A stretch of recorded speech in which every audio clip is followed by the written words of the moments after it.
With the 5 Live News at 6 o'clock, I'm Jill Mackenzie. Sir Keir Starmer's told MPs at his final Prime Minister's questions that he's left the country in a better shape than when he came to number 10. He also promised his wholehearted support to his successor. There was a warmer tone to today's PMQs, which is normally more adversarial. Tom Baldwin's written a biography of Sir Keir Starmer. I think that allowed people to see some of the grace, the dignity, the pride, and actually some of the humour and charm that Keir can show on occasions. And perhaps people tuning in will wonder why we didn't see more of that before. But, you know, politics is a rough and tumble place usually, and it's difficult to show that. Andy Burnham's expected to take over as Labour leader on Friday and as Prime Minister on Monday.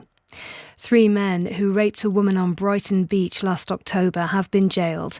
Abdullah Ahmadi and Ibrahim Al-Shafei, who are both 26, were each jailed for 21 years. 21-year-old Karine Al-Danasert filmed the attack and was jailed for 18 and a half years. The judge described it as an entirely predatory, callous and contemptuous attack. A man's been arrested on suspicion of sending threatening communications to an MP after a social media post which said Nigel Farage would be shot. Police have warned it could take several weeks to go through digital devices they've seized. The US military has hit Iran with fresh airstrikes, which it says will reduce Tehran's ability to attack shipping in the Strait of Hormuz. Earlier, Kuwait and Bahrain said they'd intercepted Iranian missiles directed at US military assets. Our correspondent Barbara Plett-Usher is in Jerusalem. Now the Iranians are also threatening to possibly extend their own attacks to other routes that are used for oil and gas shipping. And President Trump is threatening to possibly order attacks on civilian infrastructure like power plants and bridges if Iran doesn't do a deal, which could be considered a war crime. But so far, he has not made a decision to resume all-out war, but he hasn't found a way to end it either. That's the news on 5 Live. Orna's here with the travel. Thanks, Jill. And it is looking busy on the motorways, just the usual places you'd expect, but extra slow on the M60 anti-clockwise at Junction 5. The Princess Parkway, reports of an accident earlier on. And the eastbound M56, that's joining the M60. It's been really slow from Wythenshawe at Junction 4. Tintwistle and Dovestone, those more fires continue to burn. So take extra care using the Woodhead past the A628 and the Snake Pass as well, the A57. Both are running well at the moment. The M26 eastbound and Junction 2A at Rootham, that was an accident. It's been moved off the road. The M3 is looking slow northbound approaching the M25. M40, Junction 11 at Banbury. 2 lanes are closed. That's because of a fire nearby. So smoke is blowing across the road, affecting visibility. You've got the M11 in Essex looking slow at Junction 9. That's really heavy as well. So that's around Saffron Walden. And on the trains, it's mostly reduced services and high temperature associated effects we've got going on. So longer journey times, line-side fires. Check the full route out ahead of setting off. And Manchester Metrolink have 3 lines with a bus replacement. Altrincham, Eccles and Trafford Centre. Warner Merchant, 5 Live Travel. When you're watching the match in bed, when you're streaming a game on your commute, when you just have to catch all the action. Come on! Go! Oops, sorry. Who cares? What's a spilt coffee after a goal like that? Nothing brings us together like great TV. And a TV licence covers you to watch all TV channels, including live TV on streaming services, so you can cheer along no matter what time you're watching the football. It also funds everything you love from the BBC, including live radio, like this. The FIFA World Cup 2026 With Kelly Gates on 5 Live Sports. To Messi, out of the D, penalty area, plants his shot in, gets his hat-trick. What a story. In the opening day of Argentina's World Cup defence. Rashford, right foot, it's there! 4-2 England. It's an exciting first game in the tournament I've seen for a long time. Kane finds a position. Oh, brilliant! Harry Kane rifles it. Near side, the left, and the header is in. Is that the goal to see off the brave challenge of Cape Verde? I'm in disbelief at what I've just witnessed. Cape Verde, 2-0! Manningham's there! The double England lead! The passion of the Azteca now is all English! The manager's been very bold with his squad selection. They've got everything in place now to go all the way. Jimenez in the D, directly behind the ball. Right foot scores! And it is 3-2 now. This is trouble now for England. This is not the way you wanted to let Mexico back in the game. The referee goes to his whistle!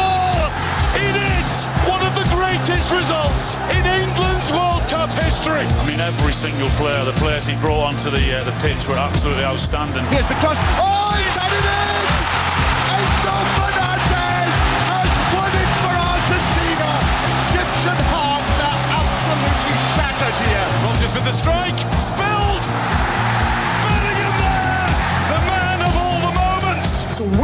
and not play well. I'm absolutely delighted for the lads. And Marlon tries to go it alone. The rebound from Lautaro Martinez. The defending champions have cleared another hurdle. They will meet England in Atlanta.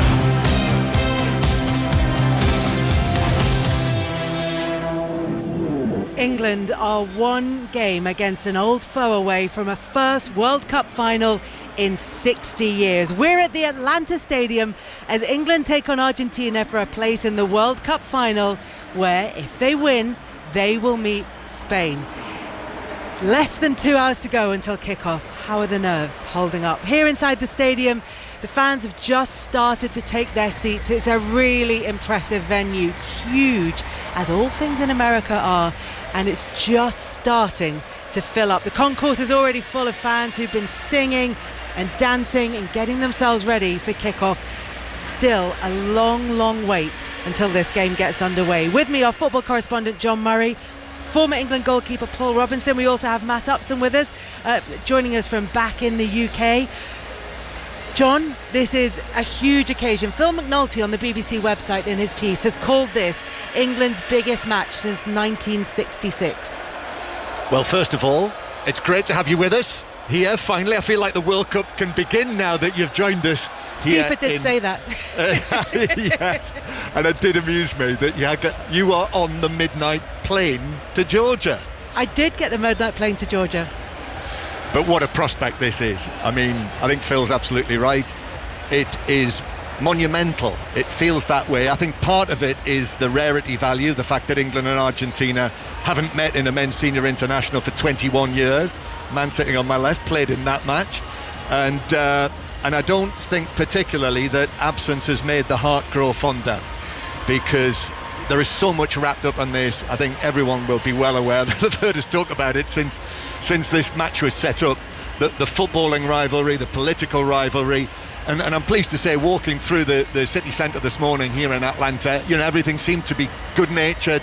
A huge presence of Argentina blue and white striped shirts. I think they will outnumber England, but in Georgia we've got the crosses of St George draped all over various parts of the stadium down there, and a strong security presence outside the stadium as well, which I think is probably helping, because it is very, very obvious, isn't it? I mean, armoured cars, police cars by the dozen, by the score. So on the field it is brilliantly set up because of what the two teams have done in recent years and also in this tournament. Paul, it isn't a frequent meeting between these two countries by any stretch of the imagination, and yet, for all the reasons that John has outlined, it does feel as though it's an old rivalry being rekindled. They are always eventful football matches. There is always a lot of drama, there's always a lot of tension. Yeah, it's special. It really is a special occasion, and without adding to the fact it's a World Cup semi-final. I mean, that's a huge magnitude itself. But you put England, Argentina. I think we've been very fortunate with this World Cup. I think it's the first time that the top four seeds have actually made the semi-finals. We've got two absolutely cracking semi-finals, and there's so many subplots to this game. Argentina are a team that have obviously won this competition before. 17 members of their squad have actually won the World Cup, so they've got the experience. They've been there and they've done it. But England have now got tournament experience as well in their side. Two very different journeys through this tournament as well. Argentina haven't had it their own way. They had to get extra time to get past the Swiss. They were 2-0 down and out of the tournament for 75 minutes against Egypt. So there's a lot of hope there for England. But also England haven't been at their best, in my opinion, since the opening game against Croatia. Although the last game was very tough, the conditions that it was played in. There's an interesting quirk in this one, Matt, because although Lionel Messi obviously at club level has come up against English opposition, he's never played against England. This is a novelty. This is a new experience for some of the England defenders have played against him at club level, but it's a new experience for him to be facing England playing for Argentina. Yeah, he's not a player that our players have probably faced that often. Obviously in European football they do, but it just adds a little bit more interest, doesn't it, to this clash, and to have a player like him play against you at this stage. Obviously 8 goals this tournament, which is just sensational really for his age, and the way that team gets around him and supports him is going to be so interesting, and there's just so many different factors to this game which make it just huge and almost impossible to call, if I'm honest. That's why we've got 2 hours to talk about it in the build-up to this, and as well as the days of coverage that we've had in the build-up. So less than 2 hours to go until kick-off. For all the reasons that we've outlined, there is so much on this game, not least a place in the World Cup final. So are England feeling the pressure? Well, not according to Mark Gahey. I mean, there isn't pressure on us. What's the pressure? They're the world champions, so they need to come out, they need to defend their title, so there's no pressure on us at all. It's a big game with big players. Both sides have great players, and when you have that, it's just going to be a good game. You know, it's going to be a fun watch, and one that we're going to be talking about for a long time. So yeah, excited. Argentina, as Mark Gahey was saying, looking to retain their world title. Only 2 teams have retained the World Cup. That was Italy in 1934 and 1938. Brazil in 1958 and 1962, and there have been 6 different winners of the last 6 World Cups, but they do have history against England in this competition. Argentina wearing dark blue, which are the shirts that they wore when they beat England in 1986 and 1998, and Alan Shearer, in his column on the BBC Sport website, has said he still feels the pain of 1998. But Alan, who joins us now, can this time be different? Yes, it can be. This Argentina team are a good team, but they're not as good as they were 4 years ago. And I think that's been clear for everyone. But they've got an incredible mentality. They've got an unbelievable will to win. They know what they're playing for and who they're playing for, and that counts for a lot. But there's no doubt that the way England are playing, the way their confidence should be, they'll believe that they can get through, because they've got some big hitters that have been performing miracles in Jude and in Harry, and I'm pretty sure that again you'll see one of them, if not both of them, perform again tonight, and hopefully that'll be enough to get us through to a World Cup final. Is there a different feel, as well as the kind of practical reasons that you've outlined about the faith that England can have in particularly some of those star players, the fact that Argentina aren't the team that they were 4 years ago? Is there a different feel to this one, do you think, compared to when you played Argentina in 1998? Yeah, possibly, yeah. I mean, it's not as simple as if you stop Messi, you stop them, but if you do, you go a hell of a long way to winning the game, because you've seen how important he is to this team. But I do feel as if there's maybe a little bit more belief, and I've got nothing in terms of inside this squad or anything like that, but the feeling that they're giving us, I think is there's more belief in this team that they can beat Argentina. I agree with some of the guys that have said we haven't really, Paul said it, haven't really played well. I would put the Mexico performance in there, as well as the second half against Croatia. But you can say the same for Argentina. Although they do score goals, a lot of goals, but they do concede as well, and I think certainly they will give it. There's enough evidence to suggest that we can score goals against this team this evening or this afternoon. What about the history of this fixture as well? 13 of this team, though, weren't born when England played Argentina in 1998. 3 of them weren't even born for the 2002 World Cup match. So how much of the history of this fixture do you think plays into it for this generation? Well, I don't know about the rest of them. That makes me feel bloody old. Same. So thanks for that. Yeah, I just you can't get away from the history. It's what we've been brought up on. It's what I watched in the World Cup in '86. It's what most people at my age watched that as well. So you can't get away from that. You can't get away from the pressure. I know Mark Gahey said there's no pressure on them. There is. It's a World Cup semi-final, so there is automatic pressure on, and the expectation that the people have travelled out here, they've paid a fortune out here, and the millions and millions that are going to be watching at home. That in itself. But I tell you what, it's far easier being a player than it is being a fan, because at least you can try and do something about that. And leading up to the game this morning, I don't think there's any stress. I don't think it's more excitement than anything from a player's point of view. And I hope that in 28 years' time they're not feeling the pain that I'm still feeling from that game in '98, because I thought it was a brilliant performance from us in very difficult circumstances, and one we should have won. Paul, I think that's a really interesting point to pick up on, the fact that England fans who are listening to this now will be feeling the nerves. They'll really be starting to kick in. They'll start to worry about What if Messi has one of those games, just one of those moments in this game? What if this is decided on a big controversy, as it has been previously in those World Cup matchups against Argentina? But for the players, that isn't what's going to be playing into their thinking at all. This is another match day, and these are players who have a lot of experience at the very top level and are used to this kind of big occasion. It's a huge occasion, but believe me, they're all human beings. And everything that we've spoke about there, about our experiences playing, but actually as a child growing up as well, you know what's going on back in the country, and it's very, very difficult to take that away from your mind. You know that it's almost like lockdown again. There's nobody on the roads and everybody's watching the football, and you know that as a player, and that's one thing that you do have to block out. You know, we talk about the weight of the jersey and the pressure. If you want to be a big game player, these are the occasions that you need to play in. These players have played in pressure situations. The players that have been to semi-finals before, they've been to finals before, and they'll be used to this occasion. But again, at the end of the day, they are humans, and they are going to have to be mentally strong to block that type of pressure out.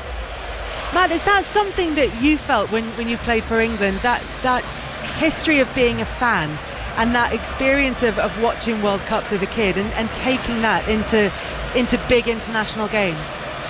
Yeah, I think it does, and in some ways, if you don't kind of control that, the magnitude of what that looked like as a child or being at home watching a World Cup, and how big it is, like Paul just mentioned, it can overwhelm you a little bit, and I think sometimes you want to kind of take note of it, but also, I mean, I'm just listening to Mark Gehi there, and it's chilling me out a little bit listening to him. I've got to say, he doesn't seem that flustered, does it? He's not that kind of character, and you've almost got to go into this game knowing you might make the biggest mistake of your life, but you got to not be concerned about that. You don't even think about that.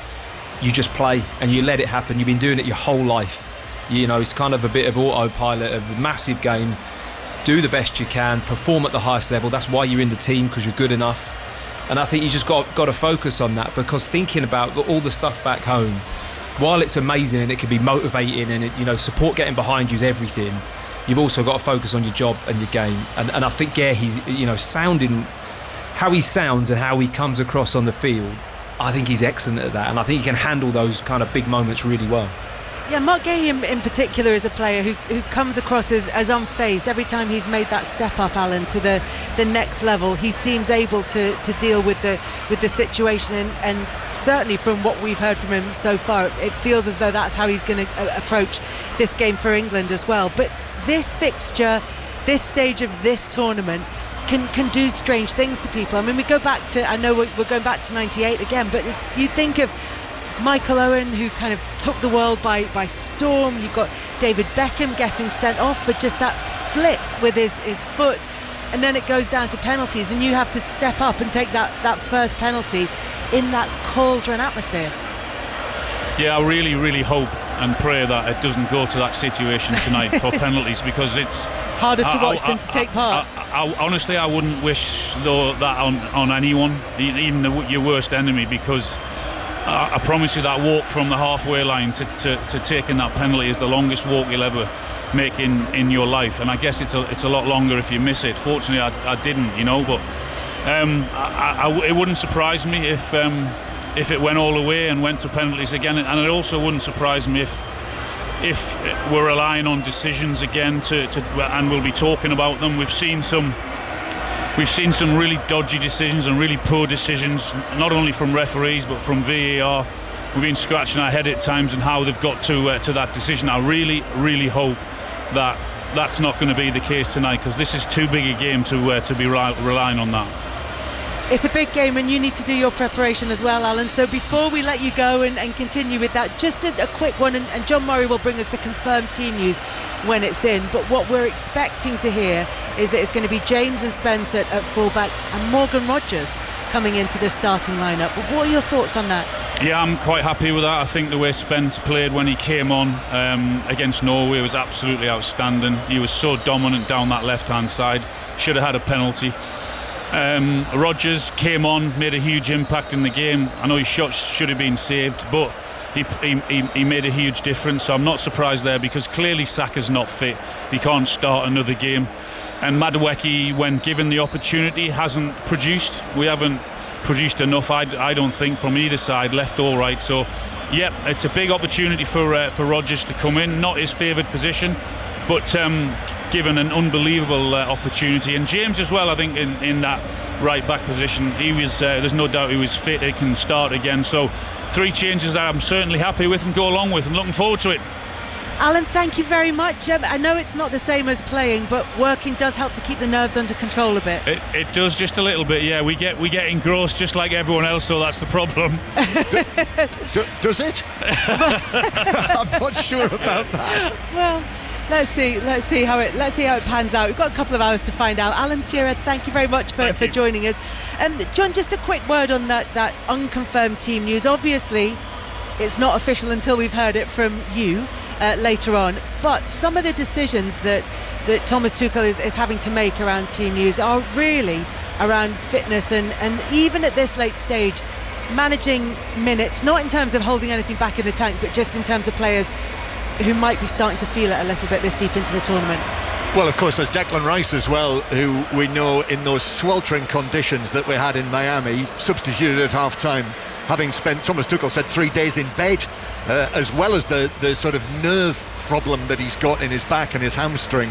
So I think today it'll be to see how he is, you know, whether it is real Declan Rice that we see here will be significant. And I think more generally, you know, he's had to deal with those issues. Reece James's hamstring issue, the fact that Jarell Quansah is still suspended today, so he can't play, and he's had to mix it up. So he's not named an unchanged side yet at this World Cup, and he's made multiple changes. First, for the second match, 2 changes. Third match, 5 changes. Then 3 changes, 3 changes, and 2 changes. And you know, it sounds like there will be changes again today. And not only that, he has not named the same defence for any match for 2 in a row. So you know, he's had to adapt.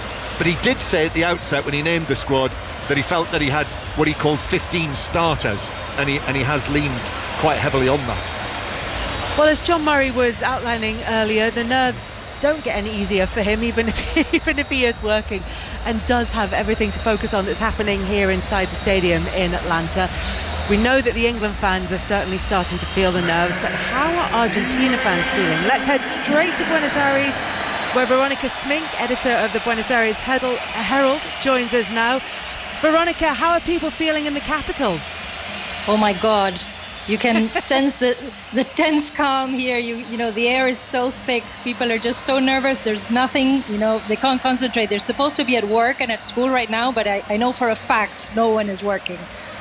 No, and you can sense that from the Argentina fans who are here inside the ground. Obviously, they're not working, but they are very much here. They've been in for an hour or so already, and they are already bouncing all the way around the ground and singing and making sure that they play their part. How much of it, not just the occasion of it being a World Cup semi-final, not just about Argentina defending their World Cup title, but how much of a big deal is this for Argentina fans, this fixture?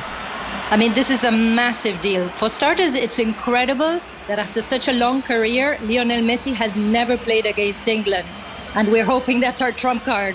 And, you know, it means so much that exactly 40 years ago, Argentina beat England in the 1986 Mexico quarterfinal with that famous Maradona hand of God, and then just a few minutes later, what was considered by FIFA the goal of the century. And people are just, you know, they're hoping for another miracle in the form of Lionel Messi.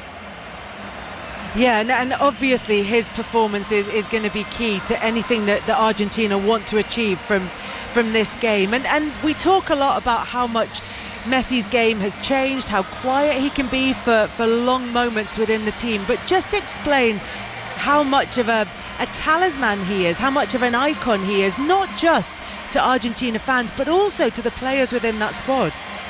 Yes, this is a group of friends. I mean, most of the players were world champions in Qatar in 2022, and you can sense it. And even the manager Scaloni, you can sense that they're above all a group of friends. You know, that comes through, and it's very much, I think, a good representation of Argentina. Here, we even have a Friendship Day, which is actually next Monday. And that comes through, absolutely. You can feel that they're there for each other. And you could also feel, especially that first match, the Algeria match where Messi played a hat-trick, you almost had a sense that other players could have, you know, in such such important players, Enzo Fernandez, Julian, Alvarez. We have so many good players that could, be your Jude Bellinghams. And yet you could sense that they all wanted Lionel Messi to break the record, which he did, of most, goals in a World Cup. And they wanted him to score the goal. And so it's not just the fact that he is by far the player we're depending on. And I have to say, everyone in Argentina today is praying that Lionel Messi has a good day, because it hasn't always been the case in the last matches. So we're just praying for that. But it's more than that. People want to win it not with Messi, but for Messi. The players and the Argentine fans. There's even a new anthem that talks about that. We want Lionel to have his second World Cup. And Veronica, there are extra security measures in place in Atlanta because of the historical tensions between England and Argentina. Obviously, there have been rivalries on the pitch, but there have also been political disputes with the Falklands War in 1982 and the history of that. How much does politics play into how people in Argentina feel about this fixture? It definitely adds another layer of tension, and I would say many in Argentina consider England, our main arch rival in football due to this. But even the Falkland veterans said, and Scaloni as well, that this is not about a war, that this is football. And yet for many Argentines, it's unavoidable. Again, in that song, in that anthem I was talking about, they also talk about, the boys from Malvinas, as we call the Falklands here. So that's definitely, an undertone. But there's, it's not the main thing here. People, it's a complicated, Malvinas, the Falklands is a complicated issue here, because you do have to remember it was a dictatorship who sent young boys to the Falklands, and many people here believe that even though they do think the Falklands should be Argentine, they think that the war was wrong, that it shouldn't have happened, that it was, the military who sent them. So there's mixed feelings about that. But it's certainly something that adds to the other things, to the 1986 match, to the 1998, Beckham red card expulsion. There's so much going behind this match. It's not just another match. No, it's not just another match, but there is a match to be played. And the way that, or tell me a bit about the way that the England team are viewed in Argentina. How are they rated? What do they think? Who do they think the danger players are? Highly, highly respected. I mean, Harry Kane, just unbelievable, but Jude Bellingham, I think he's been the star. I don't think that many people knew of him here, and he's shone through in such a way. It's spectacular to watch him play, and I think that's why many people here, I mean, they trust the team. Argentina has a lot of garra, as we say here, a lot of grit, and they're trusting on that. But I do think a lot of people understand that there is a certain superiority because you've seen them play some matches that are just incredible. I guess it will come down to who is having a good day today. Veronica, really good to talk to you. Thank you so much for joining us. My pleasure. Thank you very much to Veronica Smink, there, the editor of the Buenos Aires Herald. And the whistling that you heard there just gives you an indication maybe of the balance of Argentina fans to England fans inside this stadium, because that loud whistling was when the England players have come out onto the pitch. And they're just standing there, not warming up, just taking in the atmosphere, having a look around, just getting themselves used to their surroundings. Very low key. They were going around in maybe 2s and 3s at most, but very quiet conversations, if speaking at all. A lot of them just wandering around on their own, just soaking it all up, taking in this occasion, as we are, an hour and a half to go until kickoff in this game between England and Argentina for a place in the World Cup final on Sunday. Let's hear what the England boss has to say on this match. Here's Thomas Tuchel and what he expects from his England side. I expect an emotional game. I expect a physical game. The conditions will be brilliant, and so we will try to make it, and to accept the physicality of it. And that's basically it. We will be asked a lot of questions. So they are a complete team. They are since many years together with a coach. They have the experience of several tournaments together. You can see that. Like I said, I think we can match the intensity, maybe even put our intensity on top of them. and then it will be a match of moments and momentums. I expect kind of several momentum swings, to be honest. They are very, very strong in possession, very strong in the last third of the match with a lot of players inside, and of course Messi, who finds always solutions where no one else finds them. But we have also our weapons to hurt them, so we need to dig in, we need to stay focused, and need a complete performance over the whole 90 plus minutes. Strangely, are they the kind of opponents that you might actually get that performance that you've been looking for against? I think so. I think it will bring the best out of us, because it is this kind of a fixture where you play all in itself, and it's the excitement. This is just there because it's the occasion, but it's also like the fixture against Argentina. I'm hoping for that. I see the excitement. I see a switch in energy again in our group. We reached the next level. I see players excited. I'm very glad because I see them very hungry. I like the energy, so the hunger to play this match, the excitement to play this match is on highest level, and this is how it should be. And you know the history, of course, and so that means surely this has to be one for calm heads, yeah? If possible, but I think it's a lot to ask. I'm not so sure if we see a lot of calm heads, me included, but that would be ideal, to play with a calm head and hot heart. But I think it will be emotional. Everything else would really surprise me, and it will be. It's just what both teams bring to the table. They are an emotional and very supportive group within themselves. We are as well. We're very competitive. They have the edge. We have the edge.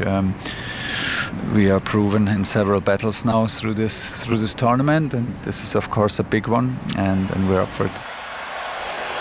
That was Thomas Tuchel talking to John Murray. Really interesting, John, to hear both how relaxed Mark Gahey sounded earlier, but also how relaxed Thomas Tuchel sounded in that interview with you. Is that what you're feeling from him? This sense of keeping a lid on what could be a really frantic football match?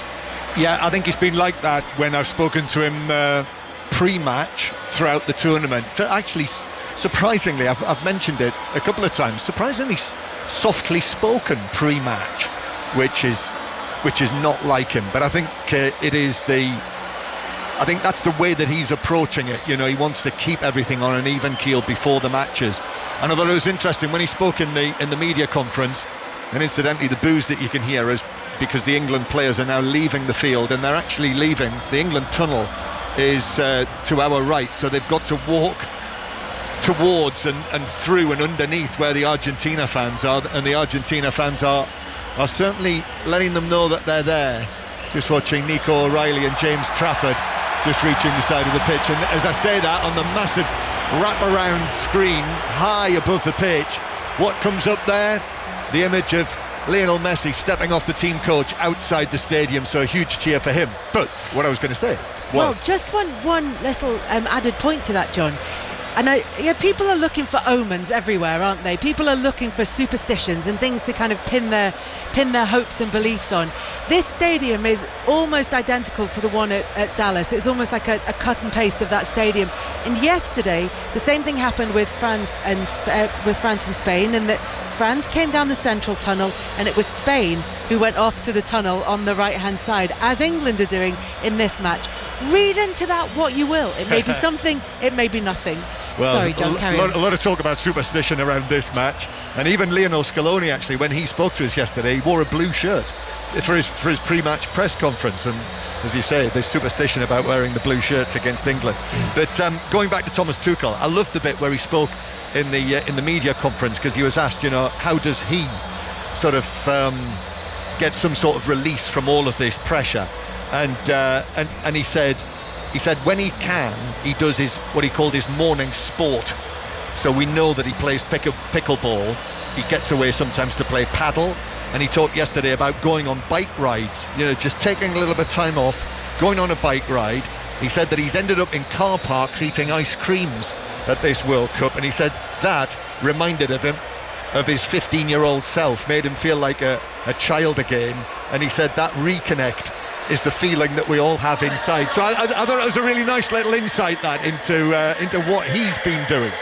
Yeah, really lovely to hear that from him when he talked about, that idea of feeling like you're 15 and not 50, and just kind of getting that joy of playing together. Interestingly, it's very similar to what Julien Laurent has been telling us that the France team felt. I mean, obviously it came off the rails against Spain yesterday, but it's about that same kind of atmosphere of players feeling as though there's a kinship between them, and we heard that from Veronica when she was describing the Argentina team as a group of friends as well as colleagues. And that group of friends and colleagues now know, as we do, John, what the starting lineups will be. Yeah, teams have now been confirmed, and it is as we were discussing. So the England team for this semi-final: Pickford in goal, then the back four of James, Stones, Gay and Spence. In midfield, Anderson, Bellingham and Rice, and then Rodgers on the right, Gordon on the left and Kane through the middle. So it is, I think, quite the selection this from Thomas Tuchel. The changes again, he's made 3 changes, including both of the full-backs.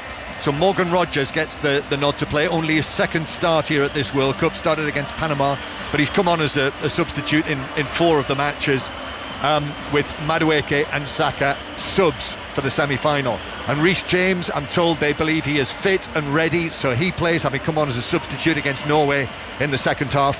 And Jed Spence at full-back, and if Messi is over there for the most part, it will be Jed Spence against Lionel Messi. But again, the word from England is that they've chosen Spence because he's a fighter for a fighting game. So O'Reilly and Konza making way. Konza started all of the matches so far, and O'Reilly started 5 of the 6 that they've played, but both substitutes. And John Stones, I'm told that the feeling is he deserves it after his Norway performance, and also the way he came on and played as a sub against Mexico. So John Stones and Gay, the central defensive partnership, and Declan Rice's fitness is confirmed by his place in the starting lineup. So there we are, that's the England team. Fit enough to start the game, which is a question that's been asked about quite a few of the players in that England starting 11, Paul, at various stages. Are you happy with that selection? Are you happy that this is a group of players who can well, be starters if not finishers, to coin a phrase? Yeah, I think we've seen throughout the tournament that Morgan Rodgers has had an impact, and I think he deserves his place in the side.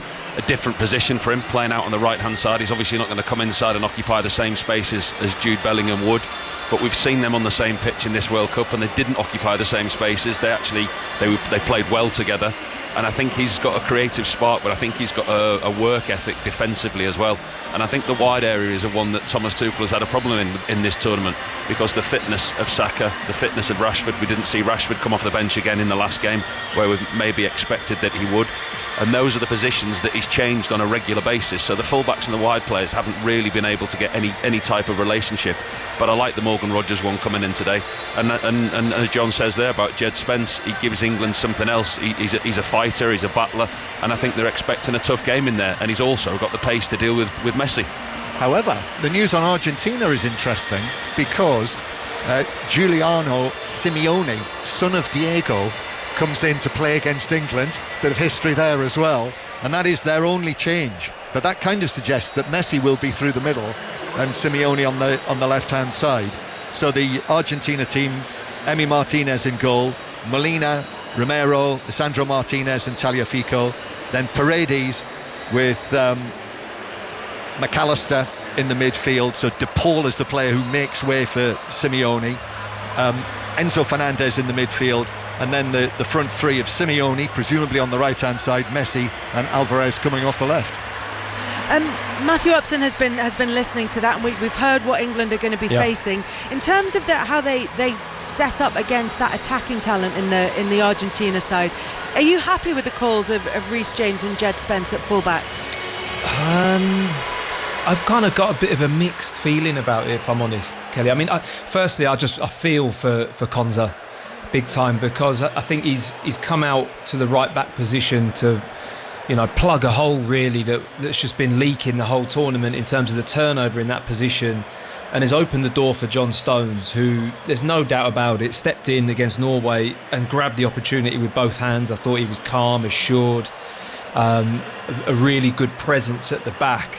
And I just had that feeling after the game that this was going to happen. You know, he started every game, and Stones has now just stepped in right at the crucial point into the semi-final and nailed down that shirt. So feel really disappointed for Konza. It's a hard one to take, but I've really liked Nico O'Reilly, and I think that his physical presence, his aerial ability, how he moves forward with the ball and everything, I'm a little bit surprised that switch has happened. I think Spence did excellent when he came on off the bench, and I think he's had moments where he's shown devastating pace and ability to get forward and tackles and all the rest of it.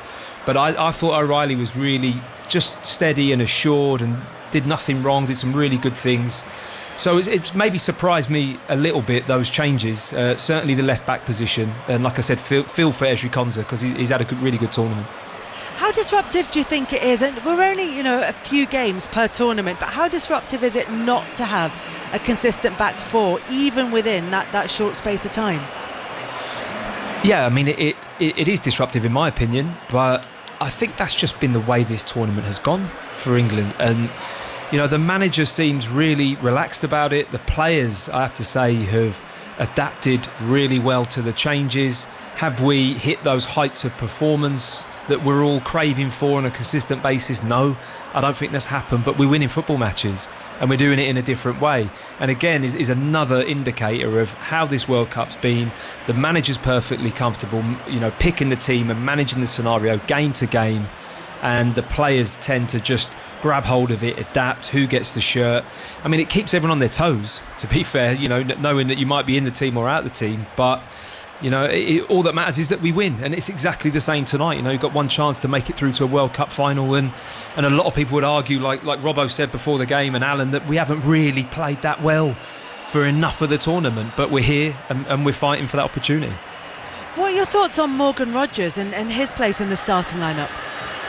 I'm really pleased about it personally. I think he's another player who, building into this tournament, I think has had really limited minutes, given how well he did in terms of grabbing the number 10 jersey and feeling like he was going to be the man. Bellingham's come back in and been an absolute revelation. So Morgan Rogers has missed out, and I think it's hard for him because we haven't done consistently well enough in wide areas. So I'm really pleased. I mean, he does like to play more on the left where Gordon is, but sticking him on the right for me is not an option. I think he can adapt. I love his physical presence. He can run. And like the guys have already mentioned, his ability to track back is really good. And Madueke didn't really grab that opportunity the other night to nail down that position. So I'm really happy to see Morgan Rogers start. I think there is a debate, isn't there, about whether he has been shoehorned into this team and whether... And we talked about this, we've talked about it all season when we've covered England, whether Bellingham and Rodgers can actually play together. They go back a long way, there's a great friendship between them. But I think with this team, as we again have talked about match after match, somebody else has got to weigh in with goals. And Rodgers has had the best goal-scoring season of his career with Aston Villa. He's only got one so far for England, but I think he's got the power and the way that he plays, that dynamism. And also, under Tuchel, he was such a big part of what they did in the autumn, some of the performances that he put in. And I think what sort of pricked my ears was when Tuchel spoke about the way that he contributed when he came on against Norway, and Tuchel really talked him up and described him as a key player for his England squad. And when I heard him say that, I thought, I wonder if that means he's going to be in the starting lineup against Argentina. He's got real physicality, John, hasn't he? And I think this is going to be a really physical game. This could turn into a bit of a scrap. So I like him in there. I think he's dominant physically. He's good in the air. He gets up and down the pitch. I think he'd be a really good addition, even though he is a bit out of position. Is there an element of the England players having to be a bit smart in this game, Paul, in terms of maybe helping the referee make decisions at times, in terms of maybe playing to the crowd, which is going to be, we think, hugely outnumbering the Argentina fans are going to be hugely outnumbering the England fans. Is there an element of having to lean into that a bit, play the game? Yeah, but not play the occasion. Play the game, but not the occasion. And I think from an England point of view, the referee is going to be important. It's a team of American officials that we've got today. And I think England have got to be clever throughout the whole game. I think Thomas Tuchel, tactically, he's been clever in this tournament, and he's adapted within the game. And I think he will set up in a way where he won't leave England too exposed. But what he's been very, very good at is playing to what we're good at. You know, so often as an England team do we defend weaknesses, and we haven't done that in this tournament, apart from when we had backs to the wall in Mexico and 10 men and holding on, he went defensively. But actually he's been more interested in what England can do to other teams, which I think we'll probably see the same again today. I think that's a real talking point, that particularly post Croatia, and that second half in particular against Croatia, all the narrative was, this is Thomas Tuchel's blueprint. This is how he's going to approach games. He's not going to be happy to just maybe sit on a one-goal advantage, or to keep it tight and try to nick something. He's going to go all out. His substitutions have been bold by and large throughout the tournament, and yet the performances haven't always looked like that. It's quite a contradiction, Paul. Yeah, in the Norway game, he made a lot of in-game changes, whether it be personnel or positional changes, and England didn't really get any flow in that game. It wasn't a fluid performance, but the job was done again, and I think a lot of that was down to the conditions. But that first game against Croatia, when we all thought England were going to go on and win the World Cup immediately because of the way that they played, I just really liked. People getting overexcited, surely not. I just liked what he did when it was 3-2 to England. He brought on two wide players and freshened things up, which allowed England to then go on and get that fourth goal with Marcus Rashford on the field. And he's been brought in to win the World Cup, and you can see his attitude. He's here, he's doing things his own way, and he's getting the job done, and you can see he's got the respect of the players. We're going to talk about that England midfield in just a second, but before we do, let's hear from Declan Rice with Kelly Summers. Well, Declan, a World Cup semi-final, England against Argentina. Just sum up the occasion and the opportunity ahead of England today. Yeah, well, it don't get much bigger, does it? In the biggest competition in football, against the current holders of the competition. What a game, what an occasion, and one that we're ready for. We can't wait. Performance-wise, what's going to be key for England? I think staying mentally strong throughout the game, building into the game. We know what Argentina are about. We've watched their games, watched their clips. We've got a game plan ready to set up against, and we're ready to go out there and get into this final. Morgan Rogers starts. How will that affect how the team play? Yeah, I think the manager's obviously made a decision there. Morgan's an incredible player. Obviously, he's going to be playing off the right. He's direct, he's fast, he's strong, can come inside. So, look, whoever starts, whoever comes off the bench, as seen throughout this tournament, has made a massive impact. So, I don't think it's going to affect much, but it's a player that we're all looking forward to playing with today. And as for you, came off at half-time in Miami. I'm sure it would have taken a lot to keep you away from this match today, but how are you feeling? Yeah, back to normal now. It's been a week today. It all started, so back to normal 100%. And I feel really, really good, feel refreshed, ready to go, and can't wait. That was Declan Rice. And John Murray, just a word on his fitness and his kind of medical journey, if you like, throughout this tournament, because it's been illness, it's been the nerve pain, it's been a culmination of an extremely long season for Arsenal, reaching the final of the Champions League, winning the Premier League trophy. There's a lot going on for Declan Rice. Yeah, 55 appearances for Arsenal this season. That's 49 starts, and such an important part as well of this England team. You know, he barely misses a match, we know that. But it has had the feeling that he's been out on his feet sometimes at this World Cup. And I remember, which match was it when I interviewed him, and he came across and he was... It was here, I'm sure it was here in this stadium. Yeah. It was. And he was saying it was the DR because Congo he game. He said it's really hard to play in 30-degree heat in an air-conditioned stadium. And he was red-faced. And I thought, he looks as though he's really... And then next man who came over, Elliot Anderson, who looked like the coolest man in Georgia when I spoke to him. You kept telling him. Yes, I did. So you look fresh as a daisy, I think was the expression. Yeah, exactly. I mean, we'll have to wait for the evidence of our eyes when we see him on the pitch. But he says there, feels great, blah, blah. A week ago, he's had the full recovery. What do you think? He's the type of player that even if he's 75, 80% fit, in a game like this, you're not resting somebody in case we get to a final. You need Declan Rice because he's such an important cog in this team and the way that the team play. He's had that all the way through the tournament, Thomas Tuchel. He's had that spine. It's been the wide areas that have been his problem. You know, his go-to, the goalkeeper, Elliot Anderson, Declan Rice, Jude Bellingham, Harry Kane, that spine through the middle, he relies on that. And Declan Rice is such a big part of that, and of course is the vice-captain as well. And the other thing is, it'd be interesting to hear from you, Paul, and from Matt as well, you know, about recovering from playing in conditions like they faced in Miami, and also, you know, for Argentina playing in Kansas City, went to extra time against Switzerland, even though it was later on in the evening. But, you know, what the process is, what they'll do, how you make sure that you're right for the next match a few days later. Well, due to positional differences, I think Matt will have had different recovery sessions to what I had as a player. But when it's a short turnaround and it's a short spin like that, most of the tournament you're either preparing for a game or you're recovering from the last one. And I think the heat that we experienced in Miami was incredible, wasn't it? I mean, it took us a while to recover from it commentating, because there was just no escape from it. You know, the stadium was all open, and it wasn't until you got back into the car you felt the cool of the air conditioning. But warming down after games, they'll do swimming, they'll have recovery sessions. But as a goalkeeper, it's mentally tiring as well. Obviously, it's physically demanding at certain times, but I think it's more the mental recovery that you need. You spoke about Thomas Tuchel taking his days off and going on his bike, and he actually said to you, didn't he, that he's having one full day off where he doesn't do anything about football. He's not even watching football, and I think that's as important as physical recovery. Yeah, it was after Miami, Matt, it was a relief for us to get back to Snake Creek, which was where our car was parked. Next to Snake Creek. Right. Walking along Snake Creek in the dark, I was a little bit uncomfortable. Sounds a bit dodgy, John. Yeah. But fortunately, I've lived to tell the tale.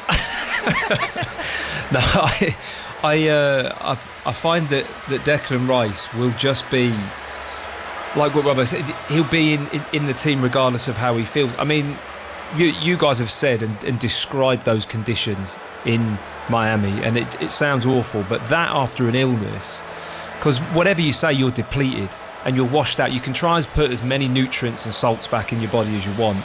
You're just getting rid of them all the time as you're then exercising and stressing your body out. So for him to have even got on the pitch and played in that game, I think is a testament to him. He's talking like he's 100% and ready to go. I think that's just what he tells himself, and he's the type of person that's capable of mentally processing that and then just not thinking about it and just doing it. Is he at full throttle? Probably not. But like you said so many times this season, because it's been so big, and we're at danger of just overplaying a player like him. I think Saka's fallen foul of that over the last 3-4 seasons, back to back. I think 82, 83 starts in a row in the Premier League he's made at some point in the last 4 seasons. So sooner or later it catches up. It taps you on the shoulder and it just catches up with you. And you know, hopefully those lads, Saka and him, will get substantial breaks after this tournament, because you know it's going to be hard for them to move forwards in the next Premier League season if you don't get enough of a break. And Declan, this is a big last push for him, and I think mentally he's so dominant, so powerful, that I think he just overcomes it and produces good performance regardless of how he feels. Matt, how do you think that relationship between Declan Rice and Elliot Anderson is working for England? Yeah, I think it's great, because I think Elliot Anderson is probably aware of where Declan's at, and when you're playing with a teammate that might be dipping in and out or has been ill or maybe not quite firing, you help each other out. And I think Anderson has been really good at that. I think he's filled in areas that maybe Declan would otherwise always be in. I think he's been excellent with the ball. His passing, his range of passing the other day, certainly early on, was hitting really good diagonal long passes, very accurate, doesn't give the ball away a lot. So from that perspective, he's a really safe pair of hands, and hopefully Declan tonight will just have that little bit more energy to get about the pitch, do that defensive work, bomb forwards into the box, and those two work off each other. I think it's a really nice combination that England have.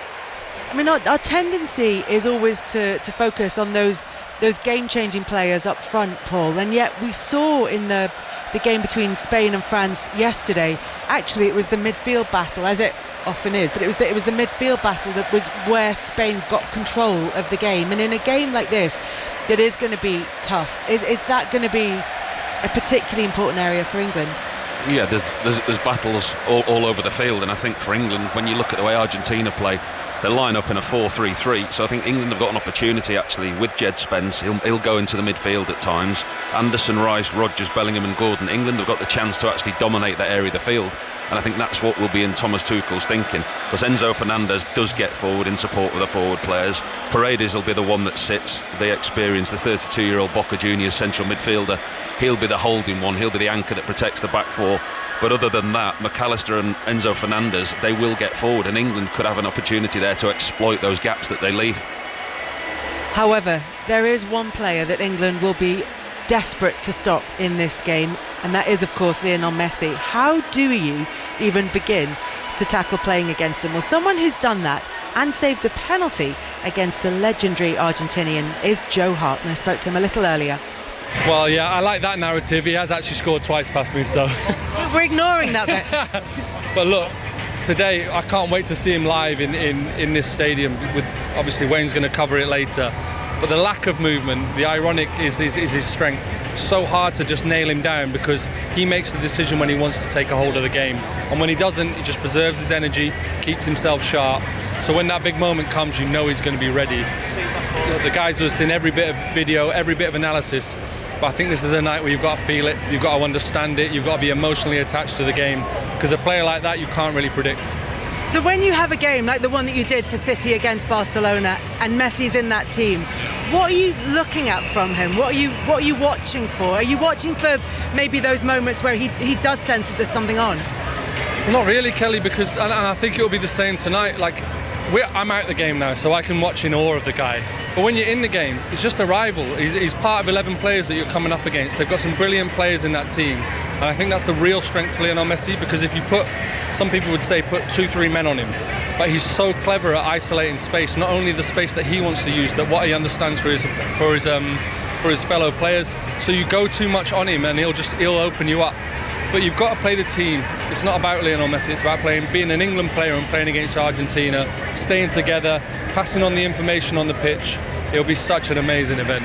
It is going to be an incredible event, and there are going to be moments. I think Thomas Tuchel has said that this World Cup could be won by the team that's got the greatest moments in them. Yeah. Who do you think out of England and Argentina has that in them? Well, I've been asked a lot of people, obviously, you can't help but discuss this game. And I honestly think it's just going to be a slugfest. I think both teams are going to walk off battered, bruised, bloody. It's a hard one to call. I think it will go all the way. I think there's going to be so many swings and roundabouts to this game. It's not really a tactical battle, is it? I think it will be to start with, and then the moment that first punch is landed, I think all chaos will ensue. But we've got some brilliant players. We've got some match winners. Harry stepped up in the big moments. Jude. There's obviously Lionel Messi on the opposition. It's got everything for a classic. It does have everything, and it is all set up, and it's an incredible stadium here as well. So the noise is going to be phenomenal from the England fans, and the Argentina fans just bring. So we've already seen all the footage of them around at Atlanta. In that atmosphere, how important is it that the players can keep a cool head? How much is there a danger that they might get sucked into that? I suppose there's a danger, but look, these are elite professionals, the best of the best players England could possibly pick to play for them. And I always used to remind myself when I played for England how elite it is to play for your country. You're not just a good player, you're an absolutely brilliant professional, you're an elite mindset, you've been tested. Thomas Tuchel doesn't pick anyone that he doesn't want or doesn't believe in. I think we've really got that. They'll be able to play the event, but there'll be some emotion, of course they will, it's all on the line. But in terms of professionalism and elite mentality, England are absolutely riddled with it. Yeah, more than 2.5 hours before kick-off, that's the fans on the concourse singing that we can hear already. So they're inside the building and they are all set and all ready to go. For Jordan Pickford, I know you speak to him a lot and you know him really well. Yeah. What's his mindset coming into this game, do you think? Be Jordan Pickford. Be Jordan Pickford. If every now and again you need to have a rant and a rave, go for it. Because I think for years everyone held that against him because they didn't like the way it looked. And I think Argentina are the greatest example of appreciating people for what they are. I'm going to be looking at Martinez and Romero. Now, if they were playing for England, the amount of stick they'd get, because they go out of position, they're aggressive, they're rash. But ultimately, that's how that team plays. They play to their strengths, and that's their strengths. Even Emi Martinez in goal. It rubs people up the wrong way, but that's how he gets the best out of himself, and I think that's why we should celebrate Jordan Pickford. All right, every now and again he looks like he's lost his head, but does he lose his head in the actual, realistically, can he still count to 10 in terms of a boxing terminology. Of course he can. He's still in the room, he's still ready to make big saves. So I'd encourage him to be the best version of him and not worry what anyone thinks. Because he's worked a lot on the mental side of his game, hasn't he? Of course he has. I mean, you have to, like I say, Kelly, you talk about this elite level, every single one of those players will have worked on it. Maybe they'll have worked on it with someone who's a mental coach, or maybe they've just worked on it internally or with their family, but you can't just be good at football. You have to be such a strong mindset to get to the levels these guys are getting. And like I say, Jordan Pickford is at his best when he's being Jordan Pickford and no one else. Having said that, games like derbies tend to kind of bring out that slightly more erratic side of him, let's say. He has those moments in him. Is there a danger that this might happen in this game? Like I said, there's a danger. You look through the history of the games, look at the absolute chaos. You know, you look at the World Cup games, you look at the hand of God and what's gone on, and obviously David Beckham, that slight loss of his head for a millisecond, and the game flips on its head. So of course there's that danger, but it's not just Jordan, it's all the Argentinian players as well. They could be quite volatile at times. Like I say, I think this game's going to have everything. There's going to be blood and guts, and it's going to be a top game. Can't wait. Can you? Honestly, I can hear myself talk. I need to hold my run here. It's still 2.5 hours. Thanks, Joe. Right, nice one.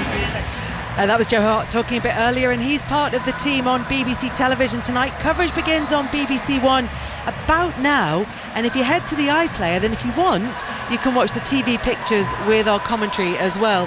And he talked, Paul, about Jordan Pickford and the importance of him maintaining focus. Obviously that's a key part of any goalkeeper's game, but particularly in a game like this, which has the demands that it does, when you're facing someone like Messi, who can look as though he's not doing anything for such a long time in the game, and then suddenly click into action. Yeah, I think the interesting thing that Joe said there, which is correct, is to be Jordan Pickford, because this is the last game that you need to start adapting things and changing things. You've got to this level for a reason. You've been England's number one now for a long, long time. And I think he has worked on himself, both personally and professionally. You've seen his temperament. Yes, he is rash at times, but actually I think the last two or three seasons that I've seen him and I've watched him, I think he's calmed it down a real lot. And when you look at his statistics at Everton, even 11 clean sheets last season, there's only David Raya in the Premier League over the last 2 seasons that's got more clean sheets than Jordan Pickford. And he's a big stage goalkeeper, and I think he enjoys it. I think he'll absolutely relish this occasion. We're all going to relish this occasion. There's less than an hour to go until kick-off in this World Cup semi-final between England and Argentina for a place in the final against Spain. We'll continue to build up to kick-off in just under an hour's time after the BBC News with Jill Mackenzie. This is BBC Radio 5 Live. The voice of the UK and the FIFA World Cup 2026. A 14-year-old boy has been charged with terrorism offences in connection with an alleged plan to target 2 mosques in South London. Police say he was initially arrested on suspicion of criminal damage to a vehicle, but during a search, officers found concerning documents. Sir Keir Starmer's made his final statement to the House of Commons as Prime Minister, telling MPs, "This is the end of my political journey." He'll step down as Labour leader on Friday and is expected to leave 10 Downing Street on Monday, paving the way for Andy Burnham to take over. I will give my wholehearted support to my successor. I want this Labour government to be a success. I want our country to be a success. I shall give my support privately if asked for, not publicly when not asked for. 3 men who raped a woman on Brighton Beach last October have been jailed. Abdullah Ahmadi and Ibrahim Al-Shafei, who were both 26, were each jailed for 21 years. 21-year-old Karin Al-Danasert filmed the attack and was jailed for 18.5 years. The judge described it as a predatory and callous attack. A man in his 20s has been arrested in South London after allegedly threatening to shoot the Reform UK leader Nigel Farage. Police say he was detained yesterday in connection with a social media post from May. The US military says it's carried out more strikes to reduce Iran's ability to attack ships in the Strait of Hormuz. It's also enforcing another naval blockade of Iranian ports. Meanwhile, Iran is still firing back. Our chief international correspondent is Lise Doucette. President Trump has no good options. He has all the means in the region to return to all-out war, but that may not succeed. Or he could turn to Arab allies in the region, Iran's neighbours, suffering enormously, to try to find an off-ramp. He's done that before. The Met Office says weather that was once considered extreme is becoming the new normal for the UK. Its latest report shows the hottest day of the year in the south of England is now typically 4.5 Celsius warmer than it was between 1961 and 1990. This is BBC Radio 5 Live. It is a mouth-watering prospect, isn't it? But let's bring you the very latest news this morning. What is the immediate impact? Tell me what you know, please. Let's look at these alarming figures today. I'm coming to you live from outside number 10 Down Street. Let's get straight to our top story. How much concern is there from you and your members about all of this? The voice of the UK. What do you want to see happen? Now that the dust has somewhat settled, what do we think? What is interesting about this particular payment is it does count as interest. BBC Radio 5 Live. Listen on BBC Sounds. The FIFA World Cup 2026. With Kelly Cates. On 5 Live Sports. Forget the history, forget the histrionics. This is an occasion that stands in its own right.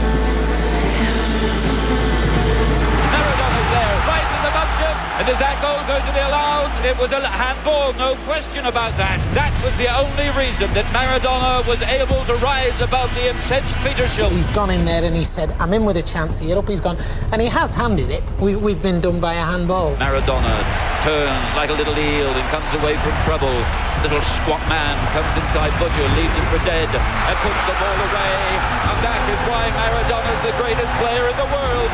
You know, one's a dubious goal, one is a miracle. England will face the Dutch if they can beat Argentina for the first time since 1980, when Michael Owen was still in nappies. This is Owen. Chanot trying not to bring him down. It's still Michael Owen. He scored a wonderful goal. Is there nothing beyond this 18-year-old? Oh, it's a clattering challenge from behind by Simeone. And what happened there?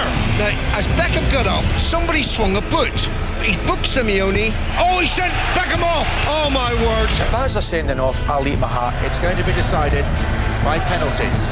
Who would wish this moment on David Batty? Bad save by Roja in the Argentina goal. Whenever England are put on the spot, they cannot find the answer. England will have the backing. Can they produce the result that they need? It's Michael Owen, brought down, wasn't in the area, and the penalty's been given.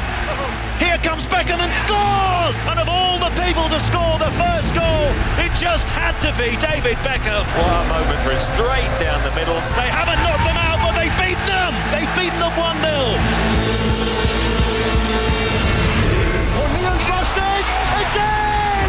Bellingham is there yet again for England. Amara tries to go it alone. The rebound from Lautaro Martinez. They will meet England in Atlanta.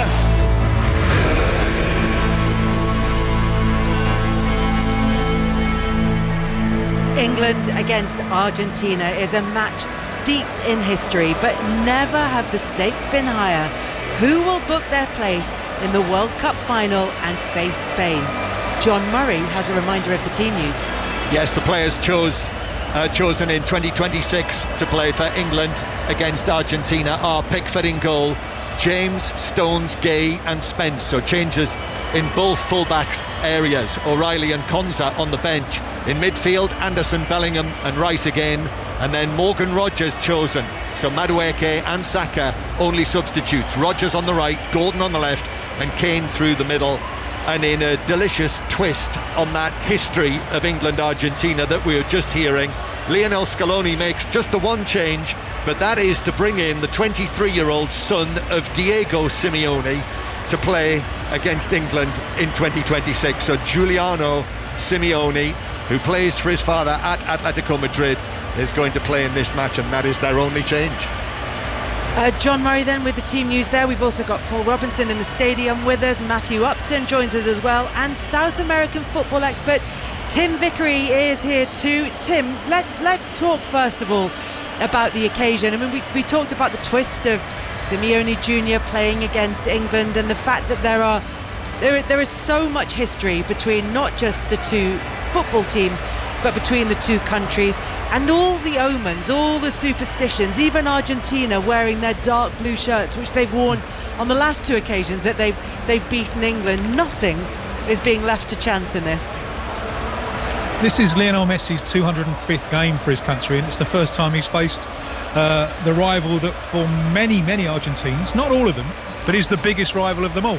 And that stems way, way longer back than a war in the South Atlantic 44 years ago. And football in Argentina really took root because Argentina was an informal part of the British Empire.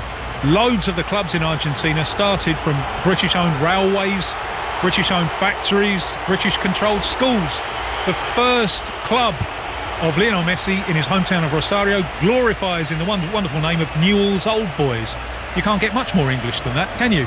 So this is a rivalry that goes right through the ages. And oh, you lucky people who are in the stadium tonight. I am insanely jealous. Well, look, the Argentina fans are here in their thousands. They're going to well outnumber the England supporters that are in here. And they, as you know, are one of the most vociferous and passionate support in world football. They will feel as though they are playing a part here tonight, won't they? They're the 12th man, aren't they? But again, England and Argentina, the two countries sometimes divided by a common culture, because there are so many similarities. I mean, the pyramid of English football goes so deep. The pyramid of Argentine football goes very, very deep. So many people supporting not the winners, but their local team. And the terrorist spectacle that they make is amazing. I think, Kelly, that if we just disregard some of the lyrics, they've got the better songs. And when you go to a game in Argentina these days, sometimes you come away remembering the songs much more than the football on the field. They've got the better songs, and they bring the passion. And the English have the edge, I think, in kind of humour. So this is a wonderful meeting between two magnificent football cultures. Is the team used pretty much as expected? Were you expecting Scaloni to make that change to bring in Simeone? Certainly was, yes. I wondered if he was going to go back three. The game against Switzerland, and Scaloni said it's the worst that they've played. It's the first half-decent European team that they've met since beating France in the World Cup final in Qatar. And you saw right from the start, they didn't feel confident in playing their normal passing, possession, patient game. They were just going long to Julian Alvarez and then trying to pick up the second ball and win set pieces. It was bizarre to see Argentina play that way, and they only managed to get into their passing rhythm after the Swiss were down to 10 men. So they clearly needed a player who can do the transitions, a player who can drive them forward, and that is Simeone. Now, we expect him to come in on the right. That's his usual role. But Scaloni can spring a surprise. I remember they did something similar against France in the World Cup final with Di Maria. And we all expected Di Maria to come in on the right and have a go at the French left-back. He did exactly the opposite. He came in on the left and had a go at Condé, and he took the game away from Argentina there. So I think his inclusion is a recognition that Argentina cannot repeat the performance that they produced against Switzerland. While I think England, with Rodgers coming in, is a reaction to England being so open in midfield in that second half against Norway, and realising that against the Argentina midfield, you really don't want to leave that space so open. So I think both teams are reacting to what happened in the previous round. Now, 10 years ago, England's men were knocked out of the Euros in the last 16 by Iceland.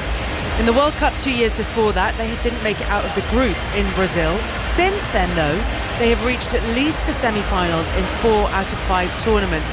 That record is only beaten by France and Argentina, and they've got World Cup and Copa America titles to show for it. 3 England players have been there for the whole time: Harry Kane, Jordan Pickford and John Stones. My first World Cup, a totally different scenario to what we're in right now. What a moment for Gareth Southgate. He has got rid of his blue jacket, but he's wearing his waistcoat. Not really a night for waistcoats. It is quite warm here inside the stadium. We were in such a different place as a nation, how we were viewed as a national team. It is about time that England exceeded expectations at a major tournament. It has not happened for too long. We probably were not given much chance going into that tournament, maybe rightly so from previous tournaments.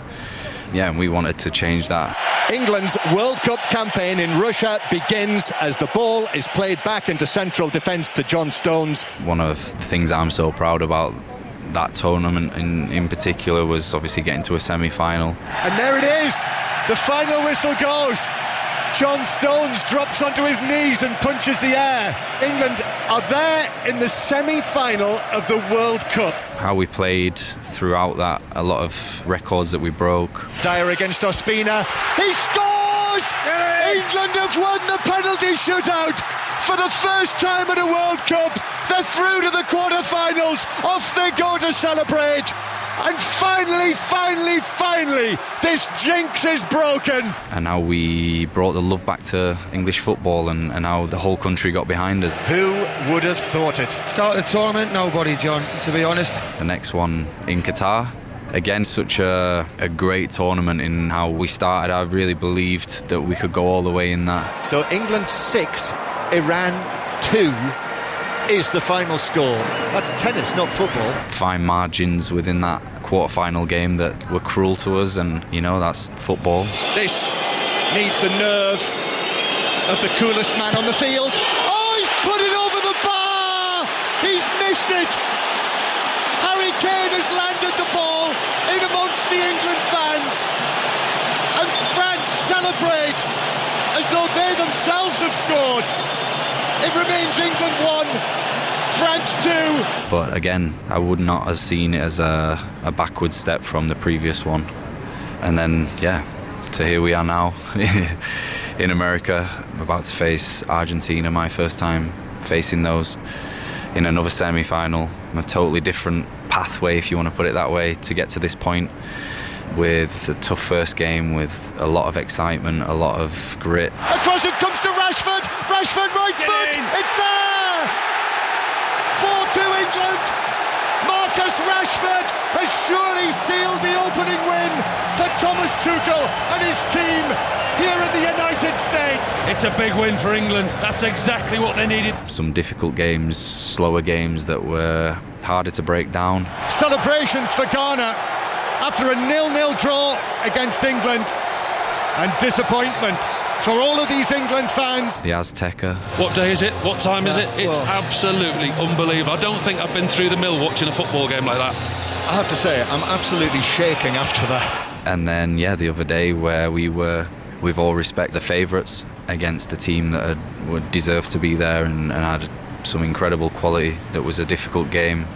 A lot of controversy within that, I suppose. After review, number 9 of Norway pushed deliberately the defender before the ball was in play. Haaland's got two hands on him and he pushes him full in the chest. As the ball's coming in, England have got a get out of jail free card here. And here we are talking before another semi-final. I'm extremely proud of, to say that, to be a part of it, to give everyone back home that belief, the memories, and it's about this time going one step further and try not to get ahead of ourselves. What will you take from the fact that you have won the last two semi-finals that you've played with England, albeit at the Euros, obviously Denmark? Penalty for England. Oh, Schmeichel saved it, but Kane is there on the rebound, and Kane buries it into the back of the net. What incredible drama in the semi-final. Unbelievable, and noise in this stadium. That surely is England through to the final. And then that performance against Netherlands 2 years ago. Palmer, lovely ball to Watkins inside the area. Watkins, he scored! Watkins from an impossible angle across Verbruggen and into the far bottom corner. What a turn, what a finish. The keeper's got no chance. He finds the bottom of the net. I mean, it's been some run, and you have to go through those tough moments, those experiences to know what to do in different scenarios, and it's been a great path to get to where we are now. I feel we're in a lot more comfortable state, more experienced, more ready, and the biggest thing is the belief. It's exciting to have this challenge in front of us. And the whole time that you've been involved in the England setup, Gareth Southgate used to talk about it a lot, doing things that have never been done before. And that's exactly what you've got here, isn't it? The chance to win a semi-final on foreign soil. The England men's team have never done that before. Exactly, yeah. I think the messages that Gareth started were principles and things that were so clear and at the forefront of our head that we can go out and do those things, and it's another stage for us to go and better ourselves, play even better football. after the last game, felt that we've still got more to give, which is exciting in my eyes. Go out and be ourselves, do everyone proud, and yeah, like you said, we've won the last 2 semi-finals as a team. Doesn't matter what competition that's in, and that's confidence in itself. That was John Stones talking to John Murray. We'll get his thoughts in just a second. But John Stones, along with Harry Kane and Jordan Pickford, one of those ever-presents as England have sort of resurrected their international or their path through international football. John Murray also has been there for all of it, but you were also there for the years before in the defeat by Iceland, so I don't think we can give you any credit for it, John. No. That was like all our yesterdays listening to that, wasn't it? Yeah. Some of those bits of commentary I've not actually heard for such a long time. And, to hear that when England are on the verge of a semi-final here, and also I was actually thinking about Chris Waddle this morning. We heard a lot of Chris Waddle in there, who has his own semi-final history. So very much thinking of Chris if he's listening. I hope he's enjoying the World Cup. I tell you who are enjoying the World Cup. Over to our right, I mean, there are Argentina fans all the way around this stadium, but the biggest concentration of them is over to our right, in this enormous arena. And you can spot the Argentina fans who are scattered right around the stadium, not just because of the blue and white of the Albiceleste colours, but also because they are constantly bouncing, and so they're very easy to spot. And the Argentina players are now out on the pitch going through their warm-up routines, and they came out to a rapturous reception, John. They came out as a group, the whole squad, whereas England throughout this tournament, the starting team will come out for England, which is what you see down there, and then later the substitutes come out and warm up. But Argentina came out as a group, led out, blue shirts, training tops, from the tunnel.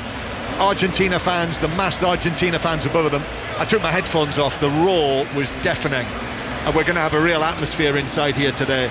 And you're absolutely right, Kelly, particularly that knot of Argentina fans who I think are the most vociferous, directly behind the goal where the Argentine goalkeepers are warming up. Look at them. I mean, you'd think it was the middle of the match now.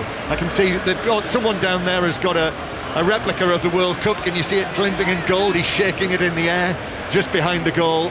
And if they're going to carry on like that, they're going to be exhausted by 5 o'clock this evening.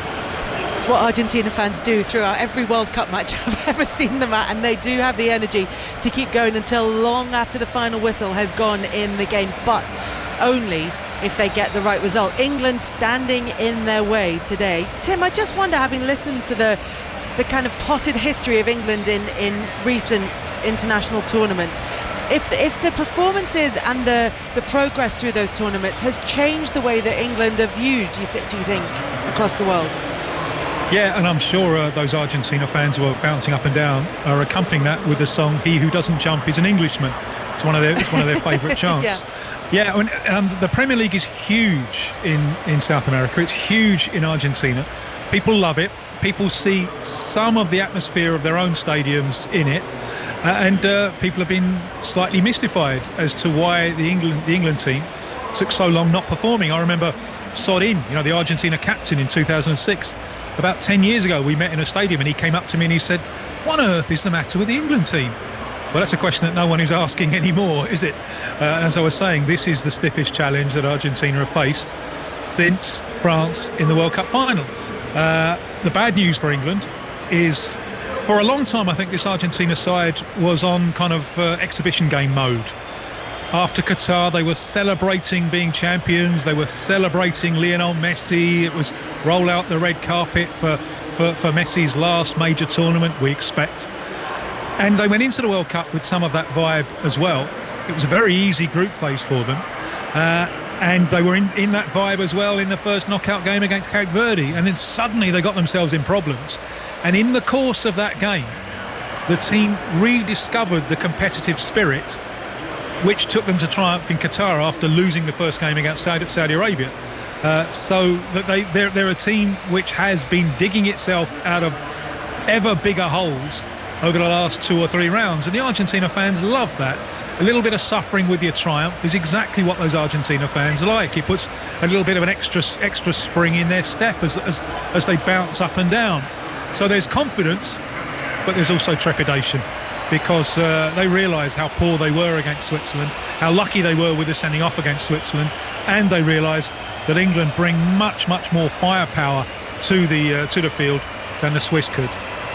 Tim, I only mix with Argentina football fans maybe once every 4 years, and it's a real feature, isn't it, the way that they travel en masse, but they travel as families, and you see generations of the same family. And I thought, I wonder whether we'll see that here at this World Cup when it's so expensive, but we are. And again, as I always say, I don't know how they are affording this, but I was also wondering, and you'll be a better place to tell me, you know, we talked in the build-up to this match about the antipathy and the antagonism there is between England and Argentina in a footballing rivalry sense, but are there similarities in this is a bit of a stereotype, broad brush and all that, but in terms of the character of people from England and people from Argentina, would you say? Massive similarities. There are real similarities in football culture, in the way that football is watched, in the passion for football, in the depth of the pyramid. And we're probably now closer than we've ever been, aren't we? Because of this side, I think 5 of them make their living in the Premier League, and others, like Julian Alvarez, and I think Julian Alvarez is a big danger man tonight, a really big danger man. I think Julian Alvarez, you know, he's another one who's passed through English football. So in some of the earlier competitions, I mean, especially, say, 66 or 86, Argentina really were the mysterious other. They're not anymore, are they? We know them much, much, much better. And I do hope that come the end of the game, that we can all shake hands and be even closer than we were before the start. Maybe I'm being foolishly idealistic, but that's a hope that I hold out for this terrific game. Yeah, it's a beautiful dream, Tim. I'm not necessarily sure that it might become a reality by the end of it. Matt, I just wonder, when listening to Tim talking about how Argentina have had to dig themselves out of increasingly deeper holes as this tournament has gone on. Yeah. It feels in a similar way that England have had moments like that, particularly look at the game against Mexico, which they really had to battle for. And they do feel like two teams who haven't yet hit peak performance. Are there similarities in that sense as well? Yeah, absolutely. I mean, well, it's a strong word in this build-up, isn't it? Similarities, you know, in many different ways, as Tim's just outlined in the history and the heritage and everything else that comes into this football match. But certainly if you want to narrow it down to this tournament and the performances and how both teams have almost grown in character, not through playing amazing football. You know, we saw a team go out last night who's probably played the most consistent, classy football of the tournament, and they're out. You know, it hasn't been a tournament that's almost celebrated that. It's been a tournament where these two teams have come through adversity, through problems, through difficult matches, maybe not been at their peak, but found a way to win. And is it just going to be about that this evening? Are we going to see a match that isn't blessed with two teams with flowing football, what have you, and it's about an individual? You know, because both have devastating individuals in the team, and also that willingness to not be beaten, to not give up, to go through. I can't wait. I just think it's just got so much to this game, and like Tim said earlier, I'm just completely jealous that I'm not sat in the stadium.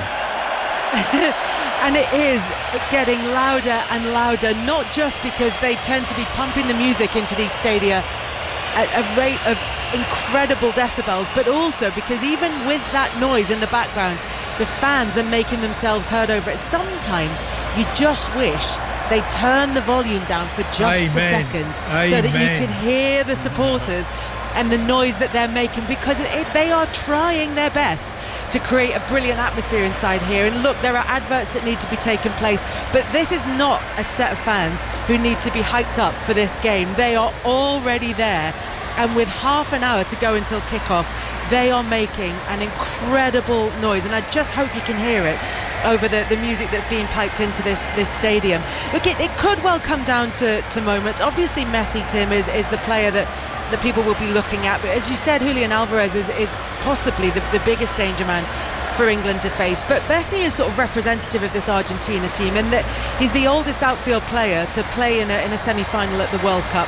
And this Argentina team is the oldest name in the World Cup semi-final at an average of 29 years and 262 days since France's 11 against Portugal in 2006, and they were just over 30. So look, this is not a young, fresh side necessarily. Is that something that could cause them problems in this game? Is that one of the reasons why maybe we've seen them possibly conserving their energy and not having that explosive kind of football throughout this tournament? Yeah, certainly is. I mean, it's a side that's been together for a while now. And Argentina, between 1993 and 2019, didn't win a title. They've all come along at once.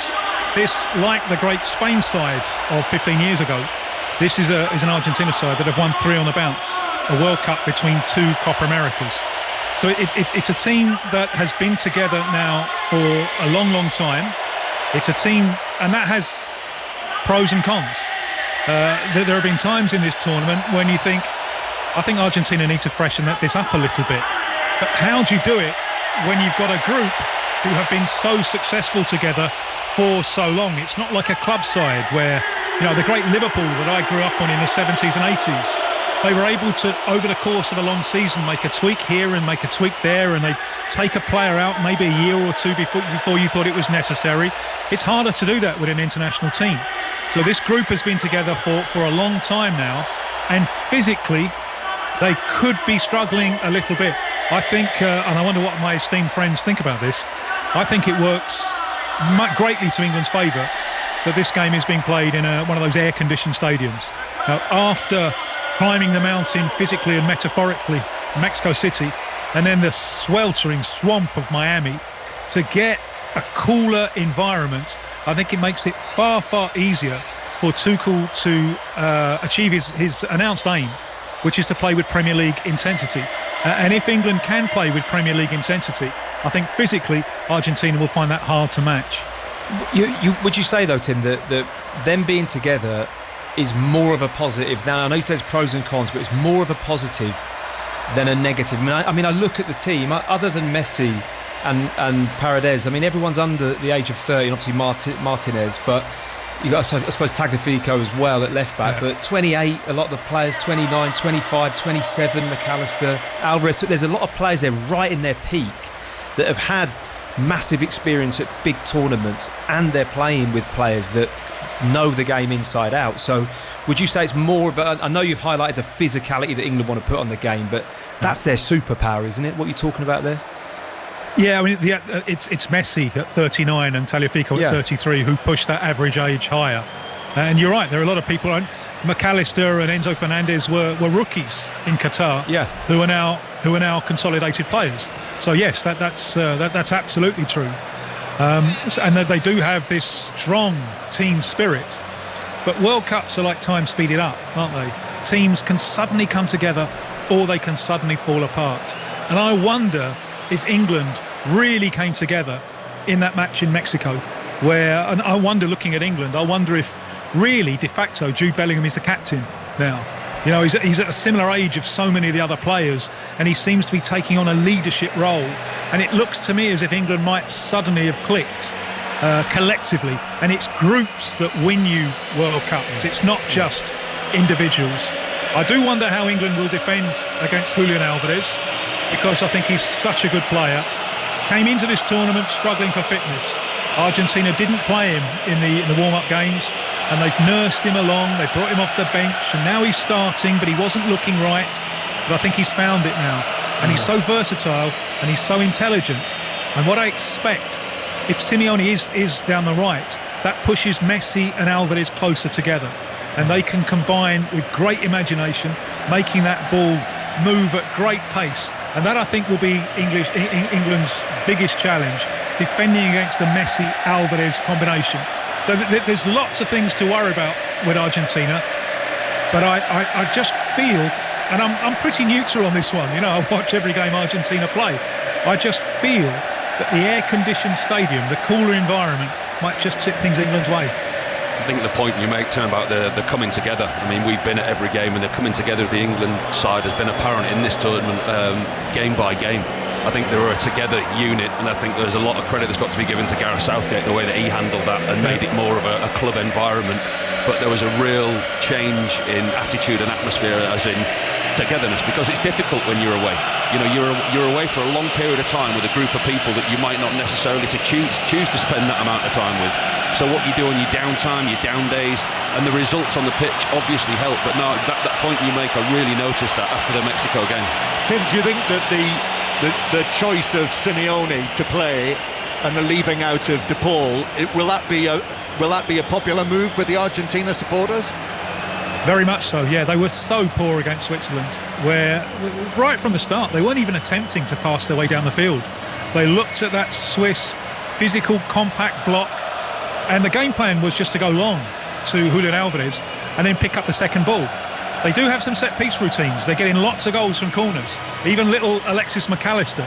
And it was very striking that when they scored that corner against Switzerland, everyone there on the Argentina bench went running towards Walter Samuel, the former centre-back who's on the coaching staff.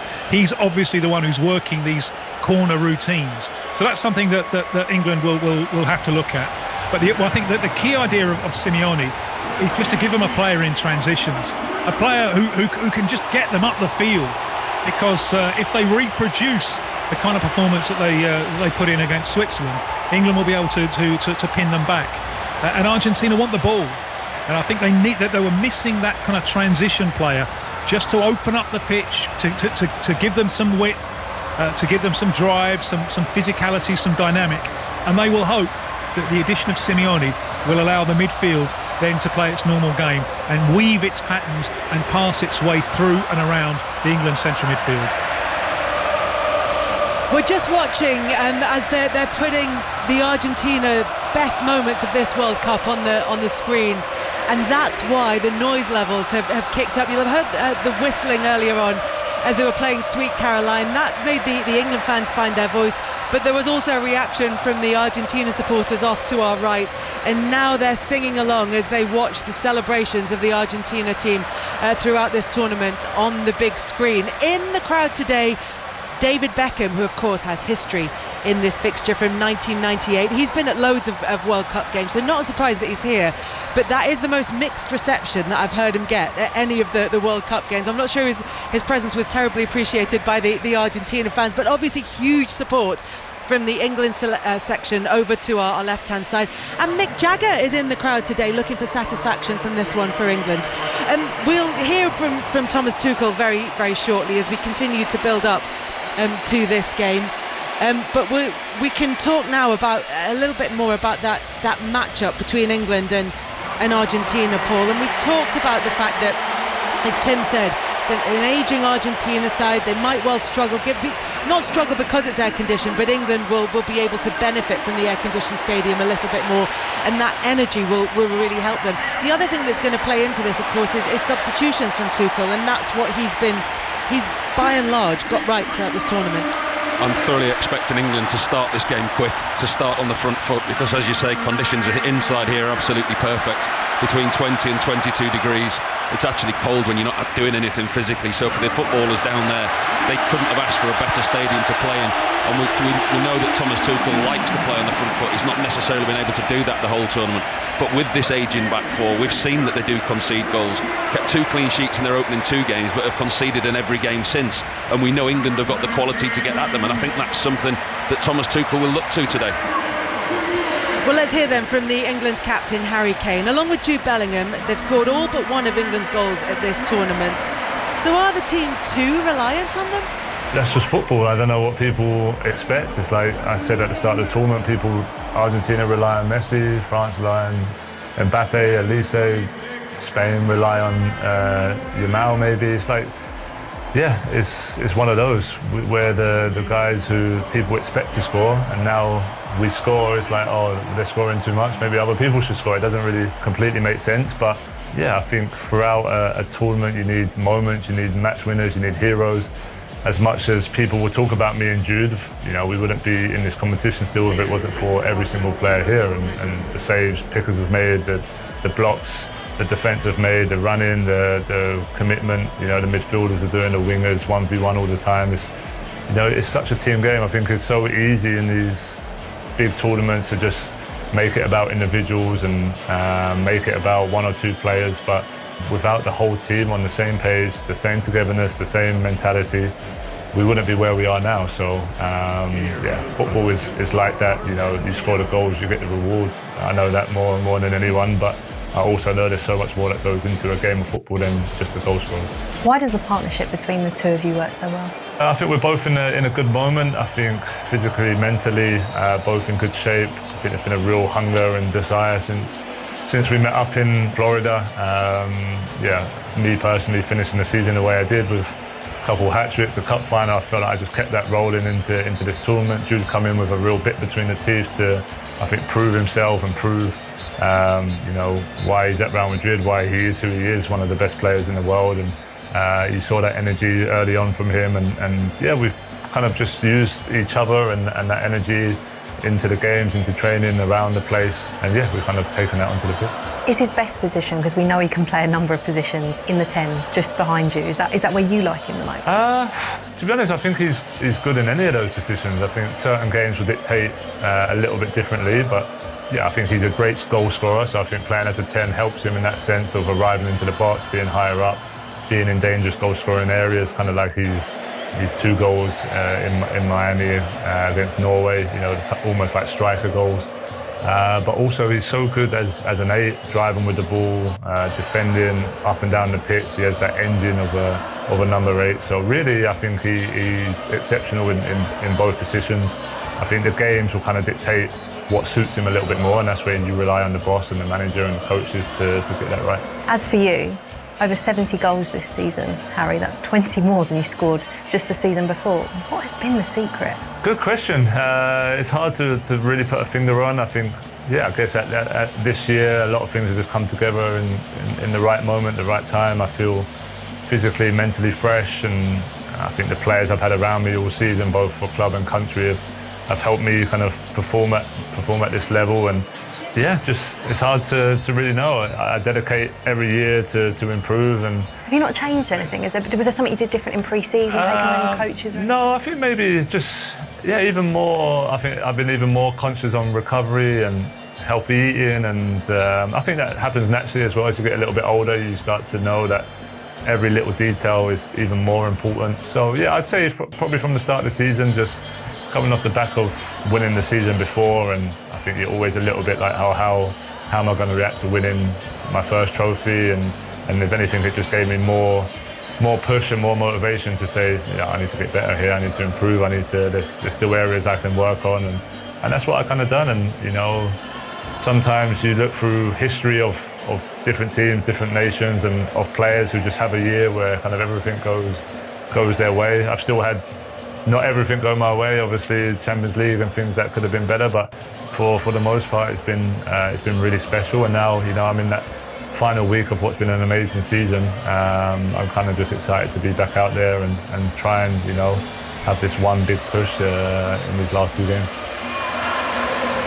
That was Harry Kane in the stadium here in Atlanta. John Murray and Paul Robinson. We're also joined by Matthew Upson and by Tim Vickery. Matt, really interesting to hear from Harry Kane talk about how winning his first trophy with Bayern Munich just made him hungry for more. And not just saying that, because players can say things and not necessarily deliver on them. He followed that up with his best ever season. I mean, just for the record, Kelly, I'm not getting tired of seeing Harry Kane score. I don't care who shares it around the pitch, whether it's Harry Kane or Jude Bellingham, but both can score in my book. But that's also, absolutely fine. Pretty much everybody in the tournament has got 1 or 2 players that are scoring the majority of their goals. It's not a strange thing to be reliant on a striker any more than it's a strange thing to be reliant on a goalkeeper to pull off some brilliant saves. Not at all. And a lot of teams have 1 player. We've got 2 that are a near identical record. Was it 6 goals and a couple of assists for both? 1 assist for both players. So I think it's a fantastic weapon that England have, and that partnership alongside Jude Bellingham has just grown and grown and grown to the point where their goal celebrations are kind of linked. You can tell there's a mutual respect. I think Jude Bellingham's really got himself to the level in the team where he can stand out and be the top player, but he also fits in with the group as well. And I think that he struggled to find that balance through very different reasons and being very young, and he's nailed it this tournament. So I think that's really helped Harry Kane. I feel his move out to Germany was just like a breath of fresh air to him. To be honest, I think he'd spent so many seasons really slogging himself in the Premier League, in a team that was relying so heavily on him to have to drag them out of situations and to keep them going in the right direction. And he's just come into a team, supply is there, he's got great wide players in the team, he's banging in goals. It's probably not as taxing physically. Is nailing the recovery. Their sports science and treatment and everything at Bayern Munich is really top of the line. So he's benefited from all that just at the right stage in his career, and he's taking that now into a World Cup, which is just fantastic to see, because his humility and his consistency is just something magnificent in a player of his stature. And I heard John mention the other day about out of all the superstars that he interviews and speaks to, he's got a way about him, Harry Kane, of just playing it down. Well, you know, he's amazing, and he's just, his goal scoring record's off the chart. So the connection with him and Bellingham has been a special part of this tournament for England, and I hope it continues again this evening. I think you've got two players there, haven't you, that have come off the backs of very different seasons. We know that Jude Bellingham had his shoulder injury, struggled at times, but they've arrived at the World Cup at the absolute peak of their powers. I mean, I couldn't agree more with you. The move for what it's done for Harry Kane, and to think that he was linked with Manchester City before Erling Haaland went there. Can you imagine how many goals he would have scored there? It's a case of, if he's getting given the service, he will score goals. And I think I've said it before, but I'll say it again, the way that Thomas Tuchel has man-managed Jude Bellingham this season, making him realise that he wasn't the star, the team was the star. Thomas Tuchel had a year's plan in mind to get Jude Bellingham to where he is now. Left him out of two squads against Wales and Latvia, left him out of the team a couple of occasions, and actually made him realise that he's got to fight for his shirt, and he's come here with a point to prove. And I think as well, he has quite subtly taken a bit of the credit for Harry Kane's explosion at Bayern Munich by making the point that it's that, being part of that Bayern Munich winning mentality and winning setup, that has propelled Harry Kane to these new levels. I always remember, Kelly, when he was signed by Bayern Munich under Thomas Tuchel, several times we were there, and Thomas Tuchel always liked to say, yes, we came and we got your England captain. But I've never actually put it to him. I've never said it the other way around. Yes, we came and brought you as our England manager. Just to let you know, when that huge increase in noise just happened, nothing particularly happened. It's just the hype guy is getting everybody all excited for kickoff, and just raising the noise levels within the stadium. You're not missing anything, and hopefully that noise is coming through your radio as well. And Wayne Rooney has been talking about Jude Bellingham as well, as you guys have been doing, saying it's all about energy, passion, desire, drive, and how he's getting his rewards, saying a lot of players rely on ability and technique purely to get their moments, but Jude has desire and hunger. And he said he reminds him of himself, saying 1 minute he's thinking, this lad's a genius, and the next minute you're thinking, don't go into that tackle, don't get sent off. And Wayne Rooney's saying that he feels as though there are elements of his personality in Jude Bellingham, but he said he's backing it up in the biggest tournament. There were doubters before, but he's put all that to bed. Tim, who do you think Argentina are most worried about in that England side? They're like one force. Can you make one word out of Kane and Bellingham? Bellingham, perhaps? Yeah. No, that's my full name. They're one force, aren't they? So I did wonder whether they were going to go with a back three, whether the old warhorse Otamendi was going to come in and sit there in the middle of a back three and give them a little bit of extra cover. I'm sure Scaloni thought about that. It's a system that he has used at times, and I'm sure that he's thought long and hard. There's a lot of responsibility on Leandro Paredes, the holding midfielder, tonight, because he is going to have to keep a very, very strong watch on Bellingham as Bellingham gets into that space in and around the penalty area, around Harry Kane. Tim Vickery, Matthew Upson, for now, thank you very much. We'll speak to you both at half-time and after the game. Enjoy it. Let's get more reaction to the team news and more thoughts ahead of kickoff, which is 12 minutes away in this World Cup semi-final between England and Argentina. Here's Thomas Tuchel with Kelly Summers. Looking at your team, Reece James and Jed Spence come in defence. Talk me through your thinking there. Well, they're specialists and they deserve to play. Reece is back and has the quality to play on the very highest level. Shows no nerves.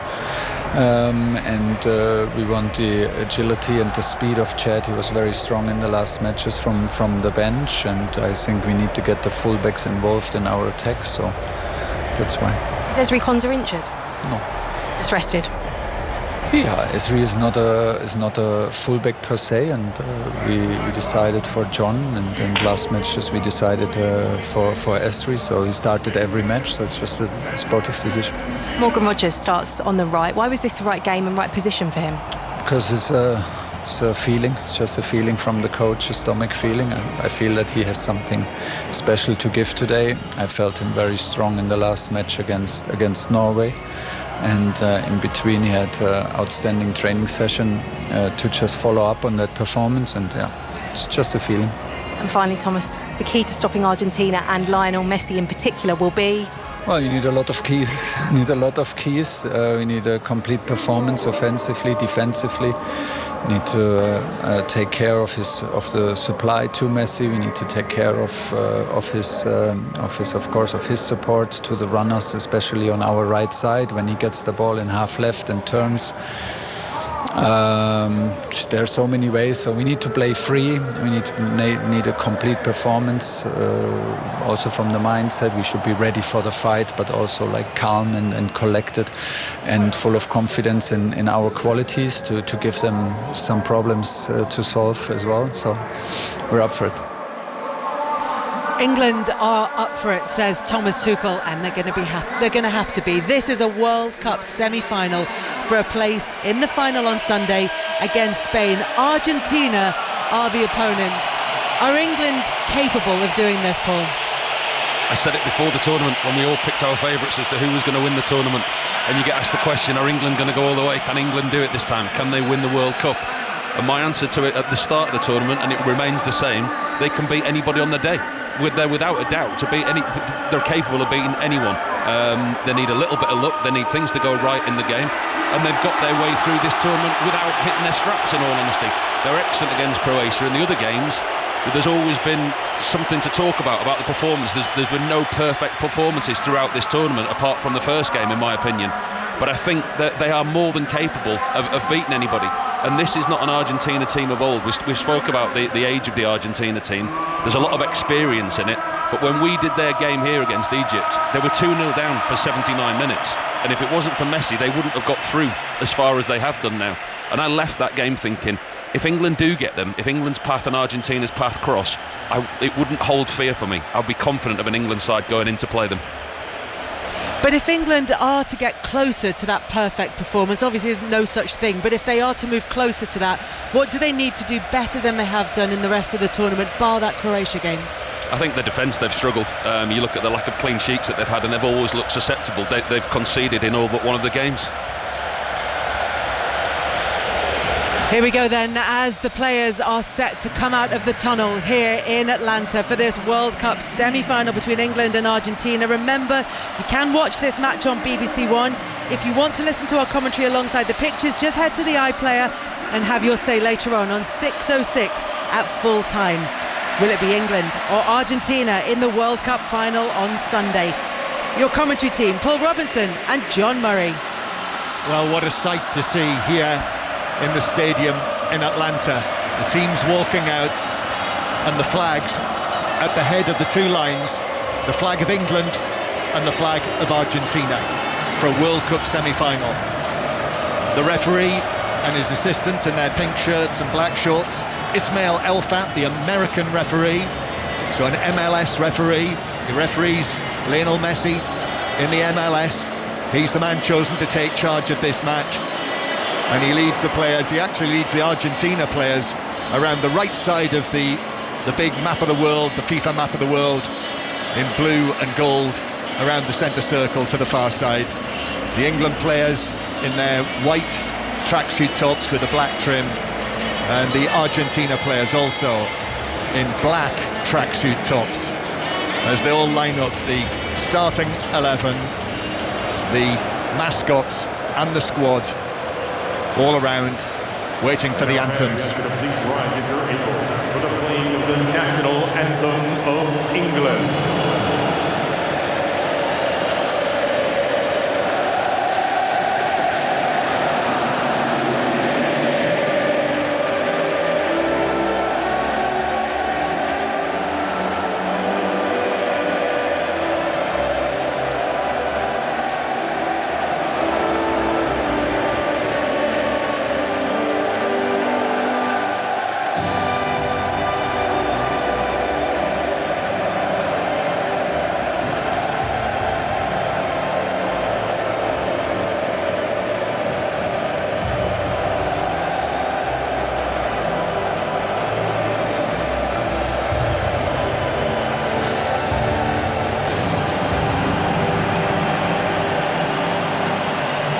you could barely hear the anthem.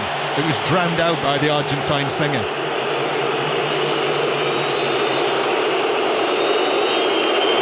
Please remain standing if you're able for the playing of the national anthem of Argentina.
Well, if that is any indicator of the match we're about to see, Paul Robinson, this is going to be absolute chaos. Wow, I certainly wasn't expecting that.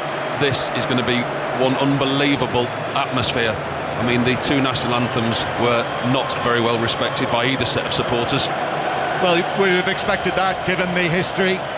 The English anthem was drowned out by the Argentina fans were singing that song about bounce up and down unless you're an Englishman. And they were all doing it, and it was almost totally drowned out inside the stadium as we welcome listeners to the BBC's World Service joining us for the commentary. And the England fans did their best to try and boo and jeer the Argentine anthem, but we got a very clear indication there that the England fans are massively outnumbered inside the stadium. So handshakes between the players down there before the match gets underway, and it's almost time. England against Argentina for the first time for 21 years in a men's senior international. This for the right to meet Spain in the final on Sunday in New Jersey. The England players just peeling off their white tracksuit tops with a black zip down the middle and posing for the team photograph. Now Harry Kane on his haunches in the middle holding the pennant. Declan Rice on one side, Elliot Anderson on the other. And the England 11 that Thomas Tuchel has chosen for the biggest match yet in his time as the England manager, his 21st match. Jordan Pickford in goal, winning his 91st cap. The back four of Reece James, the Chelsea captain, coming back in. John Stones and Mark Gay, the central defenders. No place for Ezri Konsa for this one. And Jed Spence as the left back. Then Elliot Anderson, Jude Bellingham and Declan Rice declared fit. Declan Rice after his illness and injury problems. And then Morgan Rogers coming in on the right, Anthony Gordon on the left, and Harry Kane through the middle. So Morgan Rogers getting only his second start at this World Cup. Here's one for the cameras. Harry Kane and Lionel Messi, the two captains, with the referee on the halfway line, the handshakes, and Harry Kane and Messi turn to one another now, and there is a final little embrace between the two of them before they line up for the pictures down there with the officials. And the Argentina team, just the one change that Lionel Scaloni has made, and that is to bring in, intriguingly, Giuliano Simeone into the team, the 23-year-old Atletico Madrid midfielder, the son of Diego Simeone, who in the World Cup meeting between England and Argentina back in '98 was involved in the sending off of David Beckham. David Beckham is here, I suspect Diego Simeone will be here as well. Simeone only his second start at this World Cup, but he's in for the semi-final. So Argentina with the Aston Villa goalkeeper Emiliano Martinez, then Nahuel Molina at right back, Christian Romero of Tottenham, and Lisandro Martinez of Manchester United, the central defenders. Tagliafico as the left back, then Leandro Paredes with Enzo Fernandez of Chelsea and Alexis McAllister of Liverpool, then Giuliano Simeone on the right, Julian Alvarez on the left, the former Manchester City man, now another Atletico Madrid player, and Lionel Messi, his 206th cap, joint top scorer at this World Cup, 39 years old, leading the line and captaining Argentina. So all set, everyone. The players are lined up. England, white shirts, white shorts, white socks. England attempting to win a World Cup semi-final on foreign soil for the first time and reach their first World Cup final outside England. Any moment now, on the huge screen, the wraparound screen, high above everyone's heads, will indicate the countdown to kick-off. The players down there, Argentina in their lucky blue shirts, black shorts, black socks. I think all of them, all 22, shifting uneasily as the countdown begins. So, if you're sitting comfortably, let us begin. There's the whistle. Lionel Messi plays the ball back to Paredes, and then all the way back to Romero on the edge of the penalty area. England, Anthony Gordon putting a very quick press on Martinez, who passes it coolly out. Harry Kane likewise, and the ball stabbed out of play on the far side. English cheers there for the first time since kick-off. Molina under pressure, passed it straight out of play. So England get possession inside their own half, and Gay plays it across to Stones, the two Manchester City men. John Stones obviously leaving now this summer, but they know each other well, and today it is Lionel Messi playing from the start as the central striker. Alvarez is out towards the left-hand side, and young Simeone on the right-hand side. Here's Elliot Anderson for England. Elliot Anderson and Declan Rice. This match being played in the air-conditioned splendour of the Atlanta Stadium, and also it is on BBC One, so if you're on your way home, if you're just back in your cars, it will be on BBC One when you get in. And because it is a BBC TV match, you can listen to our 5 Live commentary with the television pictures all synced up via the red button and the iPlayer. As there's a first foul, and referee is quickly across after the challenge came in on Jude Bellingham from Paredes, wags his finger, free kick England. Well, we've built it, we've hyped it, it started, hold on, this is going to be good. England started at a real tempo, high press from both Harry Kane and Anthony Gordon, and already there's 2 really robust challenges going in. One into the back of Jude Bellingham there from Paredes. I think Fernandes had one down on this near side as well. Yeah, the referee I think chose to have a word with Enzo Fernandes there. Fired forward by Pickford, headed away by Molina, and then played back into the Argentine defence with Christian Romero. And England with an intense press here. We wanted to see, didn't we, how they would look after coming through the sweltering heat of Miami. And Reece James as well, well forward, blocking that ball out of play for a throw into Argentina. Paul Robinson sitting alongside me here, man of the match against Argentina when these sides last met in a senior men's international 21 years ago. Paul, England World Cup goalkeeper, and Argentina with the throw, which is headed infield by Alvarez. Harry Kane involved, either side of Messi. The ball runs away back to Gay. The Argentina players wanted a free kick there, several of them standing palms apart, and then Elliot Anderson was caught by Enzo Fernandez. That's a free kick. That's an awful challenge. That's a really poor challenge. This is getting tasty. Jude Bellingham's pointed that out. There's a bit of shoving and pushing going on. Anderson's still down and still milling around. He's absolutely clobbered into the back of him there, John, Enzo Fernandes. He didn't like the initial challenge that Elliot Anderson put in on Messi, and he went and took retribution. Elliot Anderson, he's gone into the back of him, but it looks to me like he's put his arm across the back of his head as well. Yeah, Elliot Anderson's holding his head. Elliot Anderson was actually saying that he got an arm in the back of the head there. Harry Kane is speaking to the referee. Well, this is exactly what we're expecting. Oh, and Enzo Fernandez. It's an awful challenge. Went in with his forearm on the back of Elliot Anderson's head. And interestingly, we're being shown pictures here of the referee's view of this. The referee speaking to Enzo Fernandez. I mean, that was, at the very least, a sturdy challenge. Very surprised that he's not been told to have a look at that. He knows exactly what he's done there as Fernandes. He's put his arm. Jude Bellingham's moaning to the referee now. The referee needs to get a grip of this quickly, because that's 3 that he's let go. I mean, he give that a free kick, but this could get tasty quickly. Yeah, well, it already has. England 0, Argentina 0. 5 Live from the BBC. The World Service with us as well. Jed Spencer's pushed well forward. but actually over there, Anthony Gordon's got to go back to the halfway line.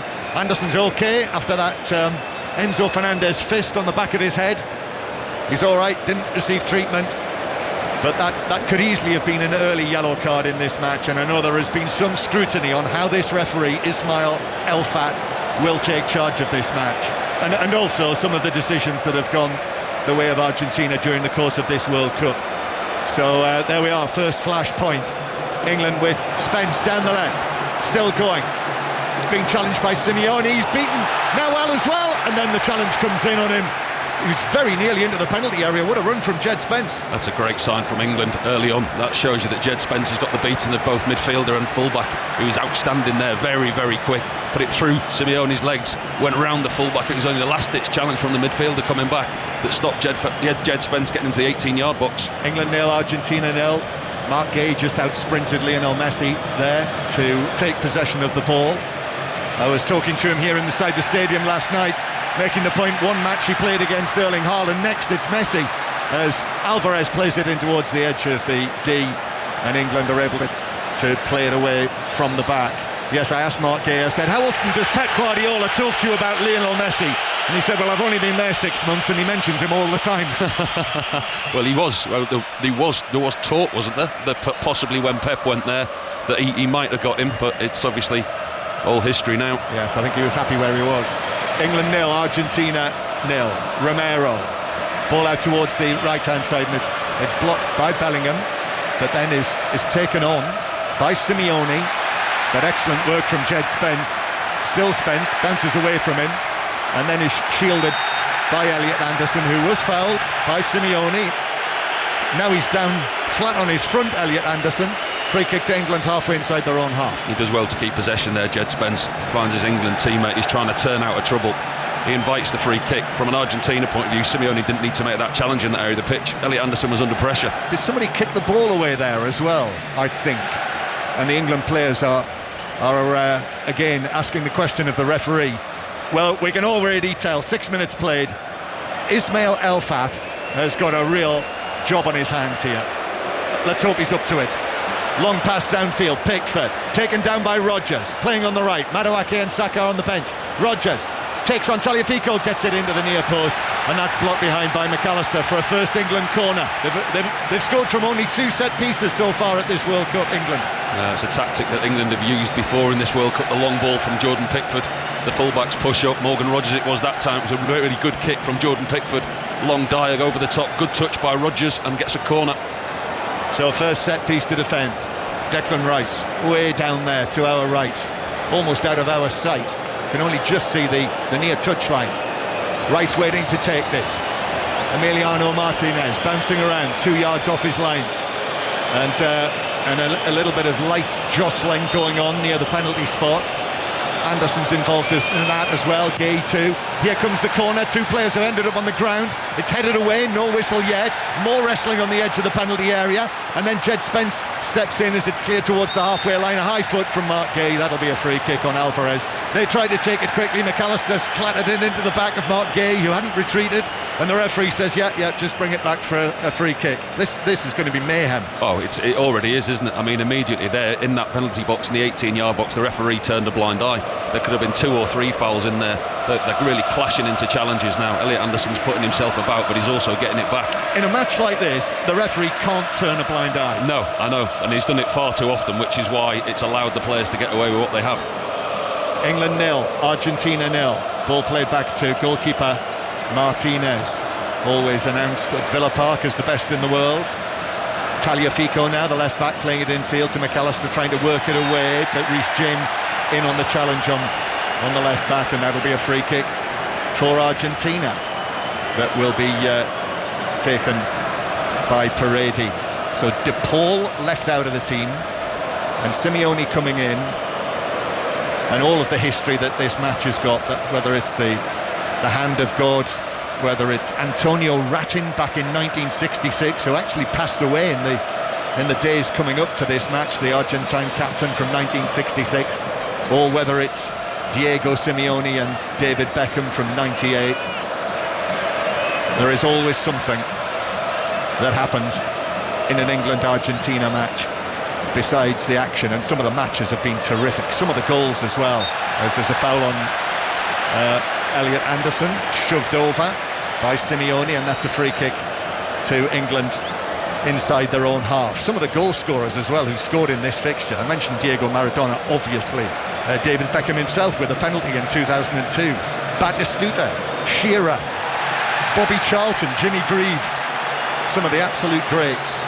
And England now trying to come forward, but this time it's a foul by Elliot Anderson, who was all over the back of Enzo Fernandez. There's one back, free kick Argentina. Do you know what, John? As much as we're enjoying it and it's a fiery, feisty contest, it's actually to the detriment of the game. We're at the risk of the quality of the game because there's so many challenges that are just getting thrown in.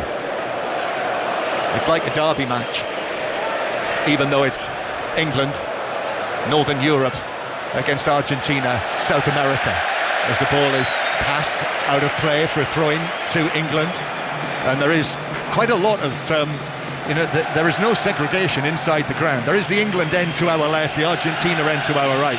Ball played over the top. This is Anthony Gordon to chase. Gordon speeding away. I think it'll beat him. No, he does get the ball in, actually. But it was crossed straight into the arms of Martinez, who was able to go down and take it with Bellingham arriving. We've got him twice now, England. Long balls over the top. Morgan Rogers down on this near touch line. This time it's Anthony Gordon cutting in from the left. Longer ball over the top from Elliot Anderson. 10 minutes played here in Atlanta, in the home of the Atlanta Falcons and Atlanta United, the MLS team. This futuristic stadium. Long pass from Martinez. John Stones is across to head that out of play. No Konza in the starting lineup if you've just joined us and haven't heard. Konza, who'd started the previous matches, but on the bench tonight with Reece James coming back to play as the right back. James and Spence on the other side. Argentina, who have played here just like England already. That's given away by Romero. Anderson surging run through the middle, goes down under the challenge, and then it bounces away. Anderson still getting involved with, I think is it Paredes who is down there? No, it's Enzo Fernandez again, the two of them involved, and actually the referee's brought it back for a foul on Paredes. It's absolute bedlam down there. It really is. Thomas Tuchel, Dan Benitez on the touchline, pacing up and down to the fourth official. He can't believe what he's seeing in front of him. Elliot Anderson was taken out. The England players felt hard done to. I think it was Morgan Rogers that pulled down Paredes off the ball. It was a foul, but the England one was also a foul before that incident. I think the referee's struggling to retain authority here. Very much so. Very, very much so. And like I say, he needs to get hold of this game. I see Lionel Scaloni has just stepped onto the pitch just to have a word with Alvarez and now Tagliafico. And Paredes is being addressed by the referee. Harry Kane has gone across to speak to him as well, the referee. And play will resume with a free kick to Argentina. The referee's just picked up the ball and actually has left. It looks as though it's going to be a drop ball to restart play. An uncontested drop ball after he could have given two clear fouls. I'm not sure. How's that in the rule book? I'm not sure about that. England 0, Argentina 0. Paredes turns and finds Enzo Fernandez, who's got space in front of him. Fernandez, who scored the dramatic winner against Egypt. Messi falls over as the ball has passed slightly behind him, miscontrolled it, fell over. The England fans enjoyed that. Well, it's a collector's item, isn't it? I don't think you'll see that ever again. Yes, however, he who laughs last, so watch out. Argentina with Romero, who also scored in the win against Egypt. Both England and Argentina coming from behind in this stadium to win. Part of the roller coaster journey that has been the World Cup for both England. And then the ball is played forward to Simeone, who had to be offside. He was. That was a collector's item, the early flag. And England coming from behind in this stadium. Oh, and Jordan Pickford's tried to get the ball back off Simeone, grabbed it back off him. Simeone ends on the ground, and now the referee's going to speak to Jordan Pickford. Just tapped the ball out of his hands, and Simeone fell over. Does give him a little shoulder barge there, Jordan Pickford. He doesn't need to be getting carried away with it. I mean, there's no reason for him to be doing that, the England goalkeeper. We've seen him lose his head a few times. I don't think we need Jordan Pickford stoking this up. No. It's already stoked right up. It's white hot down there, even in the air-conditioned cool of this indoor stadium. England 0, Argentina 0. Here's Jude Bellingham. Then back to Mark Gay. Got Mark Gay just walking the ball forward. Gay to Jed Spence. And now Gordon might get away because Molina out of position. Gordon to the edge of the box, onto his right foot, trying to find a position, but he runs into a crowd on the edge of the D, and in the end doesn't even get the shot in. Ran himself into a dead end there, Anthony Gordon. I think he had better options in the box. Really good play again from Jed Spence. Now Argentina might break, and it's played to Simeone by McAllister. Simeone goes for the early ball into the middle. Reece James comes across, however it's bounced away from to Alvarez. Now the ball on the right with Simeone, his cross deep to the back post, but it's over everyone inside the box. And thank goodness at last, I think a game of football's broken out. 14 minutes played, England 0, Argentina 0. Paredes. So a threat there at both ends, but neither attack ended up with an attempt on goal. Haven't had one as yet, but there's been lots of action in the middle of the field. Reece James there, I'm not so sure that he was aware that Alvarez was in such close vicinity to him. I'm not sure he'd have tried to chest it down on the edge of his own 18-yard box. England 0, Argentina 0. McAllister playing the ball over the top. Gay comes across to head it away from Messi. The ball bounces out towards the corner flag. There's a little bit of coming together there, shoulder to shoulder, Spence and Simeone. I thought for a moment there Simeone flicked out his leg at Jed Spence. A little bit like all those years ago, but that one was on Simeone as Paredes. I think the chances of a red card in this match must be dropping all the time. Ball to the edge of the box, England clear it. Jude Bellingham now, but that was a heavy touch from him. Excellent challenge by Paredes. Took the ball away from Bellingham. Superb defensive. And also give him a load of verbals as Jude Bellingham got off the ground. Great turn by McAllister, 30 yards out. Here's Messi, but they're quickly in on him. Challenges from either side. No free kick as Bellingham came in with that challenge. Gordon now, and then Simeone's all over the back of Gordon. That's a free kick to England. I wonder what the foul count is after 15 minutes. Too many, and too many of the challenges have been far too rash. You can see what Simeone was doing there. He ran from 10 or 15 yards away, and the pace of his run, you could see that he wasn't going to stop. And he just clattered straight in. 8 fouls in the first 16 minutes. What minute are we going to get the first yellow card, Paul? Well, he seems very reluctant at the moment. I think he might stop some of the fouls if he does. So what do you think? Should we go 25? We'll go before half-time, yeah. Here's Anderson in the centre circle. Great atmosphere. The Argentina fans bouncing up and down in their hordes. If you missed the anthems, I mean, that was a cacophony inside the stadium under the closed roof. You could barely hear. Took my headphones off in the stadium. You could barely hear the anthems. Spence now on the left-hand side for England. Jed Spence allows the ball to come to a dead stop. Plays it infield to Mark Gay. Harry Kane comes deep. He's hardly touched the ball, Harry Kane, so far. Now, Reece James has joined the attack. He's almost on the left wing. James and Spence together. Spence plays it through the legs of the defender, but Enzo Fernandez is there to see it behind, even though he was being buffeted by Spence. Very good play from Enzo Fernandez. Goal kick to Argentina, 0-0. Paul Robinson. That's once again Jed Spence on that left-hand side. He looks like he's full of confidence. He knows that he's quicker than Simeone and Molina, and he's beat them on 2 occasions. It was Fernandez, the midfielder, having to come in as a third player and make the tackle. Well, we've been told that the reason Spence is in the team because he's a fighter. If ever there was a match for a fighter, it's this one. 17 minutes played here. Spain waiting.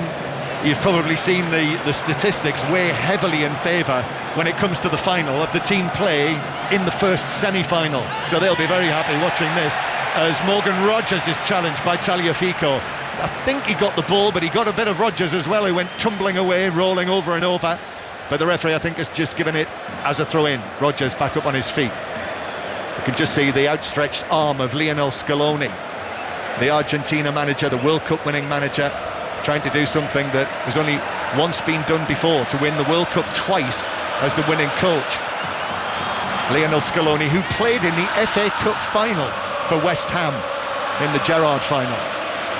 England with it on the left. Gordon just drags it back, and we have a moment's calm here in amongst all of the bedlam. Argentina just stepping off as England, and Morgan Rogers, that's a nice ball infield to Declan Rice. Rice back to Rogers. Rogers tried to go between 2 men, then the challenge comes in that deflects away out of play for what is given as an England throw. I thought maybe the final touch was off Rice, but it is given England's way. James takes that. Here's Anderson. Anderson just forward of the centre circle, then across to Mark Gay. Harry Kane and Bellingham waiting near the edge of the box. It's played in by Gordon to Kane. Kane with a lovely ball out to Rodgers. James on the overlap. James's ball across, too close to goalkeeper Martinez, who just drops on it. Good piece of play from England. Morgan Rodgers, Reece James, that's the first time he's got round the outside of him. Good piece of full-back play. Rodgers just waits for him to come round the outside of him. Gets an opportunity to put a good cross in, but it's too close to the goalkeeper. Got to look up and pick somebody out in that situation. Still 0-0. Anthony Gordon coming across and forcing the issue with Martinez. He's got his Villa teammate not too far away from him, Morgan Rodgers. Now Messi. Oh, he's miscontrolled that, Messi, and Anderson just whacked it away from him back downfield, and Romero has to run back to keep the ball in play. Across it comes to Martinez again. Martinez, who, I know it's a long way down the road, Paul, but lurking away there in the distance is Emi Martinez's brilliant record in penalty shootouts as a goalkeeper. Tagliafico bringing it forward. Now Alvarez on the left wing. Alvarez, as James tries to get back. Alvarez cuts across the corner of the box and crosses it all the way to the edge of the area. Messi chests it into the box, and Anderson for England is back there to volley it high up into the air. It's nodded back into the box. Spence with a challenge. Gay calmly heads it down, and the referee spots the offside flag on the far side, and it's a free kick to England, and it's still 0-0. And even though it's been bad-tempered, feisty, this is exactly what we expected. Yeah, exactly. Right from the first whistle, England set the stall out with that high press. There's been challenges flying in all over. I just noticed that Elliot Anderson, he's tracking Messi wherever he goes. He floats all over the field as Messi, and he's changed his game so much as he's got older, and he pops up in pockets and he plays parts of the game. He doesn't play all the game, and Elliot Anderson's been charged with keeping an eye on him if the back four don't. Well, Thomas Tuchel told us, didn't he, yesterday, that he had thought about man-marking Messi, and with Messi playing centrally, Anderson can do that. Long ball forward, Rodgers chasing. Tagliafico puts his body in the way, the two of them come down together, and I think that's actually been given as a free kick against Morgan Rodgers. So a free kick, yet another one to add to the growing list. Paredes to Alexis McAllister. McAllister turns and looks for the ball to Messi, a little flick from him. Molina pushing up from right back, then back to Messi, and then back to McAllister. This team, the defending champions, remember, the World Cup holders, and 8 of this team started the final in Qatar 4 years ago. Paredes again. Paredes, who is in the England half, but has the time to put his foot on the ball and pass it to Alvarez. And Alvarez, who scored that brilliant goal against Switzerland in the quarter-final in extra time. Argentina taken to extra time by Switzerland, England taken to extra time by Norway, before eventually winning through. Ball back in the centre circle with Argentina in the all-blue kit, their lucky kit. They are the away team, in inverted commas, for this match, so no hesitation to wear the blue that they wore, the blue shirts, against England back in '86, and indeed in '98 as well, when they won the penalty shootout against Glenn Hoddle's team. Bellingham, and then McAllister goes down with a fearful scream. We can actually hear it on our microphones. He's still writhing around on the ground. Bellingham with the challenge. The free kick has been given to him, and Jude Bellingham just walks away from it. And he did step on the top of his foot, Paul. He did. He stuck it. I think that was it's just a painful one on the top of his toes. I mean, he's given enough out at the early stage of this game, Alexis McAllister. I think it's a bit of retribution from Jude there. We've just been informed that in the first 10 minutes of this game, Argentina's 4 fouls equalled the record in the first 10 minutes of a World Cup game. Well, at this World Cup, or any World Cup. Anyway, it's a free kick to Argentina that they're waiting to take. I mean, that in itself could have been a yellow card there.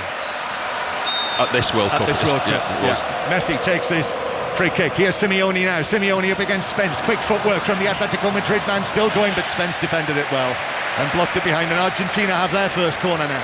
They're defending narrow, England. That's one thing I have noticed. They're not worried about a threat in the wide areas, although Alvarez is hanging out on this left-hand side.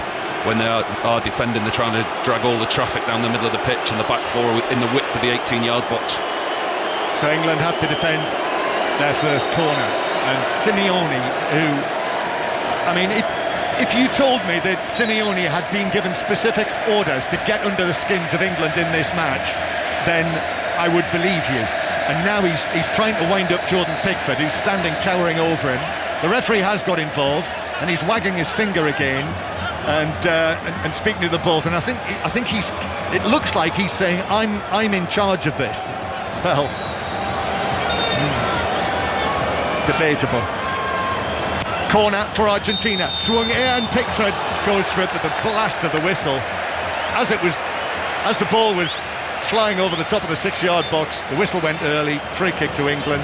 Simeone on Pickford, and he was clearly holding him, Paul. I mean, you said you've hit the nail absolutely on the head with Simeone. That exactly looks like what he's been sent on the pitch to do. And we will have, and we don't need it. This is totally unnecessary in this stadium, 22 degrees. We've said it during the course of the World Cup.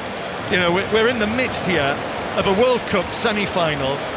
It's going toe-to-toe, and now we've got this performative, ridiculous hydration break so they can show adverts on American television. And that's not even, just wait till we get to Sunday, Paul. Now we know that there will be around about the half time in the World Cup final will be around about half an hour. You're gonna look forward to that, John, aren't you? That's one thing that you've not enjoyed about this World Cup, is it? These adverts breaks. Well, it's simply not right. I think anyone who values what football is all about, you know, this is not natural. This is not what it's supposed to be. And I think, you know, we've talked about it all World Cup, but it's right to do that because this is just plain wrong. England 0, Argentina 0. Matt Upson is watching from afar, back in the 5 Live studio. Interesting, yes. Matt? Yes, John, I think you're spot on, by the way, about the breaks. But anyway, it is interesting. I mean, what it must feel like there, on the television, it just feels like a broken up game right from the start. And England are having to work hard not to get lowered and lured into this kind of scrappy, horrible, kind of narky game that Argentina appear to want to take it to that place, and I think that's really interesting how we're going to have to cope with that. Showed a couple of nice flashes of pace, and we're trying to press high. I think Anderson is really stepping in on Messi and trying not to give him any time and space, but you know, there's been a lot of gamesmanship already, hasn't there? I mean, we're only a quarter way through the game, and already I haven't seen the foul count, but it must be extremely high and a very broken up game. Thanks, Matt. It currently stands at 11 fouls in the first. Well, there are now 26 minutes on the clock. But England know already, Paul, you know, if you get a man sent off in a World Cup match, knockout match, then you're right up against it. And they've got away with that once already in this tournament. Now, think what you like about these breaks, but Thomas Tuchel has utilised them very, very well in games. And he's actually changed formations and changed the direction of the game during this time he gets with his team, and he's just let the players there have a drink. He let them calm down, and then just before they're walking back onto the pitch, now he's got them all in and around him. Quite, you know, he's quite animated in the way that he was speaking. He had a point that he wanted to make. So 0-0, and play about to get underway again. England in the white shirts, white shorts, white socks. If you've not heard, Thomas Tuchel making 3 changes. If you've just joined us, if you're in your car, maybe trying to get home to see this match, it is on BBC One, but via the red button and the iPlayer, you can actually listen to the 5 Live commentary alongside the pictures. But of course, Guy Mowbray and Alan Shearer doing a great job on BBC One, I'm sure. And Anderson, that looked like a high foot. Alvarez outside the box and actually stretching for it. Messi actually prodded it straight behind for a goal kick, but that could easily have opened up, and that came from Pickford's goal kick. Yeah, it was an error from Jordan Pickford. He looked to find Jude Bellingham with a straight ball. I don't think Bellingham was expecting it. He was kind of on the half turn, and the Argentina player nipped in, got to Alvarez on the edge of the box, but it was just a heavy touch from him in the end. Pickford going for a long pass for Morgan Rogers, and then McAllister in on the challenge on Reece James, who I think got to the ball first, and I think, well, that looked like a foul on Reece James, but the referee says it's a throw-in to Argentina. And again, Harry Kane just having a word with the referee as he ran past him. And Thomas Tuchel is absolutely incensed with the 4th official down on the side of the pitch. He's an Italian, by the way, American officials on the pitch, but Maurizio Mariani is the 4th official. And Thomas Tuchel there, well, he's made it clear that he, like me, thought that was a foul on James. I think the referee's missed a lot. He's let a lot go, and there's a lot of England players out there that feel they've been hard done to. In all honesty, I think they're getting kicked about a little bit, and they're getting no protection whatsoever from the referee. Yeah, well, Thomas Tuchel's already spoken about the standing. standard of officiating at this World Cup. So England, virtually the last thing I said to Thomas Tuchel last night was, given the history of this fixture, this is one for cool heads, as the long ball is played forward for Argentina, but Spence is able to win the ball in the air against Simeone. Now, again, Simeone, but a heavy touch from him takes it out of play, and it's a throw into England halfway inside their own half.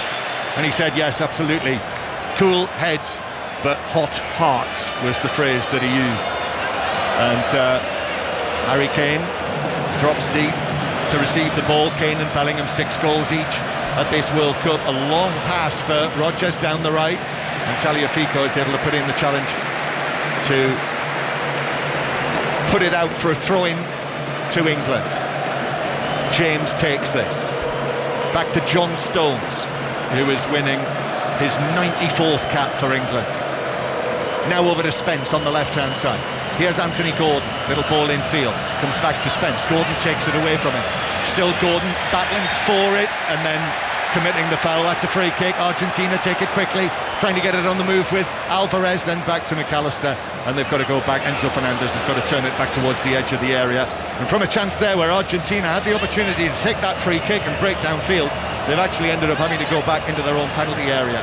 Tagliafico, and then Romero steers it, and then Tagliafico up to the line, and it's turned back infield. This is good from Argentina. Paredes, and then Alvarez still inside their own half as Paredes just allows the ball to run through his legs, and he'll walk it into the centre circle where Messi has dropped all the way back there to take possession and then clip a pass to Tagliafico, but back it goes again to the edge of to the halfway line to Lisandro Martinez. Long pass overhead from Messi, way beyond the run, which was actually coming from Molina, the right back, but it bounced away, skipped away through for a goal kick to England.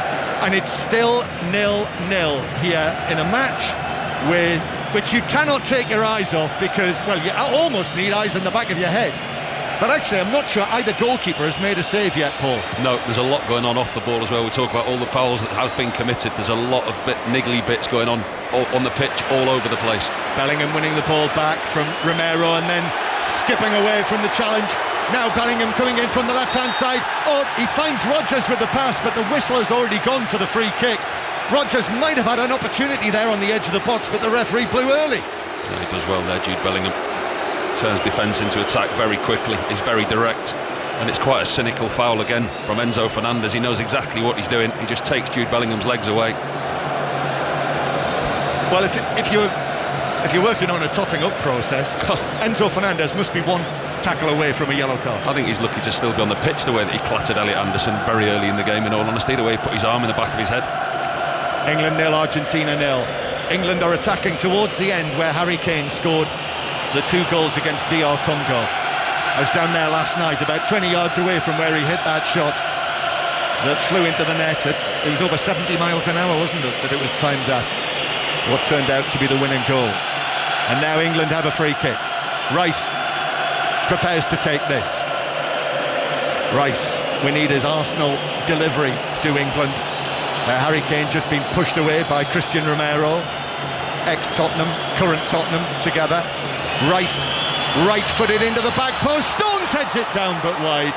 Under pressure, Tagliafico, or I think it was Lisandro Martinez, actually did enough. Manchester United against Manchester City there, and Stones heads it down. Just watching off the ball as well, Reece James has ended up in a heap on the floor at the far post.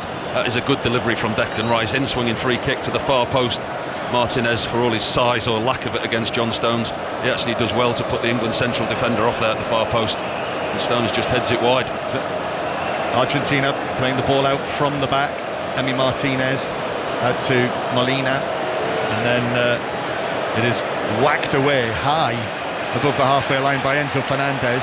Simeone is battling for it against Spence, and then Simeone, there's a surprise. The challenge on Gay, free kick, and the referee's just brought it back. In fact, I think Simeone blocked the free kick that England were trying to take quickly, and England appealing that Simeone did that on purpose, and the referee's just brought it back, and he's going to go and speak with Simeone. But a free kick to England, and that's all it is. How Simeone has not been booked in this first half. He knew exactly what he was doing there on Mark here. You could see him, the pace that he runs into challenges. He's not stopping. Thomas Tuchel is absolutely livid down beneath us. It's England 0, Argentina 0. 33 minutes played. Bad-tempered, feisty, testy, call it what you like. Pickford with the ball at his feet outside the penalty area. He's going to go long, left-footed. Jed Spence is underneath it there. First-time ball from Spence to Gordon. Oh, a little touch, but it took it away from him. And Lisandro Martinez was able to clear. However, Reece James sends a high ball into the Argentina box, but it's over the top of Bellingham and bounces out to the right-hand side where Spence put Molina under pressure, still under pressure, and he turns down there, and Spence might win it back. He has won it back, but then there is support there, but Argentina clear it, and England have it back with Gordon, and Gordon does a full 360-degree turn. Bellingham's then challenged by Molina. That's a free kick near the left corner of the box. Done well again, Jed Spence. It's a tactic that England are using. You see Anthony Gordon on the left wing. He makes a run inside into Harry Kane's number 9 position, and Pickford goes long over the top, the advancing fullback, and England have got in 2 or 3 times in this first half, and that's a free kick won by Bellingham, just on the pinpoint of the 18-yard box on the angle. A good position. Also, that's a poor challenge by Molina there, and I don't mean a bad challenge, I mean a naive challenge to put in that tackle on Bellingham and just concede the free kick in a really dangerous position. You can see the adrenaline's running with all the Argentinians. They're not thinking about when they're going into tackles, and they've been quite crude with all the tackles that they're making. They've got whipped up in the dressing room for this match before it began. Free kick then to be taken from out on the left-hand side for England. Lots of movement on the edge of the 6-yard box. It's whipped in by James and pushed away by Martinez, headed back across the 6-yard line, but headed up and away, and then further away now by the head of Alvarez for Argentina. Reece James gives it to Rice, so that's a poor pass from Rice. That might let Argentina in. Alvarez with the pass. Messi's under this, but Spence was quickly to him, and then also in comes the challenge on him from Harry Kane, but Messi's up again, tries to go between Spence and Anderson, is sandwiched by the two of them. Messi goes tumbling down. That's a free kick, and now all of the Argentina players are saying, how about that for a yellow card? And he's going to give him one, believe it or not. The first real crunching tackle that England have put in, he's going to book him. I can't believe it. The referee, I mean, he's been bullied here by the Argentinian players. As soon as the challenge went in, they all surrounded him as if none of them had made a challenge the whole game. And now the players are all gathering around again. There's sort of light pushing and shoving. Fingers are being pointed. The yellow card has been shown. I mean, it was a double challenge by Spence and Anderson, I think. It depends who has been shown the yellow card. And it looks as though it's Elliot Anderson, because he has been brought over by the referee. Do you know what, John? It probably is a yellow card. You know, on the scale of yellow cards, it probably is. But the standard that the referee has set this whole game, that's not the worst challenge that we've seen. Messi does brilliant. He wriggles away from Jed Spence, gets away from Harry Kane and Anthony Gordon. Stadium comes to light, and then between Jed Spence and Elliot Anderson, they just put him in a sandwich. Elliot Anderson just dangles his left leg out and hits him with his shoulder. Yeah. It's a blatant booking, but not to the standard he's been refereeing at. Yeah, that is the right decision. Yes, it's a yellow card, quite right. This time the referee. And the yellow card, first yellow card coming in the 38th minute. Frankly, we could have had 5 or 6 by now. That's the first. And it's a free kick to Argentina. And that was dangerous from Messi. That was one of his runs from deep. And England just put a stop to it. Anderson stopped him in his tracks. But he's got this free kick. This is 40 yards out. England have put up the one-man wall. Messi's going to play it square to Paredes. Still 0-0. This is the World Cup semi-final on 5 Live. Messi starts the run, shoots low from distance, blocked back out. Enzo Fernandez with a shot that is narrowly over the top left corner of the bar. He's saying that it took a flick, and both Enzo Fernandez and McAllister react as though they've just been stung by bees, as the referee says it's a goal kick. But that was not far away. Saying it just clipped the backside of John Stones, I think, on the way through. But this surrounding the referee, it's getting boring now. Every single decision that he's getting surrounded by the players. Pickford takes a heavy touch in the 6-yard box, so gets rid of it quickly. And towards the halfway line, still 0-0, half-time approaching. What a half this has been. This is full-on World Cup rivalry between England and Argentina. We've not seen it for 21 years. You played in the last one. And even though there are all sorts of things going on, I have to say it is thoroughly enjoyable. Oh, it's fantastic. And as you say, you literally cannot take your eyes off it, because there's something happening, not just following the ball, there's something to watch over the whole pitch. And especially the managers down beneath us as well. They're almost as entertaining as the game, the way that they're carrying on. Yes, I wish we could actually see them. This stadium, we've been put in a position where we can't actually see the managers, the coaches in front of their benches. So fortunately we've got the little screens here which help us out. Here's Martinez in possession, the Argentina goalkeeper. Long pass from him, Simeone on the chase, headed down by Gay. Rice, that's an awkward one for Spence, who did win it in the air, and then Anderson heads it forward, and then Harry Kane gets a firm challenge in the back by Paredes.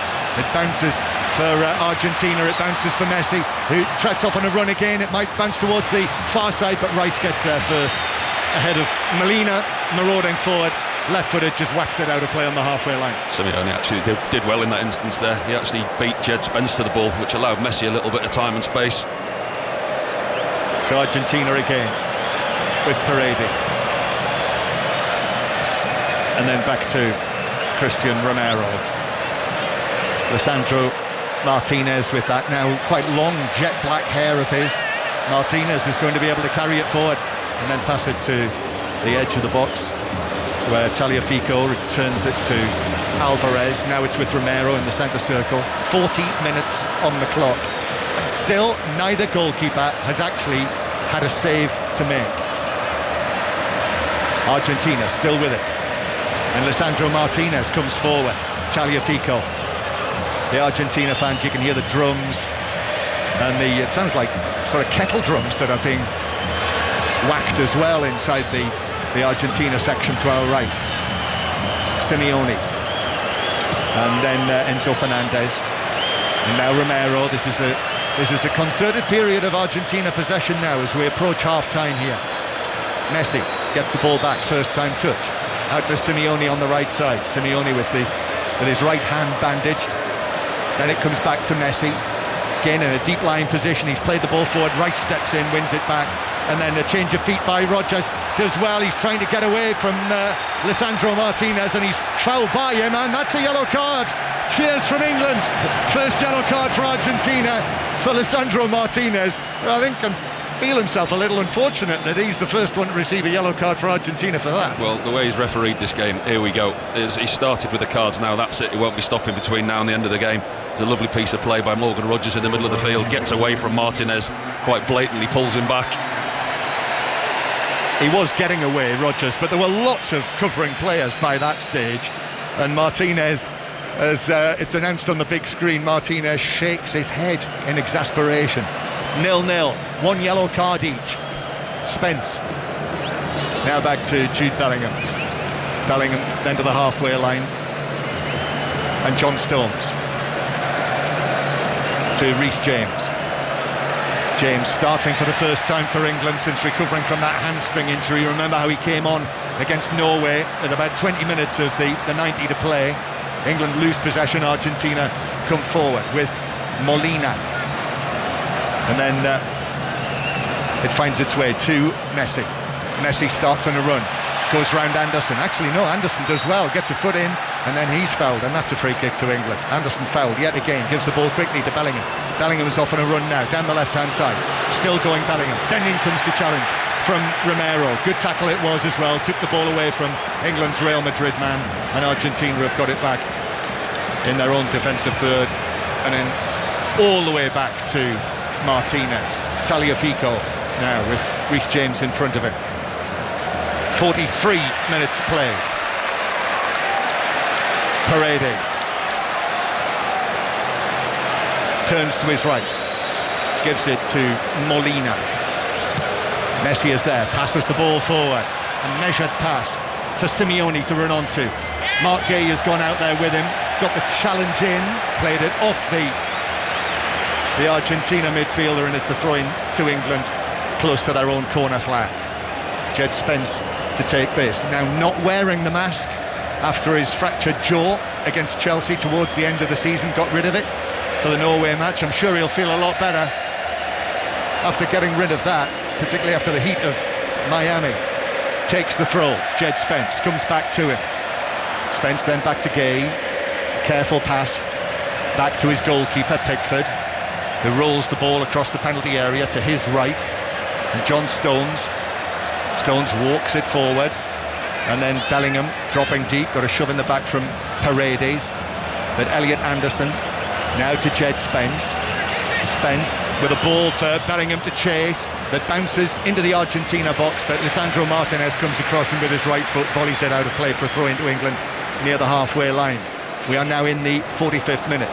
The board will be coming up shortly, probably 3 minutes I think, as Elliot Anderson crossfield pass. James will do well to reach that, he can't. It's straight out of play on the full for a throw into Argentina, level with the edge of their own penalty area. They're looking for that ball over the top quite a lot, England, whether it's to the two fullbacks that have pushed on alternately, or it's the runner from deep. Bellingham and Rodgers a number of times in this first half have tried to get on balls over the top from deep. 5 Live and the World Service from the BBC. We've brought you coverage of all the matches on 5 Live and BBC Sounds. You can listen as well on the smart speaker as Jude Bellingham cuts in field. Romero eased into him. Bellingham went down. Referee allows play to continue. Paredes to Molina, and then Paredes in field. Elliot Anderson nipped in. Harry Kane takes possession of the ball. Might bounce for Bellingham, but no. However, Gordon plays it square. 3 minutes of added time. You might have heard that announced. Comes back to Declan Rice. There was a glimmer of an opening there for England, but Argentina stood firm. And now Spence has it over there on the far side. Mark Gay just shuffles forward with the ball at his feet. Harry Kane has almost come all the way across to get it from him. Declan Rice now. How do you think he's fared? Declan Rice, we did wonder, didn't we? Seems okay.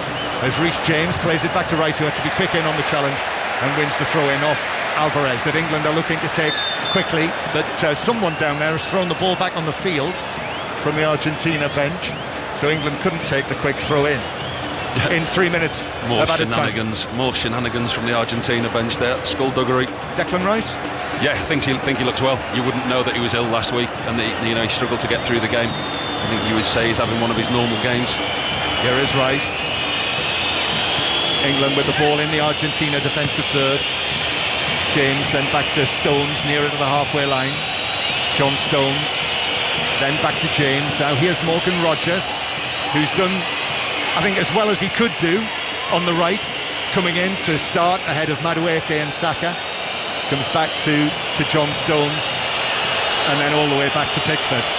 And I think for Morgan Rodgers as well, this was a match for the physicality of Rodgers. Long pass through the middle from Anderson, but Rodgers was in an offside position, and it's a free kick to Argentina. Yeah, they just got in each other's way there. Morgan Rodgers and Jude Bellingham running into the same space. I think that's one thing Thomas Tuchel will be saying. He'll want more width from Morgan Rodgers. He'll want him on this near touch line. Rather, yes, he wants him to make those runs, but not to the detriment of others. And he is capable of that, isn't he? Yeah, absolutely. And I think when he's come on and when he's played, we've seen the creativity and we've seen the way that he can actually unlock a door. And maybe something like that is going to be needed the way this game's panning out. England 0, Argentina 0. No quarter given or taken here. Argentina with Tagliafico, and then Alvarez, and then a shove in the back of Enzo Fernandez from Bellingham. That's not given as a free kick. Harry Kane with a pass, but that was a tired looking pass from Kane. Tagliafico easily cut that one out. James, oh, that's a high foot on James from Paredes. Yes, that's given as a free kick. Again, more Argentina reaction from their players down there, arms thrown into the air. It's high foot, caught James. Blatant free kick, one that he's actually got right, the referee. Brave there, Reece James, to put his head in because he could see what was coming from Paredes. Gay, now to the left-hand side to Jed Spence. The defending World Cup champions having to defend for these final seconds of the first half. Gordon cuts in, it takes a deflection, but that drops high over the top of the bar. And I think the referee's going to blow for half-time before the corner can be taken. And we have had over the 3 minutes of added time, even though Harry Kane, well, a penny for the thoughts of the England players. What will be said in the dressing room after this? Messi is there as well, even though Kane's speaking to the referee. Lionel Messi as well is just on the scene, just to check and see what's being said. Kane walks away, and the England players head towards the dressing room, and it's 0-0, and neither goalkeeper has made a save. No, and that's one of the worst refereeing performances I've seen at this World Cup. He didn't get a grip of the game from the start. I mean, Jude Bellingham now and Messi are both standing around the referee. Messi's talking to his friend, the referee. He's let so much go. The two coaches are not happy either. And I think from an England point of view, they've had to stick in this game because it's been tough. You know, they've been kicked off the park at times. There's a clear set, there's a clear game plan. You can see that England are trying to press high, and they've looked good when they've got in behind, but there just hasn't been any real flow to the game because they haven't been allowed to. Well, the players head to the separate dressing rooms, the separate tunnels, both at the same end, actually, and that's at the Argentina end. So the blue shirts of Argentina disappearing down the tunnel, and the white shirts of England as well. And as I say, a penny for the thoughts of the England team in that dressing room. And this is absolutely a match for cool heads. And at half-time, England 0, Argentina 0. And Kelly Cates is with us here inside the stadium in Atlanta. Yeah, John Murray and Paul Robinson maybe have the only cool heads in the stadium at the moment. Certainly aren't too many on the pitch. This is a feisty encounter between England and Argentina. It's goalless at half-time. Matthew Upson and Tim Vickery are with us as well. And Matt, look, we can get to some of the decisions in a second. We'll talk about the referee. Apart from anything else, this is a genuinely entertaining 45 minutes of football. I mean, I touched on the fact it might be a bit of a scrap before the game. I think that was an understatement, really, wasn't it? I mean, the game very nearly actually didn't get started, has it? It's not got into a rhythm, it's not got into a flow. It's been broken up by both teams, really. I mean, I think Argentina started that kind of narrative by the way they went about it, and England have been very solid in shape, very disciplined, and almost bought into that a little bit. I think the referee, it's been difficult because the fouls are niggly, and I understand early on you don't want to be giving yellow cards out to players too early, but you've had 19 fouls in the game, only 2 yellow cards. He's got to do something as some kind of deterrent so that both teams really just get into the flow of what the actual football is and stop obsessing with each other. And who's going to get the next tackle, who's going to make the next foul. But it does make, you're right, for a different watch, and I'm enjoying it. Tim, there is an element here of fighting for the right to play between these two sides and winning that battle before there's a chance to kind of even, I mean, to be honest, even have a shot on goal. England have had 1 shot, Argentina 2, and they both got an XG of way below 1, 0.05 for England, 0.03 for Argentina. And as Matt pointed out, with 19 fouls already in the game, only 1 yellow card on each side, you can kind of see what the battle plan is for the first half. Yeah, I'm not sure it's fighting for the right to play. It's fighting for the right to stop the other lot playing. And Argentina, I mean, football doesn't have to be good, does it? And in some ways, that was a dreadful half. But it was absolutely gripping from first till last. Why is this? Why has it turned out like this? At the moment, it's more the game that Argentina want to play. Argentina are very, very wary of this England side. And you can see why every time England have the space to run at them. So Argentina have adapted their approach and their tactics. And the way that Enzo Fernandez is there on their right-hand side, alongside pad edges, trying to bolt the gate for Bellingham. Argentina have done that pretty well. Simeone gives them a little bit of depth down the right, but also he will drift into the centre-forward position when the right-back comes forward, allowing Messi to drop and orchestrate. Otherwise, there was a danger of Messi being isolated in the game. But England, I think, have the ascendancy. And Argentina are looking at this game, and at the moment they're thinking, we can't pass our way through England. We have to make it scrappy, and it has been scrappier than Scrappy Doo, hasn't it? So it's up to England. I wonder when the second winger will come on as space opens up and as England look to stretch out the game, because the more space that is on this field for England to run at the Argentina defence, I think the more chance that England have of emerging triumphants. Yeah, I thought we were going to get a Scooby impression out of you there for a moment, Tim, but we're not so fortunate. But I think England, personally, have been the better team. I think it's a really good mid-block because of those reasons that Tim mentioned, and how Argentina want to sit back and are probably concerned about the Bellingham, Kane and what England can do in that kind of passing range. But I think our passing's been good. I think it's a game that Thomas Tuchel will look at that first half and come off and go, yeah, I'm really happy with that. It was disciplined, it was controlled.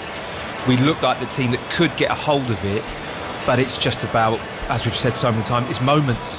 And this game's going to be decided by something. Alvarez, once in the first half there, really showed his quality, nearly picked out a lovely little ball into Messi, who chested it, and you thought just a little something like that can just fall in place and be the deciding factor. But so far from England, I think, from Tuchel's perspective, I think he'd probably be really happy tactically and how his team have set up, and the changes in terms of Jed Spence. I think he's really high energy, he's pace and aggressive when he goes in 1v1s. He wins balls that he's got no right to win, or stops players coming out. So it's been pretty good from England so far.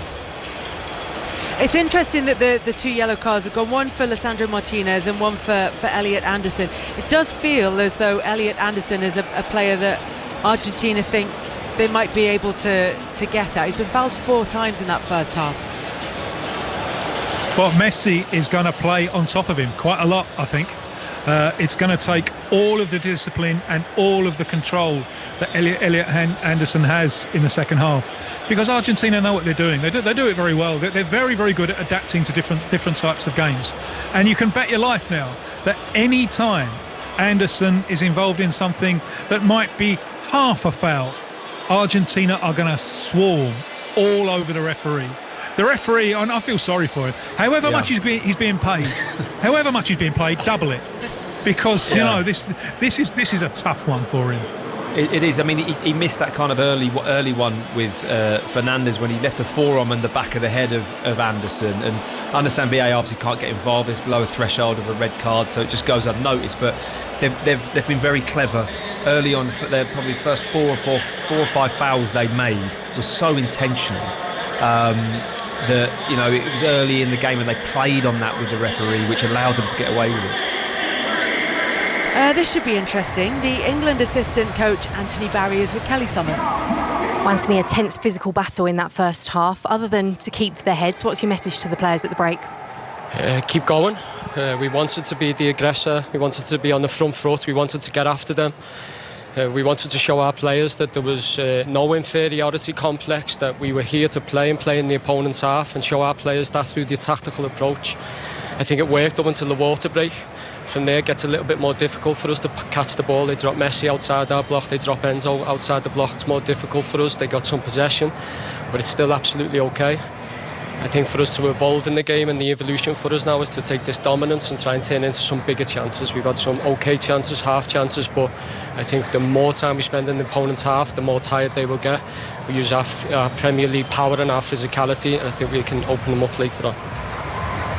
Matt, that was very interesting, as it always is from Anthony Barry at half-time, where he talks about that Premier League mentality, which we know that Thomas Tuchel wants to bring to the England side, and how that physicality can start to pay off in terms of the fitness and the ability to see this game through to the end as it opens up for England potentially bringing on one of another winger from the bench. But he started off by saying that they did want to be the aggressor, that this is going the way that England wanted. They wanted a scrap from the outset.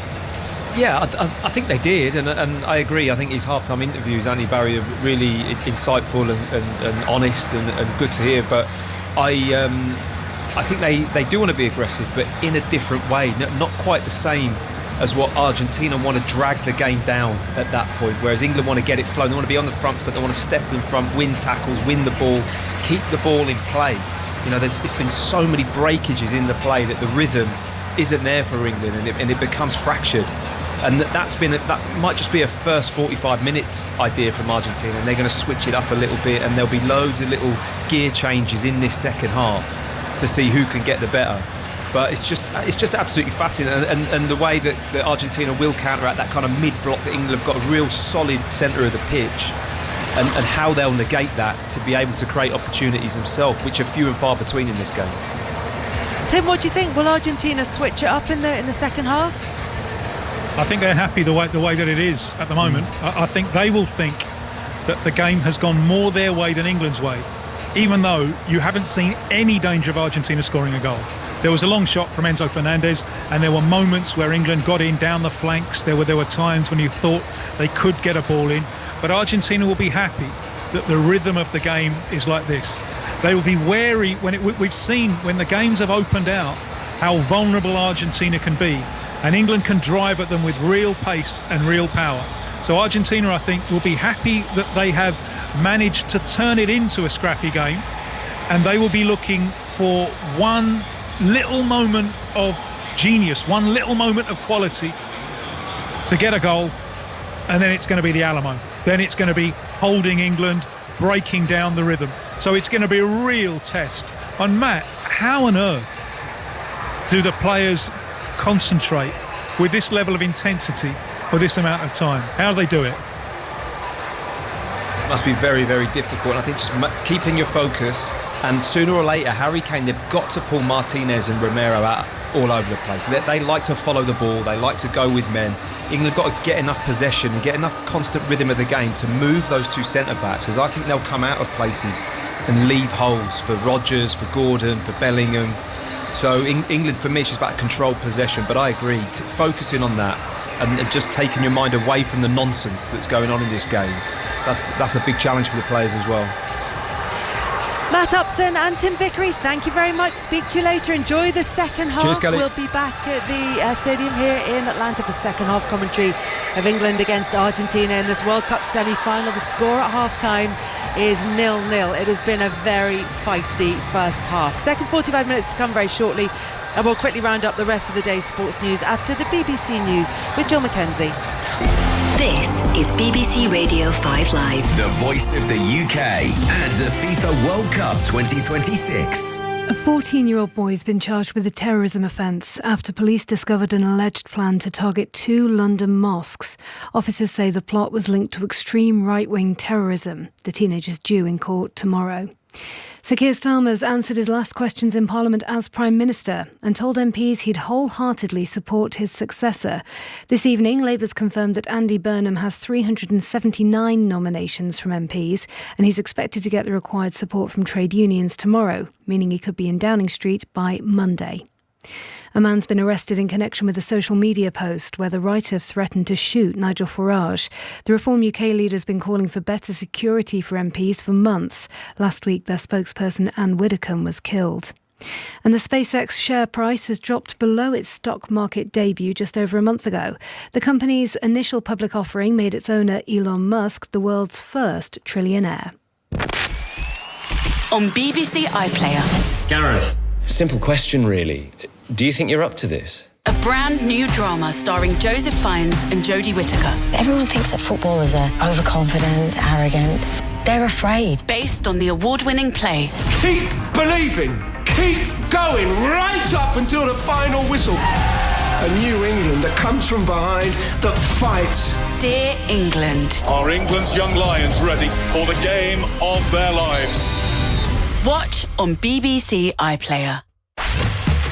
The FIFA World Cup 2026 with Kelly Cates on 5 Live Sports. Second half of England against Argentina to come. It's 0-0 in this World Cup semi-final for a chance to play Spain in the final on Sunday. It's not necessarily been a high-quality first half, but it's been a really entertaining one. Second 45 minutes coming up very shortly. The 154th Open Championship starts tomorrow morning at Royal Birkdale. 5 Live's coverage gets underway at 11 o'clock in the morning with Alistair Bruce Ball. There is a full preview. It's available right now on the All About feed on BBC Sounds. They'll hear from the newest English major winner, Aaron Rai, the Masters champion Rory McIlroy, and the defending Open champion Scottie Scheffler. Elsewhere in sport today, Leandro Trossard has completed his move from Arsenal to Turkish side Besiktas for a fee of just over £15 million. And in boxing, Conor Benn's world title fight against WBC welterweight champion Ryan Garcia has been arranged for September the 12th in Las Vegas. England players are in the tunnel. The Argentina players just starting to make their way out onto the pitch for the second half of this game. The referee and his team already out there. It hasn't been necessarily, Paul Robinson, a high quality game. It's been an entertaining one, and it's been an eventful one. it's been a war of attrition. It's been a battle. There's been a lot of challenges going in all over the field, and the game, because of that, hasn't really been allowed to get any type of flow to it. And I think that, like Tim said at half-time, that will suit Argentina. They'll be quite happy with that. England have got to find a way through it. They've got in behind once or twice, and that's when they've looked at the best. The longer balls over the top, the fullbacks pushing on. They have had good possession in good areas, but obviously it's devoid of quality because of the way that the tackles and the breakup of the game has been going. So it may have suited Argentina over the first half of this game. The question has to be then how long they can keep up this style of play in this game. Yeah, we could be here for a long one this afternoon, the way that this game's panning out. Wouldn't be surprised if this went all the way. It's the first goal is going to be absolutely key in this game, because if Argentina get the first goal, they're just going to sit in the low defensive block and say to England, try and break us down. I think for England to get the first goal, then Argentina will have to come out and play a little bit more than they are doing. Almost ready to go then here in Atlanta in this World Cup semi-final between England and Argentina. Paul Robinson and John Murray with you for the second half. Thank you, Kelly. Yes, England with Pickford in goal, James, Stones, Gay and Spence the back four, Anderson, Bellingham and Rice in midfield, Rodgers and Gordon either side of Kane, and Argentina with Emi Martinez in goal, Molina, Romero, Lisandro Martinez and Tagliafico their back four, Paredes, Enzo Fernandez and Alexis McAllister, with Giuliano Simeone on the right, Julian Alvarez on the left, and captain Lionel Messi through the middle. Yeah, been an awful game, but at the same time, it's been monumental and epic. Strange mix. England 0, Argentina 0. World Cup semi-final 2026. Second half begins now. Declan Rice kicking off and playing the ball back to Jordan Pickford, and the referee's blown his whistle and he's going to bring it back to start again. I think they went too early, the England players. I think they were too eager to get themselves into the Argentina half of Pickford's long clearance, and the referee's pulled it back immediately. Slightly fussy. He's not my favourite referee. Ismail Elfat, who's had a real job on his hands and at times has struggled with it. Right, second half begins now, second time around. Declan Rice passes the ball back to Pickford, who's slightly off balance, hits a long ball through the middle that Kane jumps for. Romero wins that in the air. Rice heads it back to Gordon, who nods it forward to the edge of the box, and the ball's played up to Messi nearer the halfway line. Now this could free up Julian Alvarez in the centre circle. Alvarez actually angles it back to McAllister. Argentina in their lucky blue shirts, black shorts, black socks. England in the almost all white with the red trim, red numbers on the back. England 0, Argentina 0. Argentina, the World Cup winners, the holders, the defending champions. England, who've not been in a World Cup final since 1966. Never won a World Cup semi-final on foreign soil. That's what they're trying to do. And the match that we've seen, maybe it'll change in the second half, but maybe one goal might be enough to win this. Here's Romero. Romero for Argentina, to his right, to Molina. And then Simeone. Giuliano Simeone coming in for Rodrigo De Paul, who's on the bench. Substitutes will probably play a big part in this in the second half from both Thomas Tuchel and Scaloni. That's been the way of it at this World Cup, and certainly when you have 5 changes that you can make. Ball back with Martinez. This stadium, the Atlanta Stadium, is absolutely packed. It's the hottest ticket at this World Cup. Martinez, long pass from him. Simeone gets a little head to that. Spence missed it. Alvarez into the box. Spence recovering. Shot saved by Pickford. First attempt on goal in the second minute of the second half. It's Alvarez. Jordan Pickford saves it. Comes back to Alvarez though. Oh, what a turn! Shoots into the outside netting. And they're claiming that it took a flick off Gay. But the referee says, in fact, I think he has given a corner.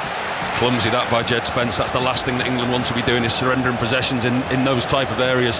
On the tip of the 18-yard box, he just takes his eye off it, and he's robbed by Alvarez. He gets in 12 yards out on the angle, hammers it hard and low to Jordan Pickford's near post. England goalkeeper does well with his angles. His positional awareness was good, and a good strong left hand from Jordan Pickford. So there we are, finally an attempt on goal, on target. Maybe it will be a better second half. Messi to take the corner for Argentina. This is at the end to our right. That's where the massed ranks of the Argentina fans in their sky blue and white striped shirts are. Messi actually takes it all the way back to the middle of the half, and then it's given back to Messi. Left-footed ball in. Good header won by John Stones in there under some pressure, and then it's headed forward by James. Gordon won't reach that. It's scooped forward to Messi, who is onside on the right-hand side. Messi up against Bellingham, and the ball runs away from Messi, and Bellingham leaning into Messi, and the ball runs behind. Messi says, how about that, for a potential penalty, but I think the ball had gone from him, but even so, Bellingham was risking it. Yeah, and there was a question whether Messi was offside, but he wasn't. He was clever with his run, gets into the 18-yard box, and Jude Bellingham actually just uses his body to usher the ball away. Lionel Messi, joint top scorer with Mbappe at this World Cup on 8 goals. And for the record, Messi, this is his 33rd World Cup appearance, extending his new record. By the way, 8 goals, and let's not forget he's missed 2 penalties as well. Yeah, and 3 assists as well. But the point comes, it doesn't matter how good you are, that Father Time catches up with you. It doesn't matter which sport, Roger Federer, whoever you name them, you could be absolutely top of the tree. The point comes where the body is willing but the mind is not. Gordon, then back to the halfway line. Anderson, then Bellingham works it on here to Jed Spence. Spence up against Molina, into the full-back position, ball across the Argentine box, but that's cleared away in the middle and out of play for a throw-in by Lisandro Martinez. So a throw-in for England on the left flank. They're an intelligent side, England, because they know when they haven't got possession. They're quite comfortable in the shape that they sit in. Matt spoke about that defensive mid-block that they have, and it's something that they've worked on in every game, and you can see when they have possession, they go quickly. Throw-in taken, Gordon trying to head it back to Bellingham. Romero came across, then shrugs Bellingham off. The ball might fall for Rice, it does, he gives it to Gordon. Very congested on the edge of the box though, so Gordon has to go back to Anderson, who goes all the way back to John Stones, nearer the halfway line. Mark Gay. I mean, it's high-level competitive, what we're watching here, but of course it should be. It's a World Cup semi-final. Kane, 40 yards out. End of the right-hand side to James. Rodgers is there. Morgan Rodgers turns one way against Tagliafico, gets the ball in, but straight at Lisandro Martinez. The low cross is cleared away, and James actually keeps it in. And then Rodgers has Tagliafico falling on top of him into the area. Oh, Romero very nearly lost it inside his penalty area. Bellingham and Gordon were so close. That was a brilliant piece of footwork from Romero to get himself out of trouble there. How was that not a foul on the far side? Tagliafico and Morgan Rodgers, the referee's not given anything. Romero nearly got caught by the speed of Gordon. Ball swept forward for Argentina. Spence judged that well. Gordon in on the challenge, and then Bellingham was tugged back there. That is blatant, and that's a yellow card for Romero. Well, that's the umpteenth time I've seen Romero concede a free kick and get a yellow card for a challenge like that near the halfway line. Caught out of position, a blatant pull back on Bellingham. Because they were banging trouble. England were 3-on-2 at that point. He'd done a really good turn in the middle of the pitch, Jude Bellingham, who was away. He had Anthony Gordon and Harry Kane ahead of him. He knew exactly what he was doing there, Christian Romero. And now both Argentina central defenders have been yellow carded, Paul. Well, he's no stranger to a yellow card or a red one, is he? I think he's been sent off 6 times since he's been at Tottenham, since 2021. England 0, Argentina 0. 5 Live from the BBC. You might be listening on the World Service as well, via BBC Sounds. You might be heading home. It's on BBC TV, this. Here is Gordon now on the left. Gordon, challenged, bounces away to Anderson for England. England attacking towards the end where their main body of supporters is, although strangely there is actually a pocket of Argentina fans right in the middle of the England stand. They're standing out a mile with their blue and white shirts on, so no segregation, but I'm pleased to say that everything seems from our viewpoint at least to be in good humour, or relatively good humour. Spence is fouled by Simeone. And again, someone sat down, I think Romero sat down on the halfway line. Simeone runs away, hands on his head, because that was given against him. And he's now remonstrating with the 4th official. And also the players nearer the halfway line are. McAllister is putting in a complaint. He's not happy with the challenge that Jed Spence made down beneath us. And just as he tries to run away from him, Simeone, he flicks out an arm and captures Spence. He's got to be careful, Simeone. Wouldn't that be a turn of events? Well, you never know with this referee, though, do you? You don't know what he's going to do. He's so unpredictable. But he's had a couple of reactions, Simeone, in very much the way that Beckham reacted against his dad in '98. I think you've hit the nail on the head with him. He's clearly been sent on to do a job today. Here's Alvarez, one of the danger men. England quickly got men around him just outside the box. Comes back to McAllister. You wouldn't want to be the team that goes 1-0 down in this match. Simeone now on the right-hand side, still 0-0. Then back to Messi, little poke round the corner. Enzo Fernandez back to Simeone. That's a good run from Molina, drives it across. Oh, it could have gone anywhere off Bellingham, back across his own penalty area. He was fortunate, it fell to a teammate in white and Gordon cleared it away. Now Lisandro Martinez for Argentina, and then Paredes. Enzo Fernandez near the right corner of the box, gives it to Simeone, dark hair flopping. Paredes sets himself and shoots across goal. He might have been hoping that it could have fallen to the arriving Tagliafico, but it was well beyond him and through for a goal kick, and it's still 0-0, and that's Paul Robinson next to me. He was about 30 yards out there, Paredes. He just wanted to get a strike on goal. He hit it towards the far post. He was hoping it was a cross-come shot and that Alvarez was arriving late, but it wasn't. He went well wide of Jordan Pickford's goal. Producer Gary Flintoff has just had a quick look, Paul. Giuliano Simeone has never received a red card in his professional career. Well, maybe he plays differently for his dad. Have you seen him play for Atletico Madrid? England 0, Argentina 0. Harry Kane with a long pass from centre field. That is hooked away by Lisandro Martinez. Rice is onto it though. Rodgers as well. Rodgers cross deep. Gordon scores for England! Anthony Gordon! And England strike first against Argentina in the semi-final. What a cool finish! And how about this for a scoreline in Atlanta? England 1, Argentina 0. An unlikely hero in Anthony Gordon pops up at the far post, much to the delight of the England fans. And it really is a good piece of play. It's Harry Kane dropping deep. We see him drop deep into his own half, and he plays a long ball over the top. Tagliafico tries the spectacular overhead clearance, and all he succeeds in is passing it to Declan Rice, who in turn passes it out to Morgan Rodgers on the right-hand side, and he supplies the most delicious ball to the far post. It's just begging Anthony Gordon to tap it in, and he very much obliges with the inside of his right foot. At the England end, and it's now the England fans in here who are jumping up and down, not the Argentina fans. Gordon peeled away, having scored his first goal at a World Cup.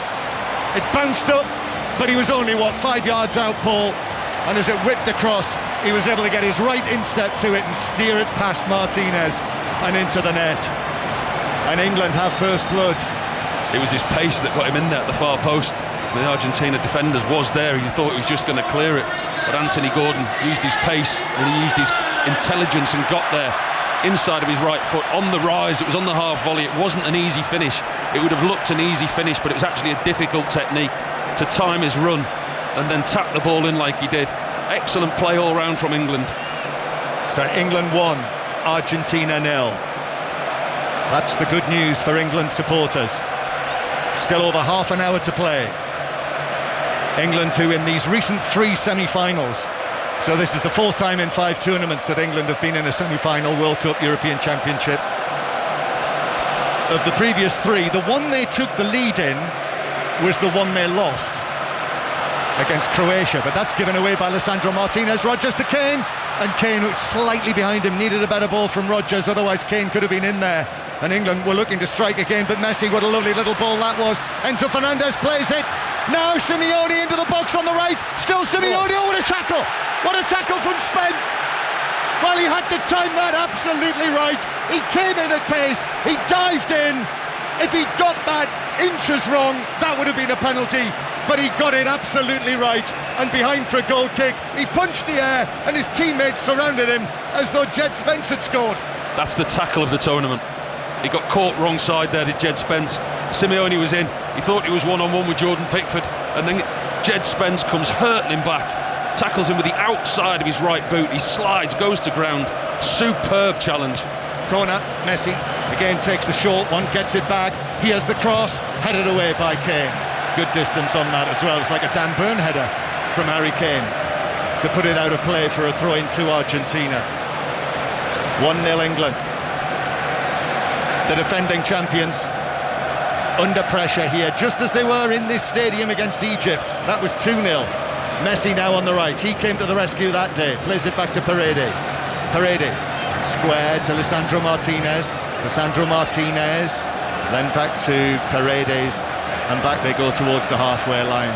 So Anthony Gordon scoring the goal. Anthony Gordon now of Barcelona. The ball played out towards the right-hand side. So I suppose technically still no Premier League player has scored for England. Curled in by Enzo Fernandez, that's deep. Pickford's going to allow it to go. He was nudged into by Romero as well, incidentally, who sent him flying behind the dead ball line, but it's a goal kick to England. This is going to be a long 30 minutes or so left in this game if England are going to sit deep like this. What, a little bit like Mexico City? Yes, but we've thankfully got 11 players on the pitch, but they've done it before. But I do think it's a slightly too early if the tactics are to change. I think they need to keep doing what they've been doing. Goal kick. Pickford to Gay, back to Pickford. Now Stones. Reece James. And then Stones back to Jordan Pickford. Pickford dwells on the ball with Alvarez not far away from him. Spence is then tackled. Messi receives it in the box on his left foot. Beats Gay, still going, and then in comes the challenge from Elliot Anderson. Almost opened up for Messi. Now McAllister, edge of the box. McAllister, then into the D, prodded into the box. Kane is there, and Kane should clear this, which he does now under pressure and out of play. England dicing with danger. Another example of overplaying in the wrong areas. Risk and reward. The reward to keep playing out of there is not worth the risk. Suddenly Messi is coming to life. He'll know the peril of this situation. The time can easily and quickly run away from you. Alvarez now back out towards the left-hand side. Paredes, square. Enzo Fernandez, 25 yards out. Now Simeone on the right-hand side. Backs to the wall, England. Simeone with a cross. John Stones stretches, gets his head away. Bounces out to Tagliafico for Argentina. Then, once again, the ball finds its way centrally to Enzo Fernandez of Chelsea. The Argentine fans now in great voice. They know their team is in trouble here, even if it is only 1-0. Still Argentina. England can't get the ball back. Morgan Rogers herring around. And then it's worked here to Simeone again. Simeone, Jed Spence comes close after that brilliant tackle. If England see this through, they'll be singing songs about Jed Spence's tackle. Now it's forward to the centre circle. Centre circle, played square to Enzo Fernandez, who's going to shoot, but it flies away over the top of Pickford's crossbar, and relief for England. You won't mind Jordan Pickford if the shots are kept at that distance, but they really have come back into this game, Argentina. They've been on top, they've had the territorial advantage in the possession, but actually distance from like that, Jordan Pickford, he will be very, very happy. But England have got to be so careful. Overplaying is not worth it at this stage of the game. Well, we're into the last half hour, and this is going to be fascinating to see which changes Thomas Tuchel makes. Long pass downfield. People will, England supporters will be relieved to see that. As it comes back to Martinez. Martinez. Now it's Argentina who are playing the ball around inside their own penalty area. Lisandro Martinez to Tagliafico. It was Tagliafico's clearance that led to the England goal, wasn't it? Declan Rice stepping in, giving it to Rogers, and Rogers' low cross from the right bounced up perfectly for Gordon to score what is his fourth goal for England. Argentina with Messi dropping deep and now advancing and skipping past Bellingham. And now Messi gets it back on a 1-2, plays it away. That was half cleared away by Stones. Enzo Fernandez, Tagliafico.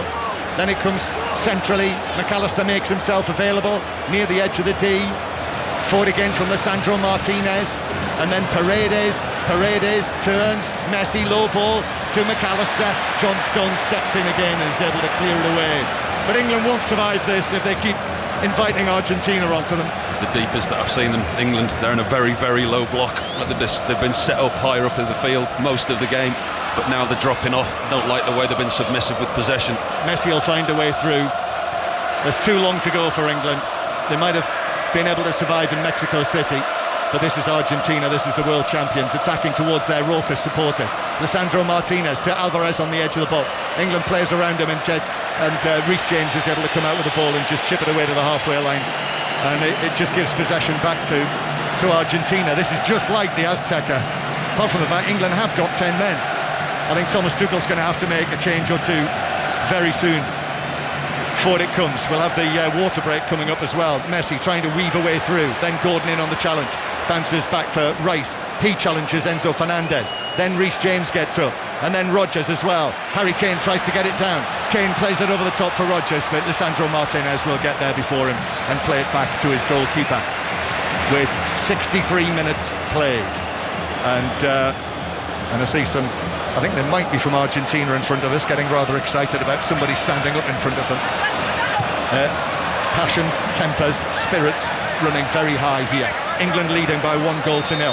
And throw-in for Argentina that I think the referee wants taken again. Simeone and Spence shoulder to shoulder, and I think actually it's going to be a change. And we're going to see Argentina make the first change. Nicolas Gonzalez, who was on loan at Atletico Madrid from Juventus this season, is going to come on, and he's going to take the place of Paredes. So he's taking off the holding midfielder, Paul, and bringing on Nicolas Gonzalez. Going to have to make a change if they want more attacking threat. Paredes is certainly guarded in front of the back four, and he's the one that's been putting himself in and around. With Martinez, there's going to be a lot more attacking threat. Well, he's going over to the left-hand side, so Alvarez is going to be more central now, it would appear. Julian Alvarez. So Nicolas Gonzalez is on, and Argentina are back on the move with Simeone.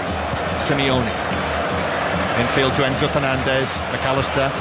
Argentina are enjoying a lot of possession of the ball just now. Lisandro Martinez set himself up, he looked as though he might have had a go at goal. Plays it back to Enzo Fernandez. Squared at Messi.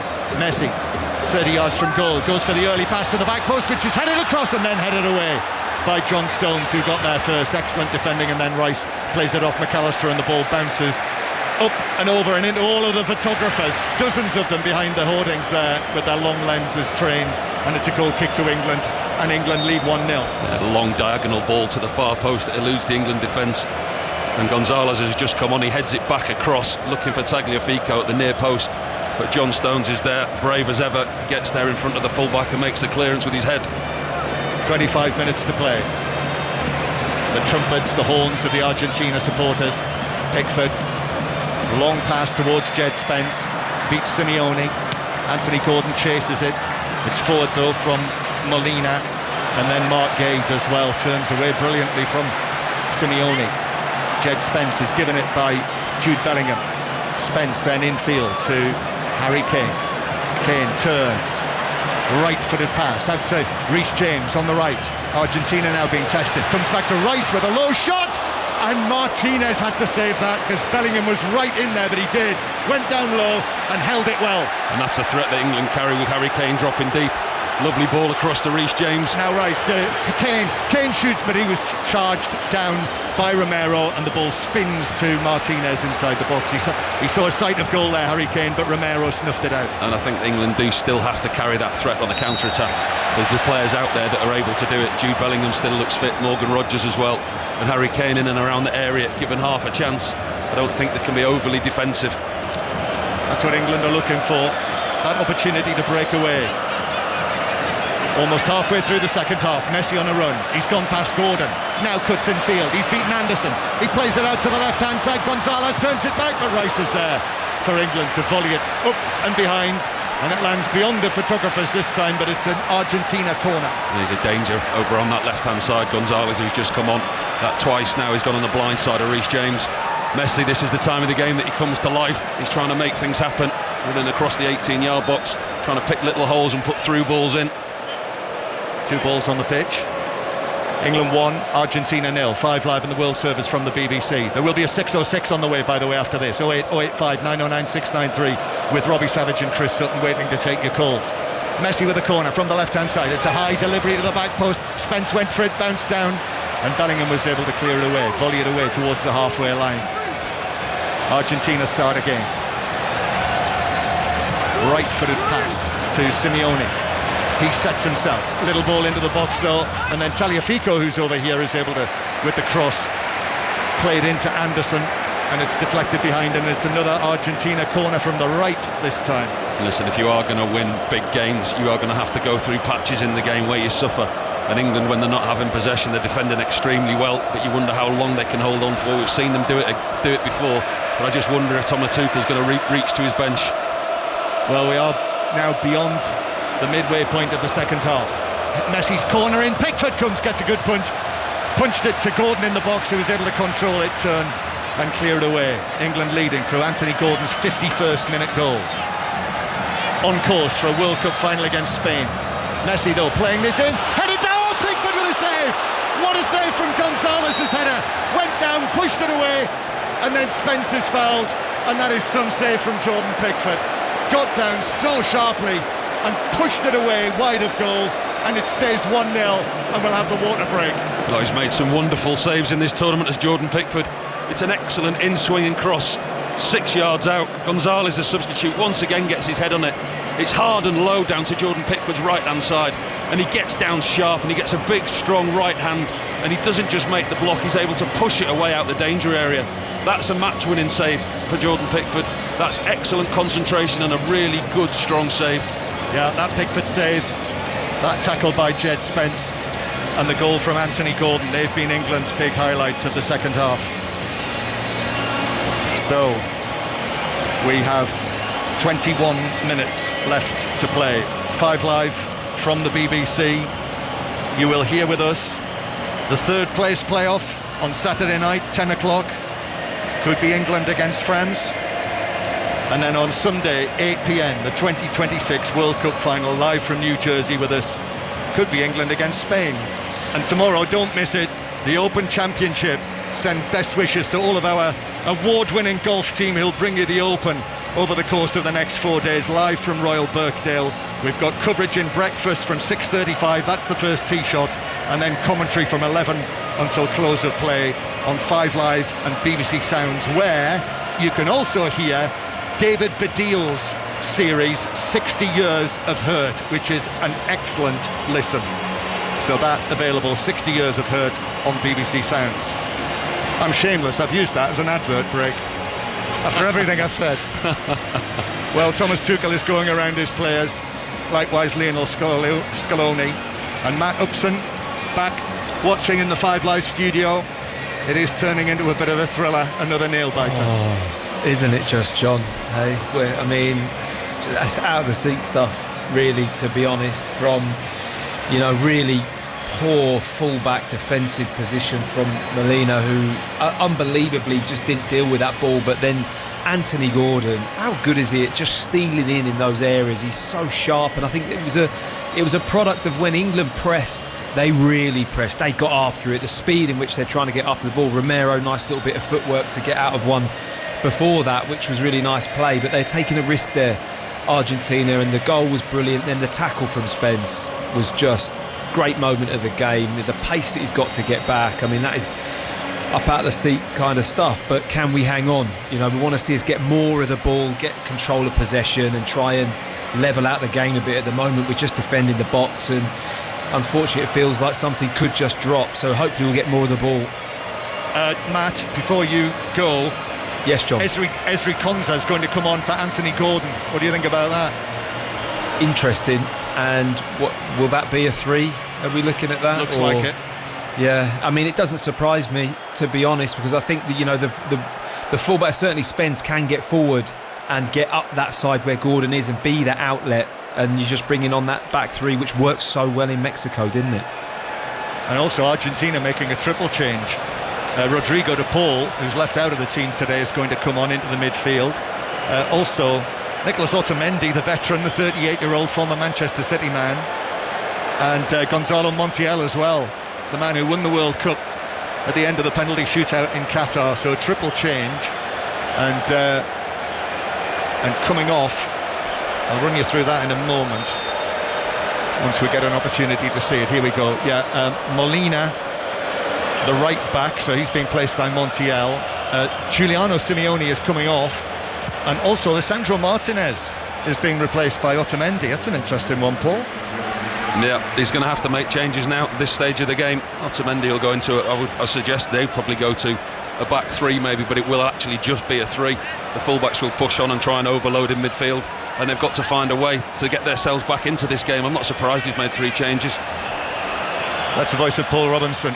We'll have more after the match with Paul. We'll get you all the reaction. Matt Upson, Tim Vickery as well, who'll join us. England 1, Argentina 0.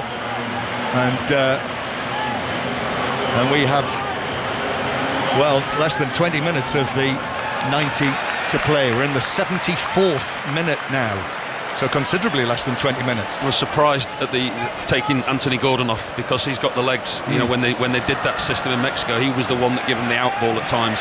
He was the one that was able to run in behind, and he still looked fairly fresh. But sorry, Glenn. I was going to say, I suppose now though, in this formation, you know, that onus is on Jed Spence, isn't it, to burst forward, which we know that he can do. Yeah, the fullbacks definitely. Right, Bellingham trying to shield the ball, but Argentina run away with it, and Enzo Fernandez finds Julian Alvarez. England have got to get back. White shirt pouring back. Alvarez running free. Remember the goal that he scored in extra time. The world champions are in trouble here, 1-0 down.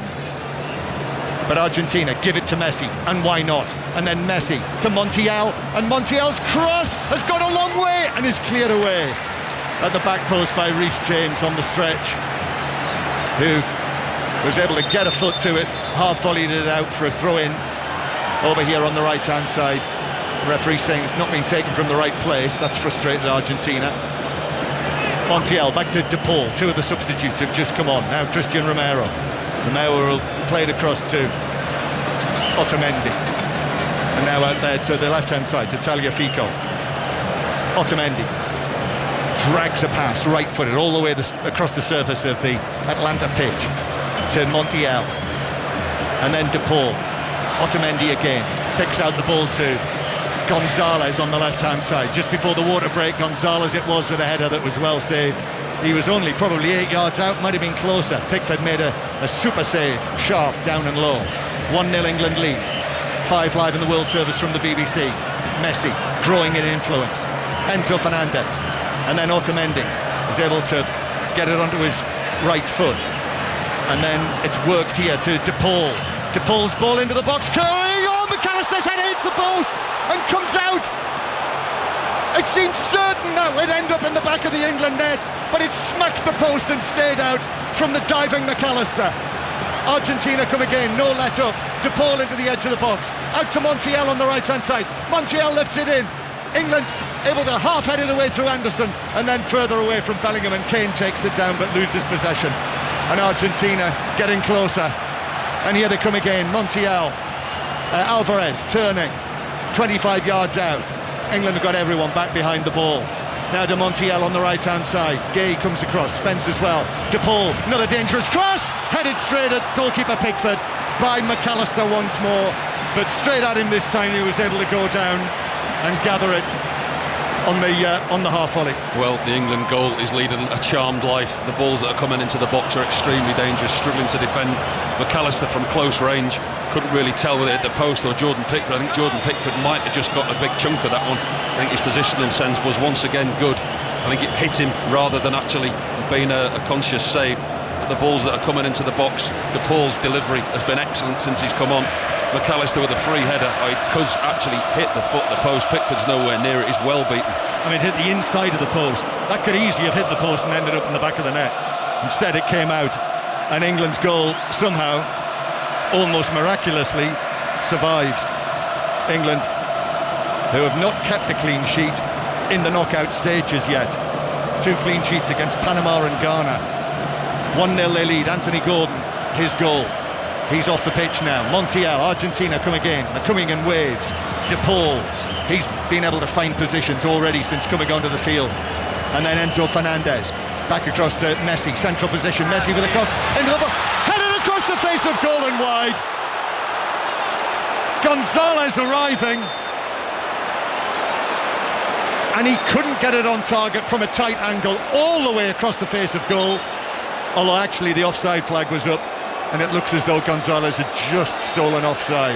It's a worrying trend that for England, because it's very, very close. Just looking at it again, it's Messi's ball over the top, and it's the third time now that Reece James has got caught blindsided. Very, very narrow, this England defence, and they're getting runners around the outside of them. Thomas Tuchel's made just the one change, Paul. It looks as though they need fresh legs, don't they? Yes, you would suggest so. They know that they can hang on because they've done it before, but this is a very, very different opposition and a very different situation. And at the moment, the goal is leading a very charmed life. Remember how Argentina came back? They were 2-0 down against Egypt here.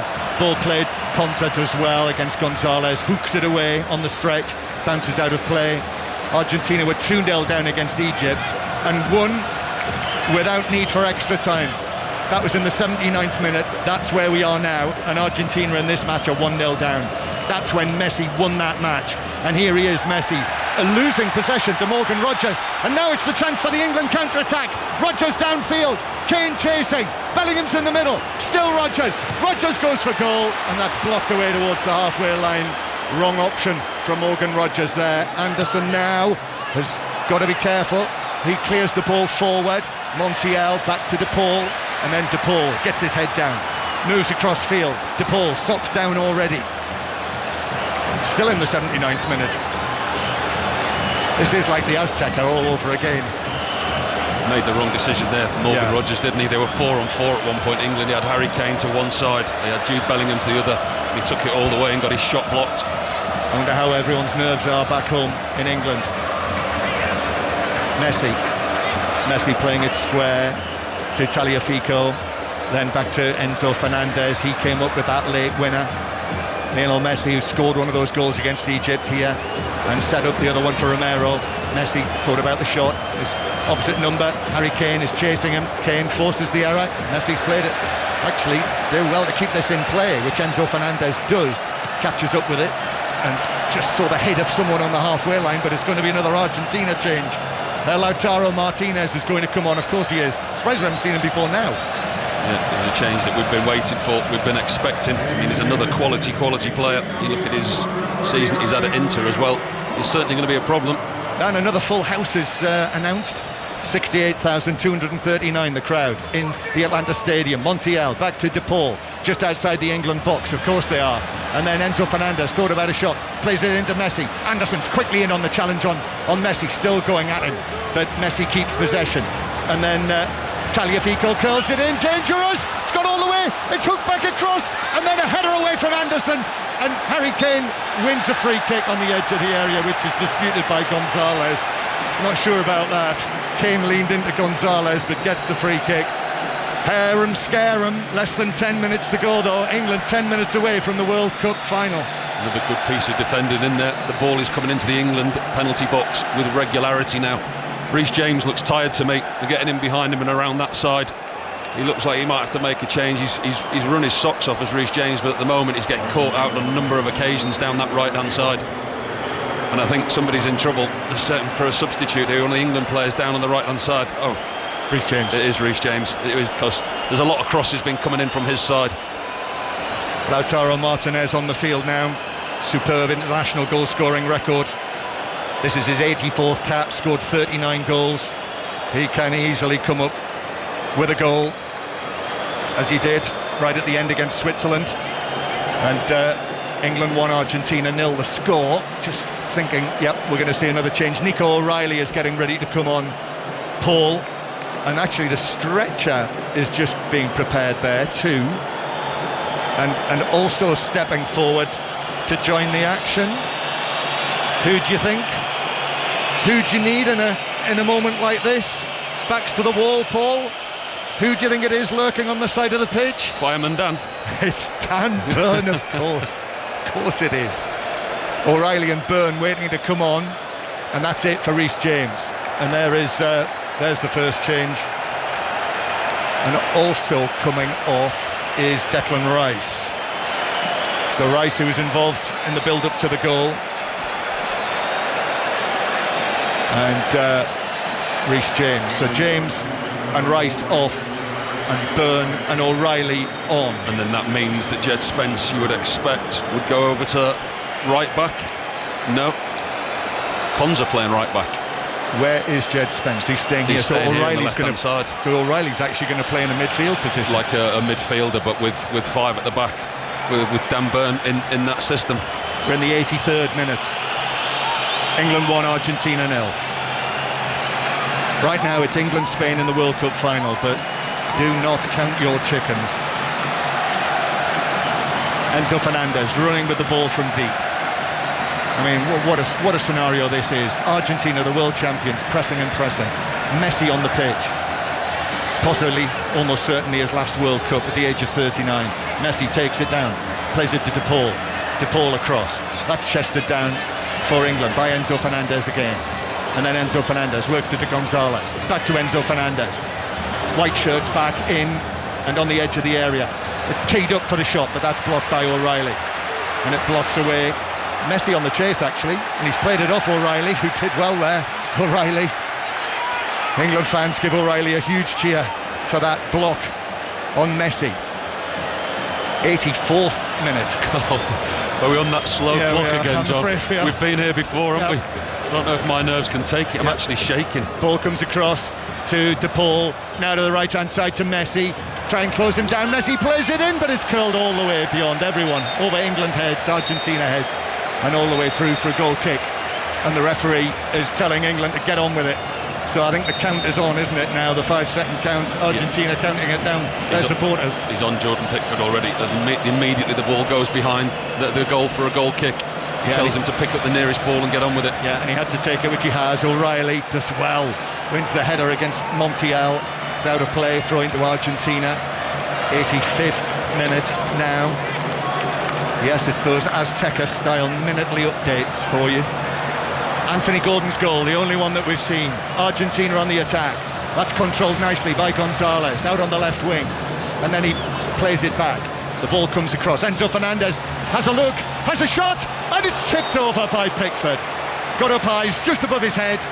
Helped it over the top of the bar, well struck by Fernandez. That's a long way out for Fernandez to take it on. It's a good, 35 yards out. Strikes through the middle of the ball. We know how these balls fly. It's a simple save for Jordan Pickford. It's just up above his head, but he does well to just tip it over the bar. Corner is taken, short. Messi gets it back on the right-hand side. Messi against Spence. Quick feet. Then passes it. Enzo Fernandez, he's going to have another goal. He scored! It's the equaliser! Argentina draw level through Chelsea's Enzo Fernandez. And one of the Argentina subs, Barco, has run onto the field. Right, he's running around the England players. Well, what a bizarre thing to do for Barco. But Argentina, their supporters, joyous in the stands. And England, unlike the Azteca, could not hold out. And a superb strike from Enzo Fernandez to make it England 1, Argentina 1 in the semi-final. Well, you couldn't say that this hasn't been coming. The pressure's been mounting for a long time. Jordan Pickford's made some really good saves. England's goal been very charmed life. And it's Messi, the creator, again. He takes a short corner and he lays it to Fernandez. This time he's 25 yards out from goal. Nobody gets out to him quick enough and he strikes the ball hard and low across Jordan Pickford into his bottom right-hand corner, through a crowd of bodies. Might have even taken a deflection off the slide and Bellingham in front of him. But England have conceded and they've got a lot of work to do now, especially with the personnel they've got on the pitch. Well, Enzo Fernandez had a few sighters, hadn't he? And that one struck brilliantly, and England couldn't get out and close him down quickly enough this time. No, the pressure's been mounting. It wasn't just the shots from distance as well. It was the constant pressure of the box, the constant balls into the box, the headers, the free headers. And that passage of play, you would expect a goal was coming, and unfortunately for England, it has. So 1-1 in the semi-final, and now extra time is a distinct possibility. And only now have the Argentina players got back into position. So they've saved themselves again, just like they did against Egypt and when they were tested against Cape Verde. Jordan Pickford, play back underway, plays it up towards Kane. Kane challenges for it. And we're now in the 87th minute, but the goal coming in the 85th, so this time an 85th minute equaliser for Argentina. This bunch of winners, World Cup champions, double South American champions at the last 2 Copa America tournaments. You know, that is their mentality. And here they come again now, and this is tough for England. The ball across from the left-hand side, McAllister, Gay into the challenge. That was a good tackle as well. Argentina back into the centre circle, Enzo Fernandez. And the thing is, Argentina are now, it's the same, this is the same pattern as in the minutes leading up to the equaliser. It's Argentina in possession. They're thinking about a winner. They're thinking about a goal that would knock England out and take them to the final on Sunday. Here's Messi, backs away, and then up against O'Reilly. With his right foot, with a cross, is headed up and away by John Stones. Had real whip on it, that. Headed away by Bellingham. Stones is down inside the box, flat in his face, and the referee says, I've got to stop play, which he does. And that angers Argentina, and we will have a little stoppage here. And Harry Kane runs straight across towards Thomas Tuchel.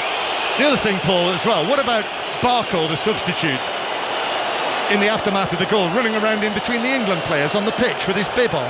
Well, we've not seen much sportsmanship today, and that was an example of probably the worst sportsmanship that we've seen at this World Cup. It was awful. It's totally out of order. John Stones is receiving treatment. It is for a head injury. And Harry Kane has come across to this side of the pitch. Thomas Tuchel and Anthony Barry are there. Jed Spence as well. And the referee is just going across just to have a look and see if John Stones needs the stretcher. I think he's going to be all right, John. I've just seen the replay. He's headed a ball in front of Jordan Pickford. There's a ball into the box. There was nobody around him.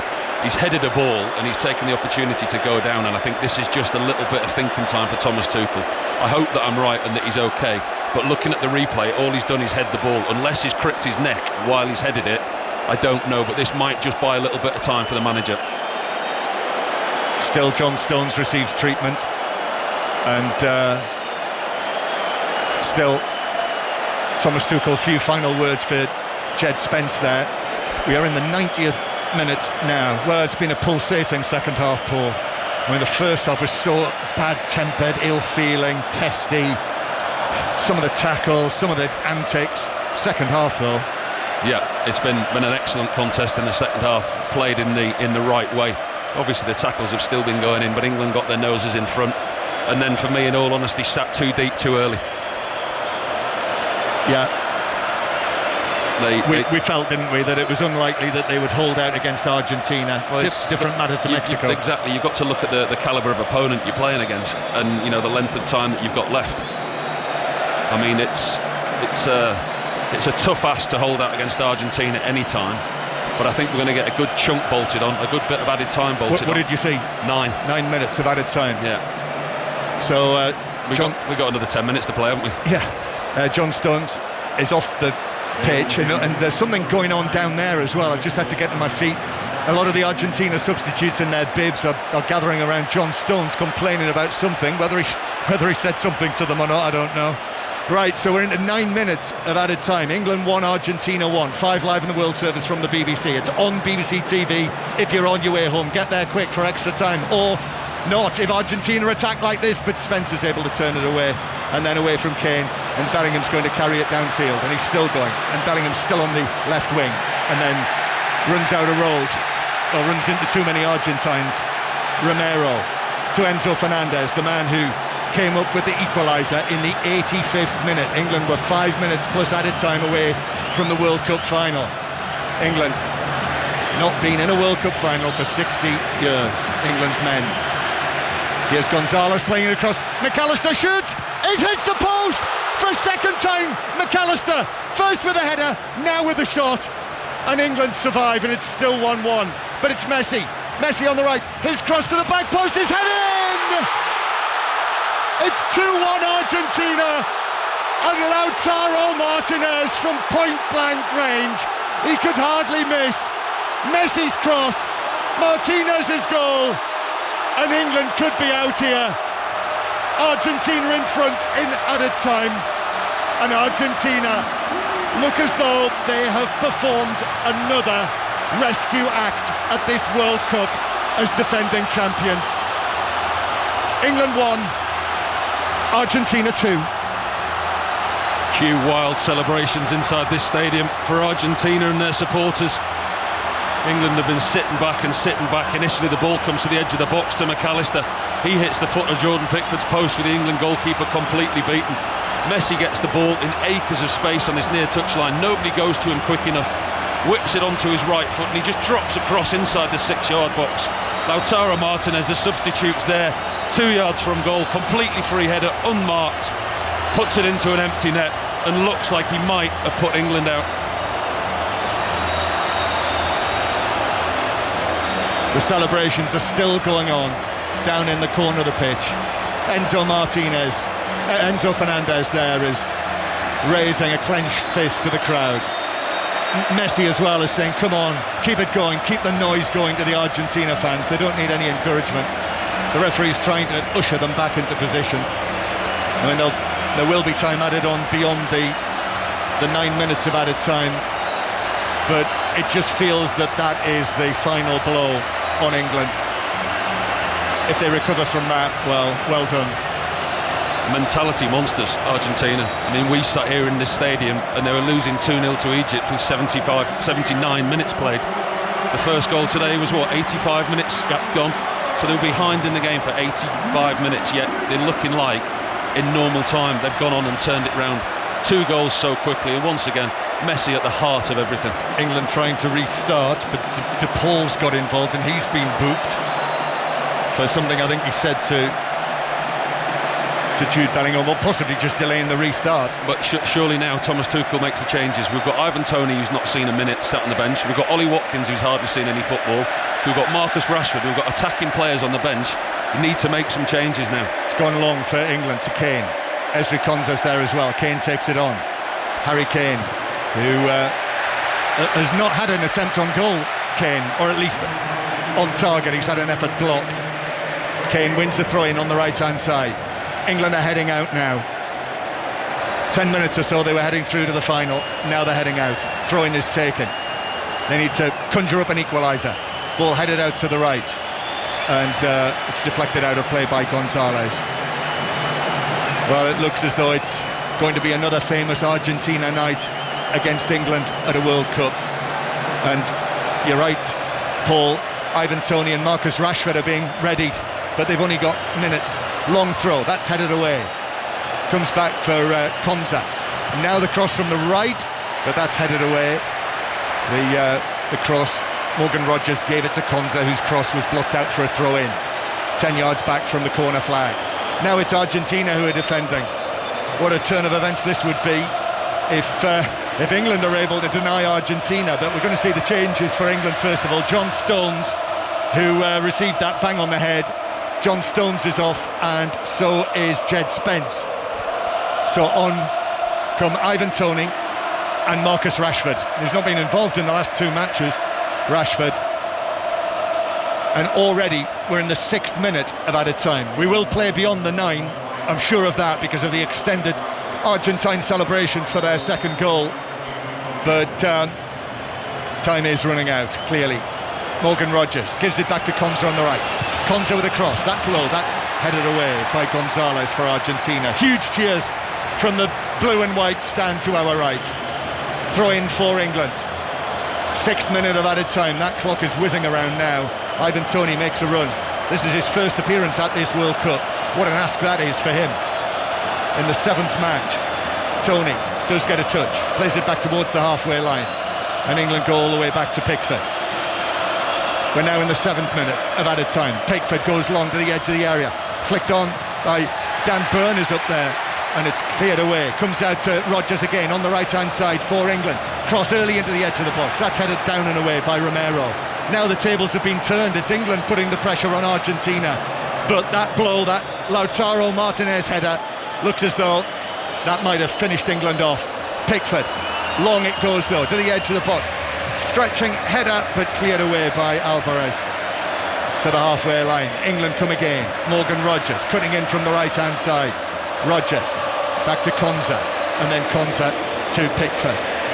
Looking up at the clock, 7th minute of added time. Still time for England. Pickford goes long. Kane was blocked, but the ball just drifts all the way through to Martinez, who catches the ball and then goes down, clutching his right buttock. suggesting that he might have a problem, but he's back up on his feet. The referee's wise to him. Martinez, the count is on, but Martinez does clear it away downfield.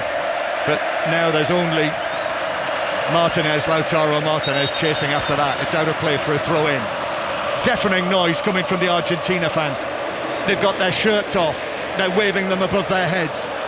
Throwing for England. Back to Pickford. Pickford, long. It has to go long. Kane searching for it. Romero gets his header to it.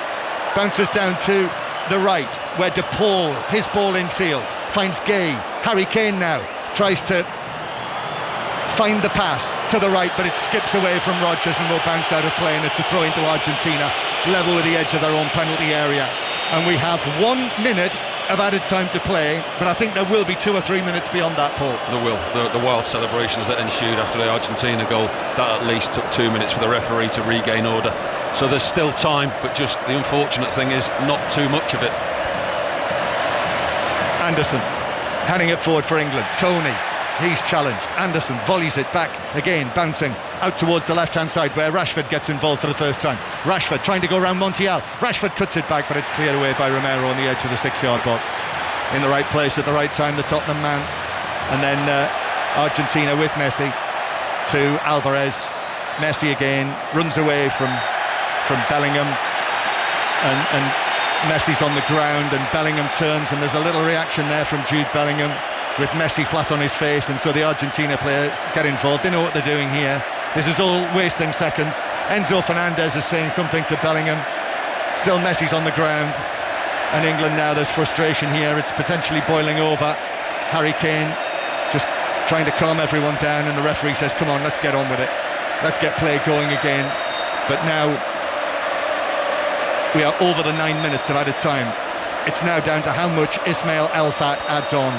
England will be heading to the third place playoff against France in Miami on Saturday night, and it's going to be an Argentina-Spain final. England's so close. Martinez has come all the way out of his goal to take this.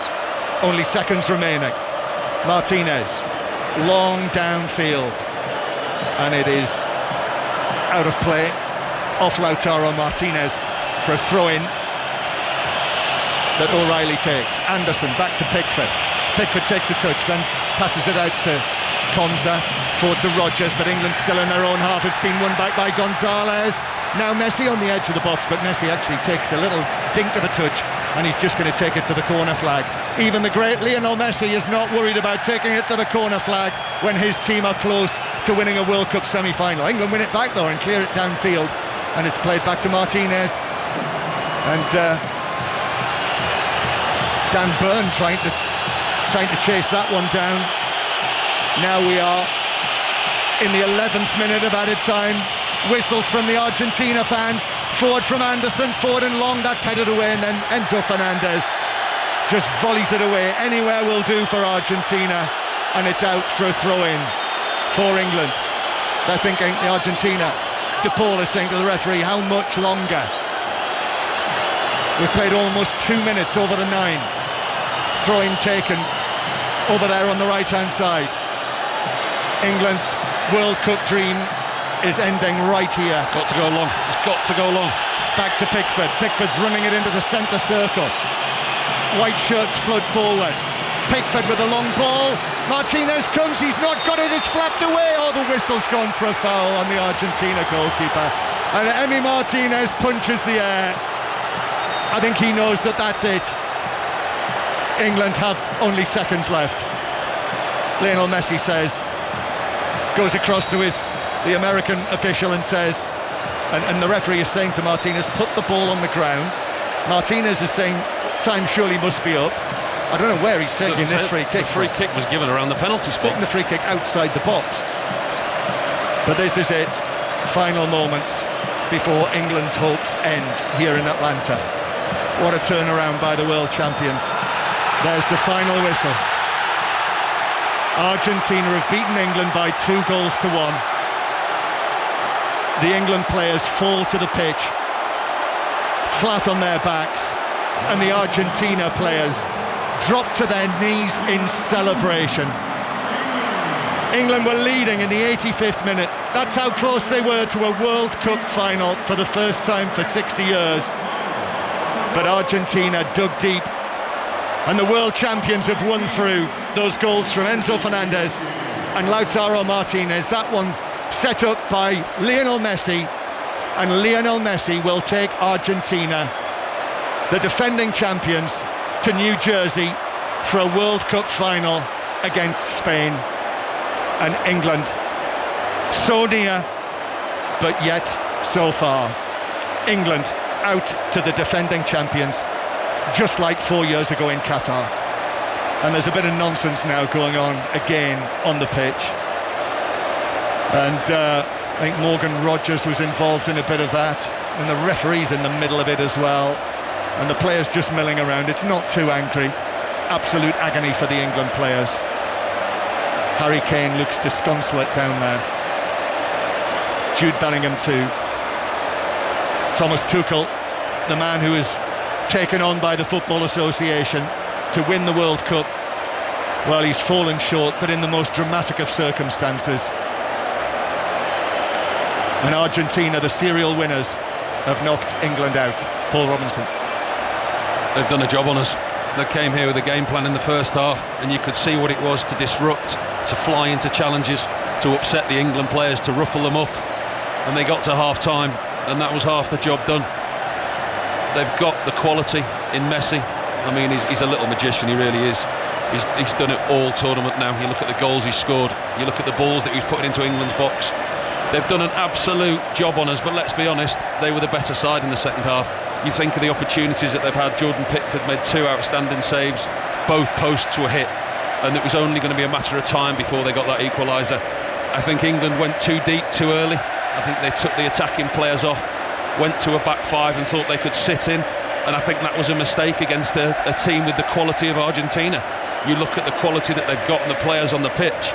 To back yourself to defend for nearly 30 minutes against the world champions and not concede, it was a big ask. I think Thomas Tuchel got that wrong. I mean, he's got a lot of decisions right this World Cup, this tournament, but I do think trying to protect a lead against this team was the wrong choice. They've put in a shift, England. You can see them down there on the pitch beneath us. They're all absolutely shattered, gutted. It's heart-wrenching, it's horrible. I've been there. But that was a game that they wouldn't have wanted to lose the way that it panned out. Another disappointment for England. So the way it will go on for England, their dream is over. But your eyes are naturally drawn from way up here in the stands to Lionel Messi. Their dream, Argentina's dream of a second World Cup for Lionel Messi at the grand old age of 39 is absolutely alive. And Messi has gone round the England players, there have been handshakes, and now he's walked away and he's beckoned to his Argentine players, his teammates, to come with him. And they're gathering round now inside the penalty area to our right and celebrating with their jubilant fans in the stands. And that's it. Argentina-Spain it will be in New Jersey on Sunday. And Messi and his teammates punching the air and dancing down on the pitch. Well, what a match it's been. What a semi-final. We said it might be monumental, it might be a thriller, it might be a nail-biter, and it might be a roller coaster, and it was all of those things. And it's gone Argentina's way. England 1, Argentina 2. And Kelly John Cates Murray is here and with Paul us Robinson in the stadium. inside the stadium here in Atlanta. And we're joined also by Matthew Upson and Tim Vickery, and as there always are in the ground at the end of games of this magnitude, sharply contrasting scenes. To our right, the Argentina players dancing, celebrating, the squad, the backroom staff all out on the pitch, and their fans just a blur of light blue and white as they bounce and sing and celebrate. But to our left, the England players still on the pitch, most of them, still alone, most of them, not in pairs, not in groups, wandering around, just gathering their thoughts. And the few England fans who haven't started to leave the ground gathered over to our left-hand side, just standing still and staring out at the pitch. This isn't the time for them to commiserate with the team. We've seen such great moments between the England fans and the England players throughout this tournament. This is not yet the time for that. But the England players starting to make their way over to those England supporters. Matthew Upson, it's a hard way for England to go out of this tournament. It is, Kelly. It hurts. A lot of fans, all the players, everyone involved. It's an awful feeling, and you know, to be in a position that we were, I think there's a level of frustration for me, because the psychology behind going ahead in a football match of this magnitude, and then how that plays out on the pitch is just fascinating, really, because I just see us stop doing what was getting us in front. We stopped. We scored the goal, and we stopped doing the thing that's going to win us the game. And the moment you do that, a team like Argentina, they feed off that, they smell it. It's like it's innate, it's instinctive for them. And all of a sudden, the swing of momentum, after we spoke on that halfway point, the break and the system had changed, it was just over. It just felt like balls were swinging in the box. The quality was insane. It was off the charts with Messi, De Paul, the delivery coming in. McAllister should have scored. We just stopped being bold, brave, and pressing high up the pitch from that mid-block, getting control of the game, breaking it up. We just stopped, and it was really frustrating to watch, because you could just see it slipping away out of our fingertips, and I think that'll be something that'll be really disappointing. It's been a monumental effort from the players, and you know, another great campaign in terms of a semi-final, but you know, the pain of going out at this stage again, it hurts deep, and also it starts to become a pattern, and we need to break that cycle. But you mentioned it there, Matt, the fact that the players, I know that Rashford and Tony came on very late in the game, but the players on the pitch weren't those kind of forward attacking players up until that point. Thomas Tuchel had made the substitutions to protect the advantage that England had. Yeah, absolutely. But I mean, we'd started to lose a little bit of that grip prior to that break. So once the break had happened and the switches are made, we've got 4 defenders on the pitch, then Gehi goes in the middle, O'Reilly comes on. At that point, I mean, the goal, we've got everyone sat in that one line waiting for a cross to come in. So it's almost like 6 players marking 3 Argentinian players, and it just needs that boldness to say, get out the box, get out of my way, go and press the ball, get higher up the pitch. Let's do what we were doing that was winning us the game. And England, look, you know, I really felt after we scored, we're gonna win this game. If we continue in this fashion, we're gonna win the football match. And it just changed. And now, whether that's down to Argentina, I'm sure some of it is down to their innate ability just to keep plugging away in games, but also it's the psychology of when you go ahead, how are you then going to treat that next 10 minutes of the game? And are you going to still keep doing the things that are progressive and on the front foot, and the things that got you to that position in the first place? And I felt like we changed and we switched that. Paul, it's really interesting watching that group of England players who are just on the edge of the box at the end where the England fans are. Close-ups of a lot of those players' faces, many of them in tears, many of them close to tears, including Anthony Gordon, Jordan Pickford, Jude Bellingham. They look devastated by this. They look like they haven't even moved. They're not talking to each other really, by and large, maybe just starting to now as the England fans are applauding them. But they have that stare of men who don't really understand quite what's just happened to them. They'll be absolutely gutted. I mean, it's a horrible, horrible feeling. And the amount of positivity that they've had around that squad, I think there was a genuine belief within that camp that they could go all the way to the final this year. I think the way that they've all spoken has been excellent, both pre and post games. The press conferences have been, you know, it's been good from all the players that have come up, and there was a real togetherness, and there's a group of players there that are hurting together. They're all stood individually, but as a collective they'll all be hurting. And these next 24 hours are going to be horrible for those players and the supporters as well. Let's not forget about the supporters that have been following England around America and Mexico, and the money that they've spent to come and watch this, hoping that it would be this year, this would be the time that England would win the World Cup. We all know the hopes and the expectations of the nation and how desperate everybody is to win a World Cup. And once again, all that disappointment has come crashing down. there was a great piece of sportsmanship I just saw there, Kelly, from Enzo Fernandez, who actually has left the Argentine celebrations, and he ran all the way down the pitch to embrace Reece James, his Chelsea teammate, and Chalobah as well, and Noni Madueke, who was his teammate last season before he ran away downfield. So, you know, some of the stuff that Argentina got up to today, you know, wasn't great, but that was a nice touch.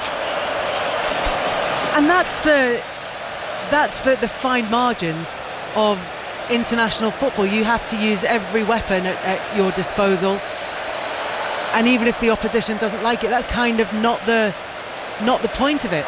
That the point of it, Paul, is to win the game. Exactly. You know, we were questioning it in the first half, but you could see that it got under the skin of the England players. It ruffled a few feathers. They stayed in the game, obviously, till half time.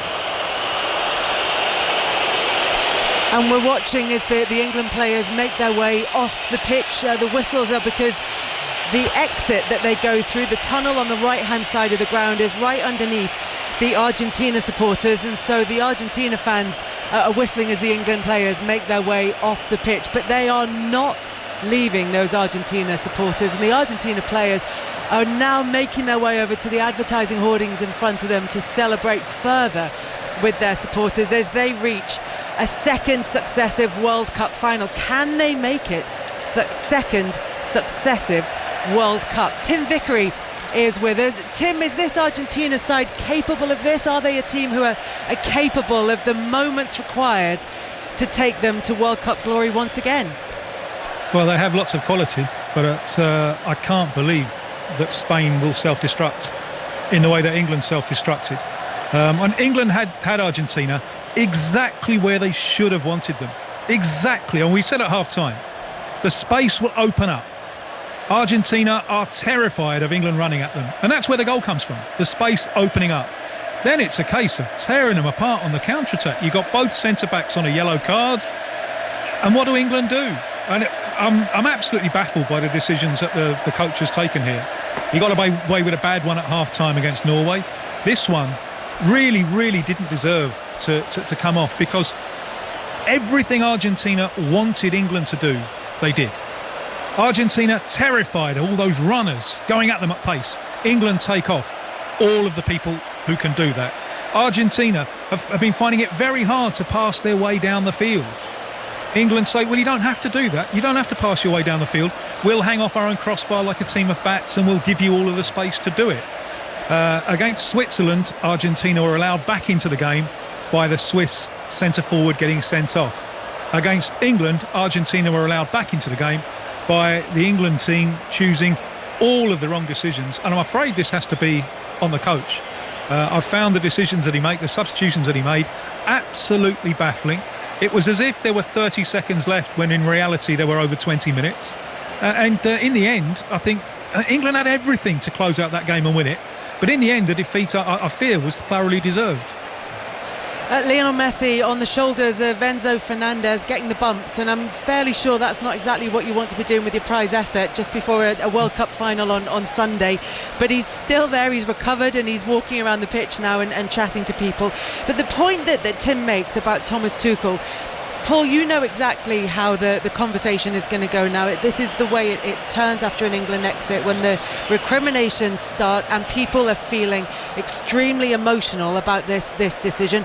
Alan Shearer has said the changes work for Tuchel in the last couple of games, but these are the fine margins of football in terms of him maybe getting the decisions wrong in this one. Wayne Rooney said you can't go a goal up and then surrender the ball. You want to be on the front foot. The pressure is on Argentina to get back in the game, and talks about England sitting back and then cracking, and he said he was really disappointed. And then even from the journalist point of view, Adam Crafton has said, I can't recall a game of this magnitude where a coach has cost his team in this way. Extraordinary and damaging for Tuchel. Miguel Delaney on X said, I think that's close to sackable from Tuchel, a coach appointed at great expense for his tactical acumen and ability to get over the line, needlessly forces England miles from it. How seriously do you think decisions that Thomas Tuchel has made has cost England today? Without doubt they have, because they were so submissive when changes were made. Regardless of what you think of a back five, when you're in that situation, you're protecting a lead, the back five is going to be five. You're going to have the midfield sat on top of you, and England just went very, very deep, and they just invited the pressure on them. England have played to their strengths for a lot of this tournament, but actually against Mexico with 10 men, they used the same tactic, and it worked. And actually, I said to John and a couple of the people that I had a chat with, I said that could have been a stick that was used to beat him if that had gone wrong. But he got away with that, so we're praising him, saying that his in-game management's been good and his changes have been good. But because it hasn't worked for him today, that will be the stick that is used to beat him, because it was so blatantly obvious the way the pattern of the game changed. Do we not think Kelly? Do we not think that shift in the team was before the changes, though, Robbo, as well? I think it's almost as soon as we scored, I felt like, even before the hydration break and the defensive changes, it just felt like the mentality of the team was completely different in terms of how they were going about the game, and all that high press, the energy, the speed we were getting after, trying to force a mistake high up the pitch, winning the ball back. It just dropped off in the 5 minutes or so before that hydration break for me, and I think then the changes just compounded it. But it was already on its way. Do you remember what the assistant coach was saying at half-time? The longer the game goes on, the more Premier League intensity. They went out and did exactly the opposite. The opposite, yeah. It's been really difficult. How damaging, Matt, do you think that this is for Tuchel? Well, I don't know how damaging it will be. It could be considerable. You have to make those decisions. I can only think that he had the success with it in Mexico and thought that you could execute that same scenario again, but it's against a very different team with different capabilities that love the hunt, love the suppressing and getting hold of the opponent and ragging them about and moving them everywhere and pressurising them. It's a different animal in that sense, but I just felt that we were getting so much joy with how we were playing, and to then not keep doing that, the goal shouldn't make any difference. You've got to almost treat it like it's still 0-0. Keep doing what you're doing, and England were the dominant force in the game. So to change that, or whether or not he felt that the fitness or the energy or something was missing, so he had to go into protection mode. But that's kind of opposite to all the messages we've been getting and all the performances that we've seen, in that no, we don't need protection mode. We can actually go after people. We're fit enough, we're brave enough, we're strong enough as a group. We've got each other's back, which I think the players have shown that. And it just feels a really negative way to go out of the tournament. The last 25 minutes of this tournament has been so negative in that sense, which is a real shame. And as the celebrations continue for Argentina down to the right-hand side of the pitch, the players are there now. Many of them have got their shirts off. They're waving them around in the air. The Argentina fans are going absolutely nowhere. And in the midst of all of that, just over a little bit to the right-hand side, is the interview position where Harry Kane has been speaking to Kelly Summers. Well, Harry, it's the most heartbreaking way for your tournament to end. I know it's going to be incredibly raw, but what are your immediate thoughts? Yeah, just gutted for the boys, gutted for everyone, the team, the staff, the fans. We played a good game for the large majority of it. Once we went 1-0 up, we seemed to just try and hold on, which at this level is not enough. So just gutted because we've worked so hard to be here, and the lads have given every last bit of running, sweat, blood, tears, whatever it is. So to fall short like we did today is just gutted. Why was it so hard to get any momentum after the goal, do you think? Yeah, we struggled to get pressure on the ball. I thought, especially first half and start of the second half, we pressed them well. We put them under loads of pressure, especially high up the pitch, which then allowed us to win balls, control the game a little bit better. After the goal, whether it's them putting more men forward or us just not being able to match them man for man, it just was wave after wave, and we were trying to hold on. Lads were putting blocks in, but in the end, it was just it wasn't enough. Did it feel at the end that after the exertion you put in the last two games, perhaps it was almost one ask too far to find another response? Yeah, I don't know. The boys always are ready for any moment in the game, and when we went ahead, the messaging was to go again and get another goal, and and then obviously once they scored their 2 goals, it was to try and find something, but we couldn't quite get the momentum back in the game. You're having to do this interview down the Argentina end of the pitch as well, which makes it even more difficult. But what can England learn from this? What can you take forward? Yeah, we had a lot of good moments in this tournament. A lot of good games. Another semi-final. We talk about knocking on the door. We're close. We just need to find that missing piece in the final stage of the tournament. You know, these tournaments take it out of you so much. Effort and pressure and mentality, and we've shown a lot of that throughout the whole 6-7 weeks we've been together.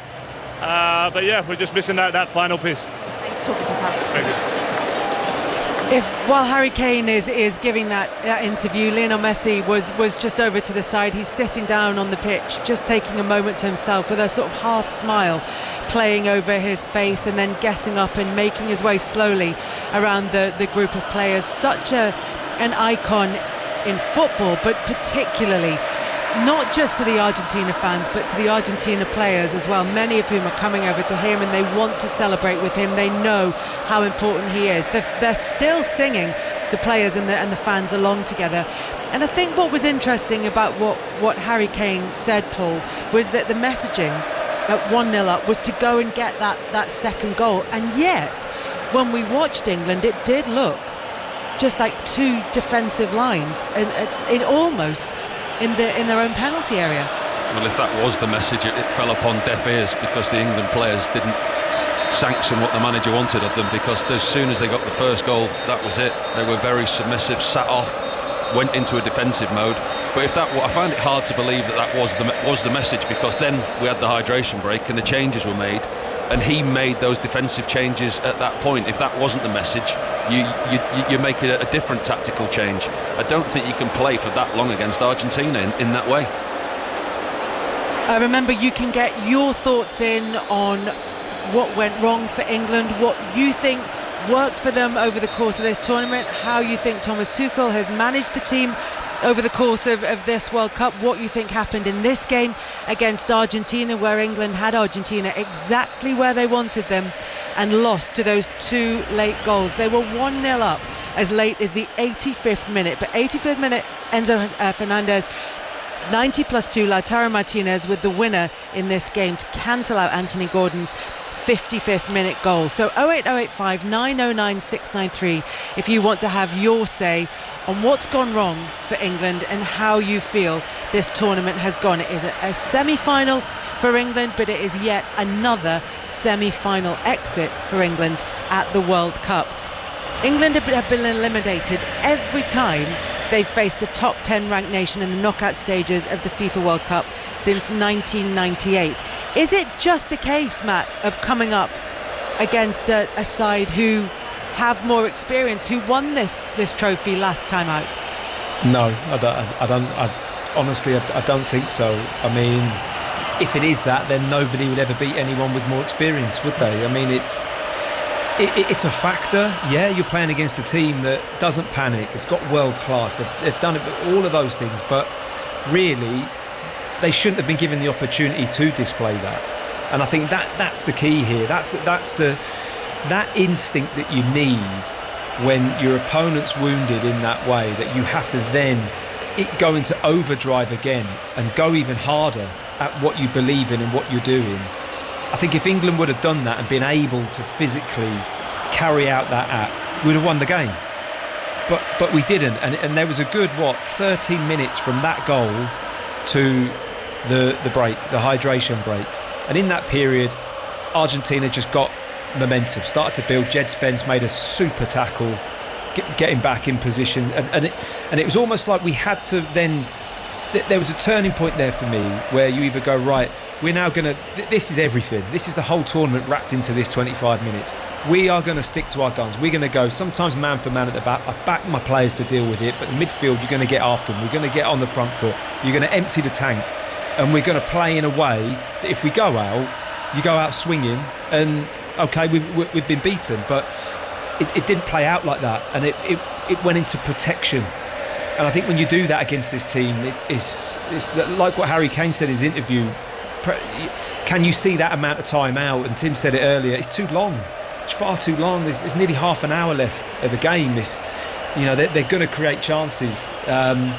So I don't think the fact that they've been there and done it before, it's just for me about that in-game mentality and feel and instinct and killer instinct, really, that you're going to take it to the next level, and we just couldn't pull that off. If the message is... Sorry, go on. Yeah, if the message is we're going to chase the second goal, you don't bring on Konsa for the only winger that you've got out there, do you? No. It just doesn't make the slightest bit of sense whatsoever, because we don't have an outball then. There's no outball for England. So England are then just trapped in their own 25 with no outball. And they gave Enzo Fernandez target practice. How many times did he have time and space to send those shots whistling close to our goal? It is. So Argentina have come through wonderfully well. They haven't panicked. They've dug deep. But we saw very clearly in the first half that Argentina were judging themselves an inferior side to England. That's where all the niggle comes in. That's where all the slowing of the rhythm of the game comes in. And England have them 1-0 against with both centre-backs on a yellow card, against a side that struggle to defend against pace with players running at them. And England take off the only players they have who can run at them. Is it a lack of belief, Tim? Is it a lack of arrogance that you need? You know what I mean? Just to have that arrogance that we are better than them and really believe it. Yeah, when Konsa came on with effectively 30 minutes still to go, that's a long time, isn't it? And it's so early to go negative. I think, in the opinion of many neutrals around the world, I think many neutrals were cheering on England in this game. And I'm sure in the last 20-25, they ended up swapping their allegiances. Because if England don't want to win, if you just want to get over the line like that, I'm baffled, because we're up against the side. I know England's route has been hard, Mexico City and Miami and so on. But Argentina, they've come through 2 periods of extra time. And they're an older side. I really thought there, England had Argentina there for the taking. And great congratulations to Argentina. They came back with terrific quality. The balls into the box were excellent. But Argentina could have scored 4 or 5 in the last 20. I thought England were... They absolutely battered us, Tim, in that last 20 minutes. It was the Alamo, wasn't it? And I think the other thing to go back on is that, yes, the back three switches out Mexico. We all kind of, it was the right call. But don't forget, we had 10 men as well. We had 10. So we were hanging. You're going to hang on. You're at their home stadium in that kind of environment. Absolutely the right call and credit, and it played out brilliantly. But this was a very different scenario. If I can take it to boxing, Kelly, in boxing, yes, you got to beat the champion to become the champion. And England were up against the champion tonight, and they didn't want to beat them. They wanted to try and squeak over the line, when I think England had the weapons to really go out there and knock the champions out. And I think that this was a huge missed opportunity. Chris Sutton is going to be part of the 606 team that are taking your calls very shortly, in about 15 minutes or so, I think, Chris. Yep. What kind of questions would you like to ask people? Well, I think the guys have pretty much nailed it. I think Tim especially. I mean, it was a coaching catastrophe from Thomas Tuchel. The fact that England get themselves in front and then basically hand Argentina the initiative, defending deep, another defender on. But it's quite a simple game, football. You have to get up the pitch. You can't expect to defend for 30 minutes against the quality that Argentina have and keep giving the ball back to them. And that's what England did. And it's all on the coach as far as I'm concerned. He made the changes. He was negative. So the question really, which I'm going to ask, is how can you trust Thomas Tuchel to take this England team forward? And I don't care what anybody says. England have had a generous run in this competition. England haven't played well in 190 minutes in the World Cup, and World Cup semi-final. There's a big opportunity to get over the line against an average Argentina side, and they didn't look average in the last 30 minutes. Far from it. But I think England, certainly helped them with that. But this isn't a great Argentina side. They were lucky to go through against the Swiss. Embolo got sent off when the Swiss were really dominating. I actually thought the Swiss would have been a tougher game, but this is all on Thomas Tuchel. It'll be really interesting to see what he says. But I thought that was a coaching disaster. Paul, I want to pick up with you on something that Matt and Tim were talking about just a few minutes ago, about this idea that maybe you need that belief, or call it arrogance, or whatever you want to call it. And it just reminded me of Anthony Barry's half-time interview in the game against Croatia, where he talked about England having gone a goal up, and they almost looked as though they were frightened to lose the lead. They were almost worried about going for it even further. And I'm paraphrasing because I can't remember his exact words.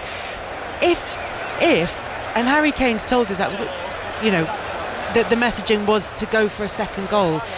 Maybe it's not quite what Matt was saying, that it's about belief and arrogance. Maybe it's about absence of fear, that maybe England were too nervous about losing what they already had. Well, they immediately went into protection mode. You know, you can say that the manager didn't say go defensive, but it is natural at times. And if you are going to win big games in big occasions, you have to suffer at times, but you don't invite the suffering on. You don't want the suffering, but there will be periods of the game. But to change it as he did, and then to invite a team like Argentina onto you for 30 minutes, it's not going to happen. And I think, yes, there is an element of self-belief in that, but there's a number of games. It's a knockout tournament, so it's hard at times not to have that mentality, protect what you have and get over the line. But England were poor in that last 20-25 minutes, and the manager's changes didn't assist in any way. So Tim, on Sunday, Argentina against Spain, the first time the Copa America holders have met the reigning European champions in a World Cup final. Do Argentina have those big moments in them to go on and win this trophy, be the first team in 64 years to retain the World Cup? Or are they going to come up against a Spain side that put in a brilliant team performance yesterday against France? Well, Spain aren't going to do what England did, are they? They're going to keep the ball. So it's a very different challenge. This is the game that should have happened, the Finalissima, champions of Europe and South America. There weren't any dates for it last year when Argentina wanted to play it. It was going to be played in March in the Middle East. It got called off for obvious reasons, but Argentina didn't want to play it then. They're going to have to play it now. Spain, I think, clearly are favourites after it was a magnificent collective performance, wasn't it, yesterday? And in a tournament which is trying to throw celebrity down our throat all the time, whether it's on the field or these sports stars that I've never heard of off the field, it's all celebrity, and Spain were team, weren't they? So Spain is the toughest challenge that Argentina have had since France in the World Cup. The hope, maybe from the Argentina point of view, is that sometimes Spain struggle in front of goal. They got the penalty that kind of conditioned the game yesterday against France was a little bit random. Nothing had really happened in the game. There was no real danger to the goal. It's a little bit of an unfortunate play for the French left back Digne, and Spain are one up. If they have to work harder for their goal against Argentina, then we've seen time and time again in this competition, Argentina can always find a way to stay in the game. But I think there's no doubt whatsoever Spain will go into the final as favourites. Tim, thank you very much. Good to talk to you. I imagine we'll be chatting again ahead of that World Cup final on Sunday. But thank you for now. Look forward to it. Cheers. Thank you very much to Tim Vickery. So it is Argentina against Spain on Sunday for the World Cup final. You will be able to hear full commentary of that here on 5 Live Sport. For England, it's a game in Miami on Saturday night, the third place playoff match, the game that nobody wants to play in, and that Ian Dennis was saying in the midst of commentary yesterday seems almost like a sort of wasted opportunity. Nobody really wants to be there, and nobody really cares whether you finish third or fourth. You want to get through the semi-final, Paul. Well, you don't remember them normally, do you? Unless it was your country, the team that comes third or fourth in a World Cup. And it's a tough one as a player to get yourself back up after being knocked out in such a fashion, to then have to go and play in what they're calling the bronze medal match over here. And obviously go back to Miami, to the heat and the humidity in Miami. One, it's a game they definitely won't want, and two, it's in a place that they won't want to go back to because of the conditions. It's a very, very difficult one for Thomas Tuchel. I think he'll just rotate. I mean, he's obviously going to come up against a very good French side, but they're in the same boat. They're not going to want to have been there either. It's strange because it's such a big game and it's billed as such a big game, but there's two teams and management that won't want to be there and play it. That game is, as Paul said, Matt, a really, really difficult one for the players to take part in. It's going to be really difficult for Thomas Tuchel as well, particularly in the aftermath of the conversations that you guys have been having here this evening. The thoughts that I've been reading from England fans and what they're saying about the reasons that England lost this game against Argentina, having had it in the palm of their hands up to the 85th minute. Because of those, there's going to be a lot of difficult questions asked between now and then of the England head coach. Yes, it's a bit of a shocker of a game, really, isn't it? To be honest, once you've gone out and you've had the scenario that England have had to then get yourself into a place where you're going to have to play again on Saturday. It's not going to be easy. It's going to be like Paul said, massive changes, which kind of dilutes the importance of the game, really, to be honest. And it's going to be uncomfortable because the negativity is going to swirl, and rightly so. I think the questions that will be asked and that we've discussed here and what have you, and how Chris was talking about 606. Matt, I think I'm going to interrupt because Dan Burn is with John Murray. Yes, Dan Burn standing in front of me. Dan, it's written all over your face, your emotions. Yeah, gutted. Very proud of what we've done this World Cup. I think it's just small margins. That'll haunt us for a while. I think we were so close to doing it, and we're probably too passive after we scored, which is frustrating. And normally we probably would have liked to have seen that out, but they've got quality and they created chances and scored. Yeah, what was the word on the bench before you came on?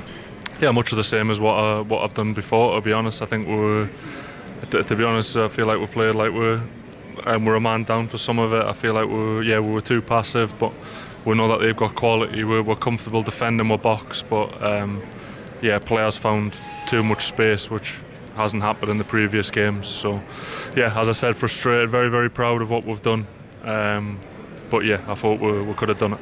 Just give us a feeling of what it was like when you got back in the dressing room there. Yeah, flat. I think you can tell there's lads are gutted. It's not a nice place to be, and it'll be a while before you can probably really reflect and see what we did in this tournament. But as I said, I thought we had the quality to go all the way, so that'll haunt me for a while. Thanks for coming out and speaking, Dan. Kelly. Thank you very much for that. Just listening there, Chris Sutton, to Dan Burn, he was one of the players that Thomas Tuchel brought on to help to kind of shore up England when they did have the advantage against Argentina. So this isn't on him. But what happens now with England? If Micah Richards said on BBC One, Thomas Tuchel was brought in to be the difference. If he gets it tactically wrong in a World Cup semi-final, even with a long contract ahead of him, what happens now? Well, there certainly needs to be questions asked about Thomas Tuchel. I mean, just looking at the game and the way that the game turned, that was down to his coaching as such. He was so super negative when he should have been positive. I've mentioned before, in football you have to get yourselves up the pitch. He could have been more positive with the substitutions. Watkins on the bench, you had Rashford on the bench. Why not take Harry Kane off as well, who was a passenger in the last half an hour? But this is all on Tuchel, an average Argentinian side, and he had England 1-0 up and should have put the game to bed, and they didn't because he was too negative. So he's got a lot of questions to answer. Well, we've talked a lot about the England manager. Let's hear from him. Thomas Tuchel's with Kelly Summers. Well, Thomas, the World Cup journey ends here at the semi-final. What are your immediate thoughts at full-time? Yeah, we're disappointed. We were so close, but we got too passive after we scored and conceded a lot of chances and could not turn the ball possession around. And just conceded so many crosses and chances and shots. So yeah, we were close, but couldn't keep the level up after we scored. You've made defensive substitutions in the past couple of matches when we have gone ahead in a game. You did the same again today. Why do you feel they didn't work today? Yeah, I did also offensive substitutions in the last games. We just tried to help the player. We conceded straight away. We decided to go to a back five because the gaps were far too open. They won every header. They kept crossing and crossing.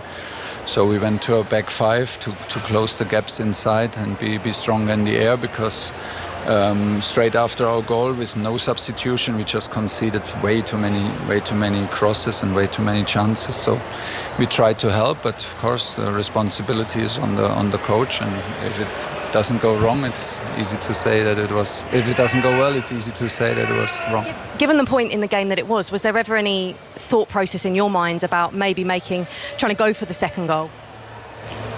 Yeah, but it doesn't help if you don't have the ball. If we couldn't get out, of course we wanted to go for the second goal, but I had not the feeling that offensive substitution would help. It was we stayed in our 4-4-2, but became passive, more and more passive. We couldn't win any balls, couldn't keep the ball.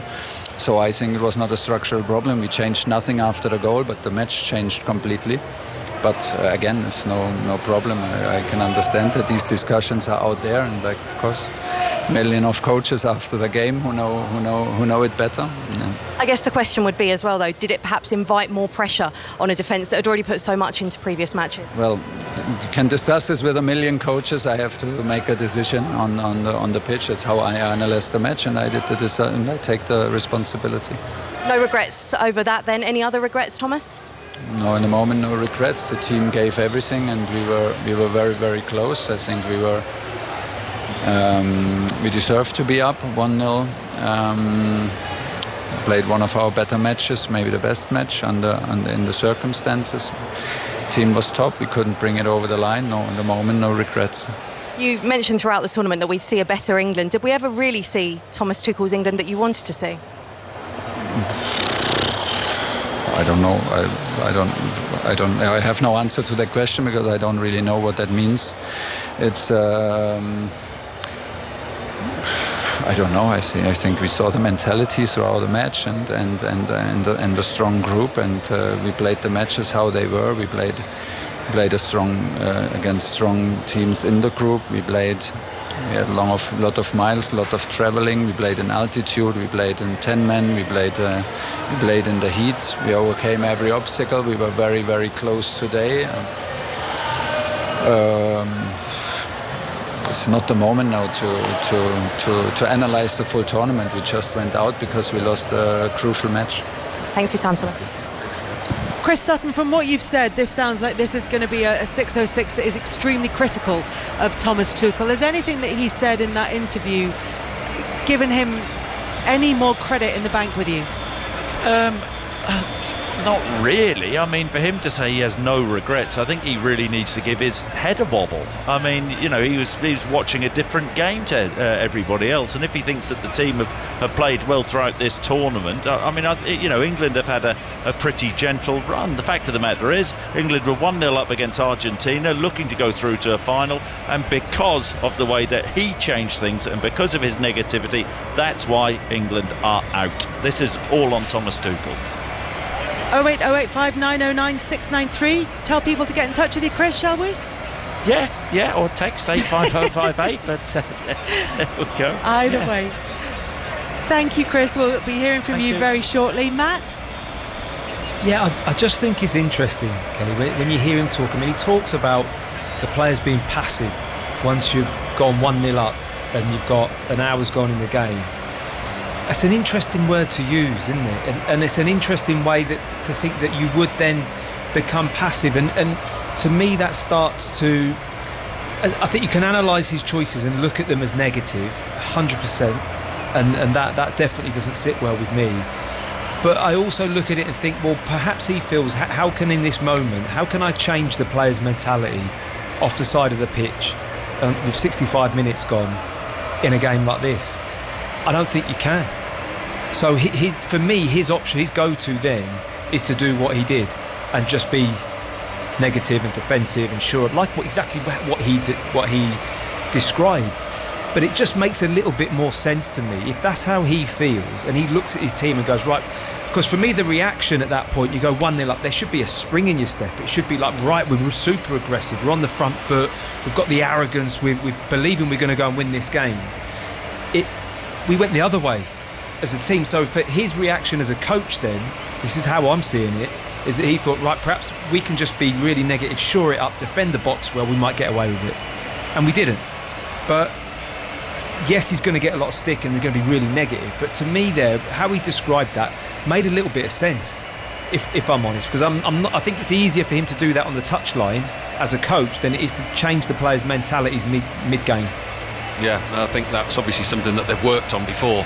He didn't sound himself there today. I mean, it was obviously a difficult time for an England manager to do an interview with all the emotion going on. But when Kelly asked him about Thomas Tuchel's England, I mean, he's often spoke about Thomas Tuchel's England and what he wants from his team, the pace, the power, the forward thinking. And we all thought, didn't we, after the Croatia game, what a great team we've got. We're going to go on and win the World Cup, playing on the front foot, scoring 4 goals. And it just didn't materialise. He played far too defensive, and I don't know how he can come out and defend that, because it's so obvious to everybody watching at home and watching here in the stadium as to how deep England and defensive they were. I mean, he's been quite relatively open and honest throughout the tournament, Robbo, hasn't he? In terms of what he said. Do you feel like he just didn't want to say that? He just didn't want to be there, I don't think. Yeah, it's absolutely. I mean, he didn't feel comfortable saying, no, I didn't see the England, and it would have been okay to have said that, because I think we can all kind of get on board with that and hear that as a realistic comment. But we've won matches, we've got to a semi-final, so we're churning it out. But I think to say that, have you seen the England that Thomas Tuchel, that England that he described there that you just said, it'd be hard to say that he has seen that in this tournament, and I think he found that quite difficult, didn't he? You can half understand what he did in the Mexico game with the 10 men and going to that back five. Yeah, different scenario and different level of opponents as well. Yeah, but I actually think he's seen that and thought, I don't mind that footprint. We might use that again. And I just think he's made the decision in the wrong game against the wrong opponents today. Our correspondent John Murray is waiting in the tunnel. John, you're going to be speaking to the players and to Thomas Tuchel. What are your thoughts on how this tournament has gone for England and the England manager? Hi Kelly, yes, I'm just still in the interview area. There are many Argentina players in here now. Lisandro Martinez has just been down speaking to our Argentine colleagues just next to us, so some big smiles. I can see Emi Martinez as well, who's not far away, big smile on his face, as you can imagine, back in another World Cup final. From an England point of view, really in this big room here, we've only seen Harry Kane and Dan Burn as of yet, still waiting for Thomas Tuchel to come into this area. And on a thought, you know, that's another 4 years now for the World Cup for England. 60 years will become 64 years. And I know that England have gone closer in recent years, both European Championship and World Cup. 4th semi-final in 5 years, 2 finals. But as we all know, Thomas Tuchel, a coach of his grade, was brought in to take that extra step and to win England a tournament. And I mean, it's tough, but they have fallen short. And I think, again, remember what Michel Platini said about English football and English footballers. They're lions in the autumn and lambs in the spring. And I do wonder, it'll be interesting to hear from Thomas Tuchel, you know, does he believe that England can actually make that final step? John Murray, thank you very much. And those interviews that John was talking about will be available during the course of 606. Now remember, we will have commentary of England's 3rd place playoff against France on Saturday. That one is at 10 o'clock. And commentary of the 2026 World Cup final live from New Jersey. It's Spain against Argentina, and that is at 8 o'clock this Sunday. Thank you very much to Paul Robinson and to Matthew Upson. It's time now for you to have your say with Robbie and Chris and 606. Are you ready to have your say? In the UK's biggest football debate, your teams, your views. Get ready. This is 606 with Chris Sutton and Robbie Savage on 5 Live. So, England are coming home. It's agony in Atlanta. The number to dial is 08285 909 693. Rodgers cross deep. Gordon scores for England. Anthony Gordon, and England strike first against Argentina in the semi-final. Enzo Fernandez, he's going to have another goal. He scored. It's the equaliser.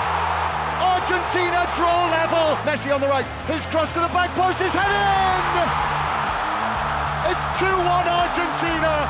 England were leading in the 85th minute. That's how close they were to a World Cup final for the first time for 60 years. And England so near, but yet so far. England out to the defending champions. This is BBC Radio 5 Live. Call free 08085 909 693. Text 85058. Text will be charged at your standard message rate. Visit bbc.co.uk/5live terms for our terms of use and privacy notice. So, Christopher, you said it was a gimme. Thomas Tuchel should give his head a wobble. Where did it all go wrong for England? Well, Thomas Tuchel's decision to be so negative when England were in front. I mean, he's supposed to be a world-class coach. That's a world-class disaster class from Thomas Tuchel. Am I being a little bit harsh, Chris, saying England have gone out to the best team they've played so far, even though it wasn't a great Argentina side? I don't think it's been a great Argentina side. I've seen them on a few occasions. They've had a pretty gentle run. They were, they scraped past Egypt, lucky to beat the Swiss, but Messi and co go through. But England have only got themselves to blame, and that's on Thomas Tuchel. Call us on 08285 909 693. England are out. They had the lead, but Argentina came back strong, and England fall at the final hurdle. 60 years of hurt for England. If it will be Argentina against Spain on Sunday in the 2026 World Cup final. So, Christopher, I'm gutted. Listen, I know I'm Welsh, but 1-0 up, 5 minutes to go. Listen, it's such fine margins against Mexico, down to 10. You know, the defensive changes, the way they defended, it was brilliant. It was brilliant. And understandable. But tonight, watching at home, listen, Thomas Tuchel's a fantastic coach, Chris. If he wins that game, people will say it was a masterclass. Yes, he is, Chris. He still is. But, who am I to say? Who are you? Listen, I'm managing in the non-league Forest Green, a great club. You manage Lincoln. We can have an opinion, I've got an opinion on the game, correct. and everybody watching that game or listening on the radio will realise what happened. We handed Argentina the initiative. 1-0 up and sat back. Can't understand, Chris. At 1-0 up, the change. Gordon comes on. That was a sign of let's hold for the 1-0 for me. Get Rashford on, get Madueke and get Saka on. Like for like, take him up the pitch. Yes, I don't get it. Surely go for the second. It was negative for me, but you can have a bit of balance, Rob, can't you? But you can't keep giving the ball back to Argentina with the quality that they have. That's what happened. 08285 909 693. If you're trying to get through, the lines are absolutely jammed, as you can imagine. So let's rattle through the calls, Christopher. Michael, how are you? I'm pleased because they've done us a favour. 2 years ago, I was on and we were playing insipid football under Southgate, and we limped over the line. The best game was against Croatia in the second half. You're pleased? Yeah, because think about this. I'm pleased. We were never going to be. Did you watch France-Spain? Spain put on a performance and they outclassed the team with. You're pleased you've not guns. got to the final. Yeah, because we would have got spanked by the Spanish. The Argentinians are going to get spanked by the Spanish. England were timid. We should have gone for the jugular. You guys have just said it. Why didn't he stick on Rashford earlier? Why didn't he stick on Madueke to burn down the wings? Because their fullbacks would have struggled with the pace. That's why he took Sandro Martinez off, because he was on a yellow. And England sat back. I've seen Tuchel go toe-to-toe with Klopp, and he called it wrong tonight. And at the end of the day, I wasn't expecting us to win this. There are better teams out there. I saw Cape Verde go toe-to-toe in the last 32 against Argentina, and they scraped past them. I saw Egypt get robbed by them, and they went toe-to-toe, and they beat them with pace. But we went flipping. We played like, Arsenal, 1-0 to the Arsenal. We're going to sit back, and you're not going to get past us. But they did. And they should, McAllister was unlucky not to score. It's unfortunate. We were never going to win it. And Is I it hate on the that manager? bloody song. Is it on the manager? It's on Tuchel. They also, the problem position, we've got an England player with a wand of a right boot, but he doesn't know how to play him. Reece James is a very good right back, but he's too He's like glass. He's like Darren Anderton. He's a modern age Darren Anderton. He's too prone to injuries. But you've got a lad back in Spain who would have pinged balls around. Yeah, but let's not that talk park. about players who aren't there, because nobody was talking about the players who weren't there after when they're in the semi-final. So that's now bringing up Cole Palmer, if you do, and but we were Phil timid. Ford and now We were Trent. timid. They weren't there. They've got to the semi-final, 5 minutes away from the final. So here's one for you, Michael. But Robbie, he made a bum call by not taking. But then when Livramento went home, I'm saying he made a bum call weeks ahead of the game. He could have said, "Okay, Trent, you're on the bus," but he didn't. If we had Trent Alexander on that park, he would have pinged the balls around to the wide players, and they wouldn't have been able to cope. But as I said, I still say it: we never would have won it because the Spanish are going to. The Spanish are world champions in waiting. They played amazing yesterday, and they're going to beat Argentina. It's going to be. They saved us. Argentina winning today saved us a 3-0, 4-0 spanking to the Spanish, and we're going to get that against the French if they put out their first team on Saturday, because the French are better than us. Okay, Michael, thank you so much for the call. Thanks, Luke, how are you? Hi, how are you going, guys? You all right? Good, thanks, Luke. Yeah, good. Go on. Yeah. Go on, Luke. I just want to say, like, Chris especially, like, this negativity is ridiculous. I've been driving home from the game. You are one of the most negative people I've ever listened to. So you need to take a step back. We're in the fourth semi-final, is it, in the past 8 years, whatever brilliant. it is? Oh, we're in a fourth semi-final. What about winning things? Well, did you actually well, watch you the said game? Southgate was Or brilliant, Chris. Did you watch the game? Did you listen to the game? Did you see what happened? Because most people in the country did. So you tell me then. You tell me when you're playing an average Argentina side and you go a goal up, why on earth would the manager make a decision to be so negative and bring defenders on and defend deep and keep giving Argentina the ball back? Why? You tell me. Well, so Chris, is that did negative? You moan about this? Did you moan about this when we did it against Mexico? It worked in Mexico, and Tuchel was one of the best coaches in the world then. Well, hang on a minute. England went down to 10 men. It's completely different to the Mexico game. But it's not. Completely different. But Tuchel did the same in that game. We parked the bus, we got the win, one of England's best ever games. How come this time? But the justification, I don't know whether you realise this, Luke, is in the winning. So had England scrambled home, albeit Pickford made some brilliant saves, Argentina hit the post twice. Rob, I think I'm right in saying, and they somehow got over the line. Yeah, we'd be saying that England can do better, but we got away with one. But in the end, we're out of a semi-final against an average Argentinian You said it was a side. gimme. I thought it was a gimme because they've had a gentle run, and the previous caller spoke about Egypt. They were lucky against the Swiss. I mean, do we have a world class manager then? Do you want Thomas Tuchel to stay on? And do you? Just a quick one though, Luke. When England lost to Italy in the final at Wembley, Chris, you were saying Gareth Southgate is one of the best managers of England ever. Yeah, we've got his record. We've got two of the best managers we've ever had, Southgate and Tuchel.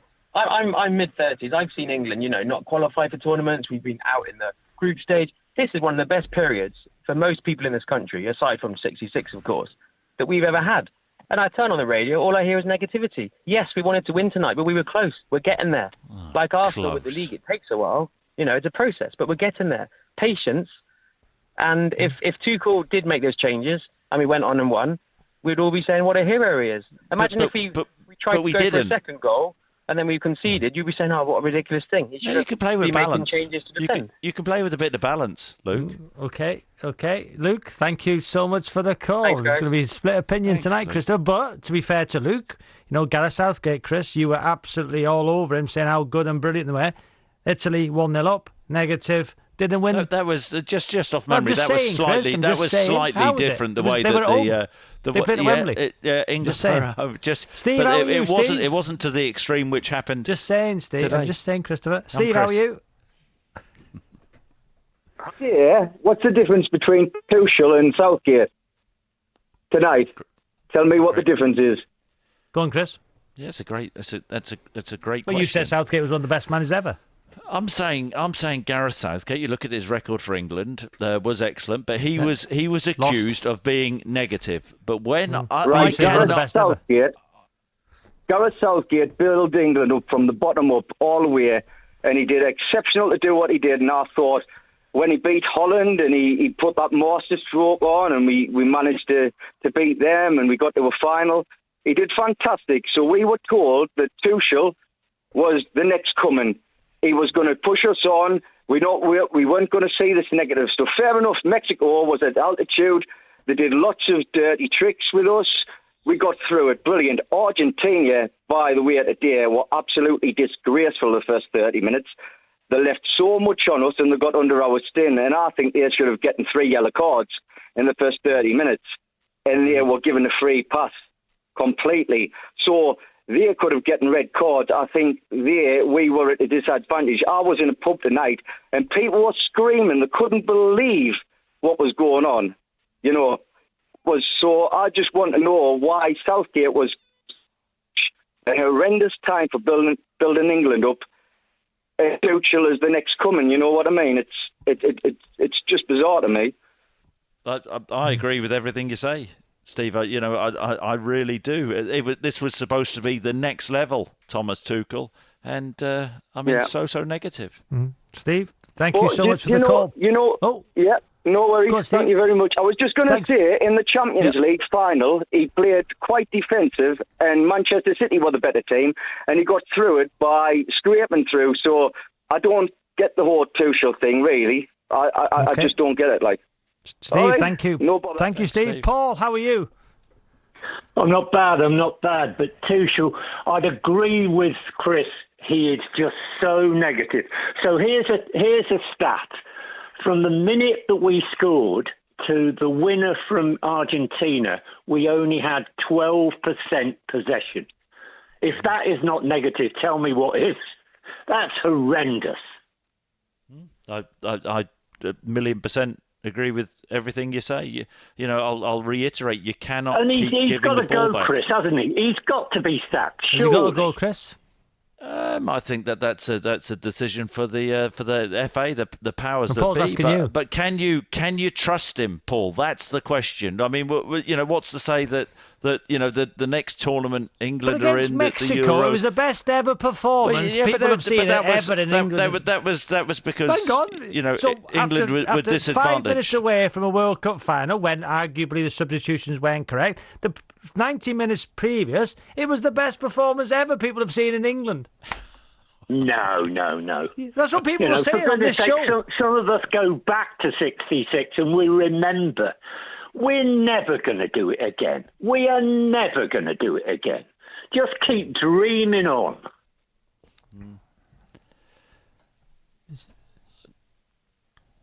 Yeah, but sorry, so you don't think we're going to win a World Cup again? That's your point. Absolutely not. Do you know what? I think that this opportunity, I can't remember the name of the earlier caller. This was the opportunity. It really was.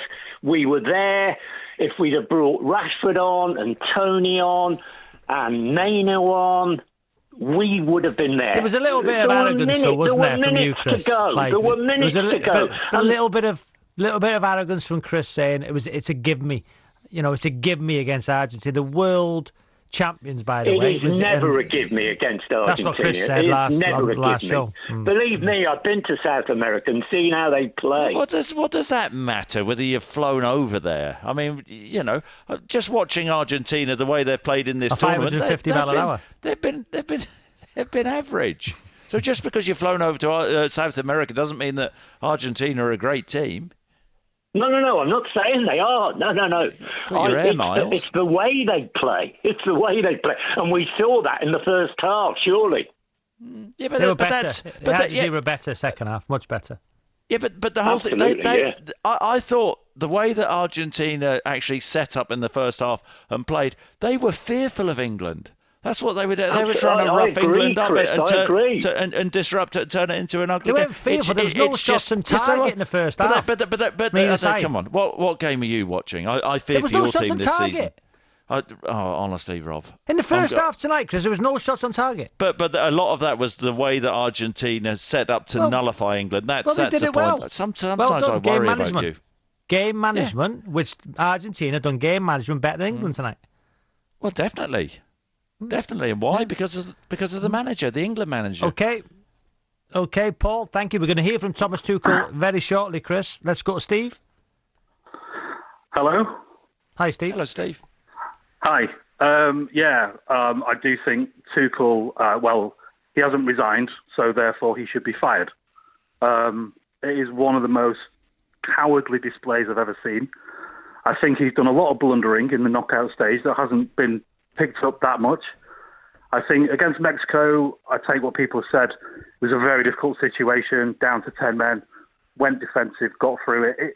It was a great England performance because it was one of them backs against the wall, heroic things. It wasn't England versus Holland 96, 4-1, when we outclassed the team. It wasn't that. It was backs against the wall. I think what he did against Norway in playing Rice, who was clearly ill, instead of playing someone like Mainu, who he didn't give a single minute to in this World Cup, which is insane, was appalling. And then he had the gall after the game to say that, we were lucky and the players didn't play well. Yeah, well, pal, the engine room of the team who was ill, you played anyway. How is the team going to perform? I mean, you guys are professional footballers, so presumably you know this better than me. But if you've got a player who's the engine room of your team and they are simply not well to the point where they can barely take a corner correctly, how is the team expected to perform well? I mean, he was lucky that we got through against Norway because of his own blundering. And then tonight, what we have seen is difficult first half. The Argentines played in the way that we knew they would, but we gave as good as we got.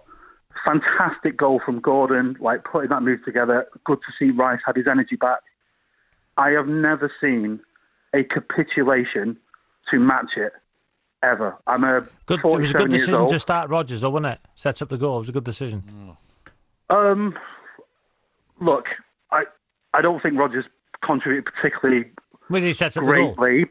Great ball. Okay, but he set up the goal. I'm not criticising the selection of Rodgers. I mean, I do think that's a minor part of this. However, after the goal went in, it seemed an absolute no-brainer, for Rodgers to come off and Saka to go on. Because when you're 1-0 up against a good team, I'm sure you guys would know this, you don't say to them, don't worry, we're not going to bother attacking you anymore, we're going to go fully defensive. You keep your boot on their throat and you put on more attackers and create more problems for them and make them worry about you. And then you get the second goal, as Spain did last night, and you close it out. I mean, I think there could have just been a bit of a better balance. You're saying put on more attackers, and there's an argument. Exactly that. And I think myself and you and Rob all agree on that. The previous caller said about England 12% possession in the last 30 minutes.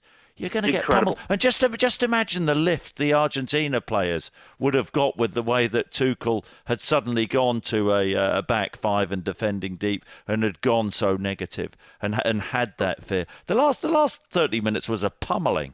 Was an absolute pummeling. You guys have put, great players, experienced. When he put Konza on and took off Gordon, isn't that a psychological message to the team of we're digging in? Yeah, I think so. I think it was 25 minutes to go of regular time.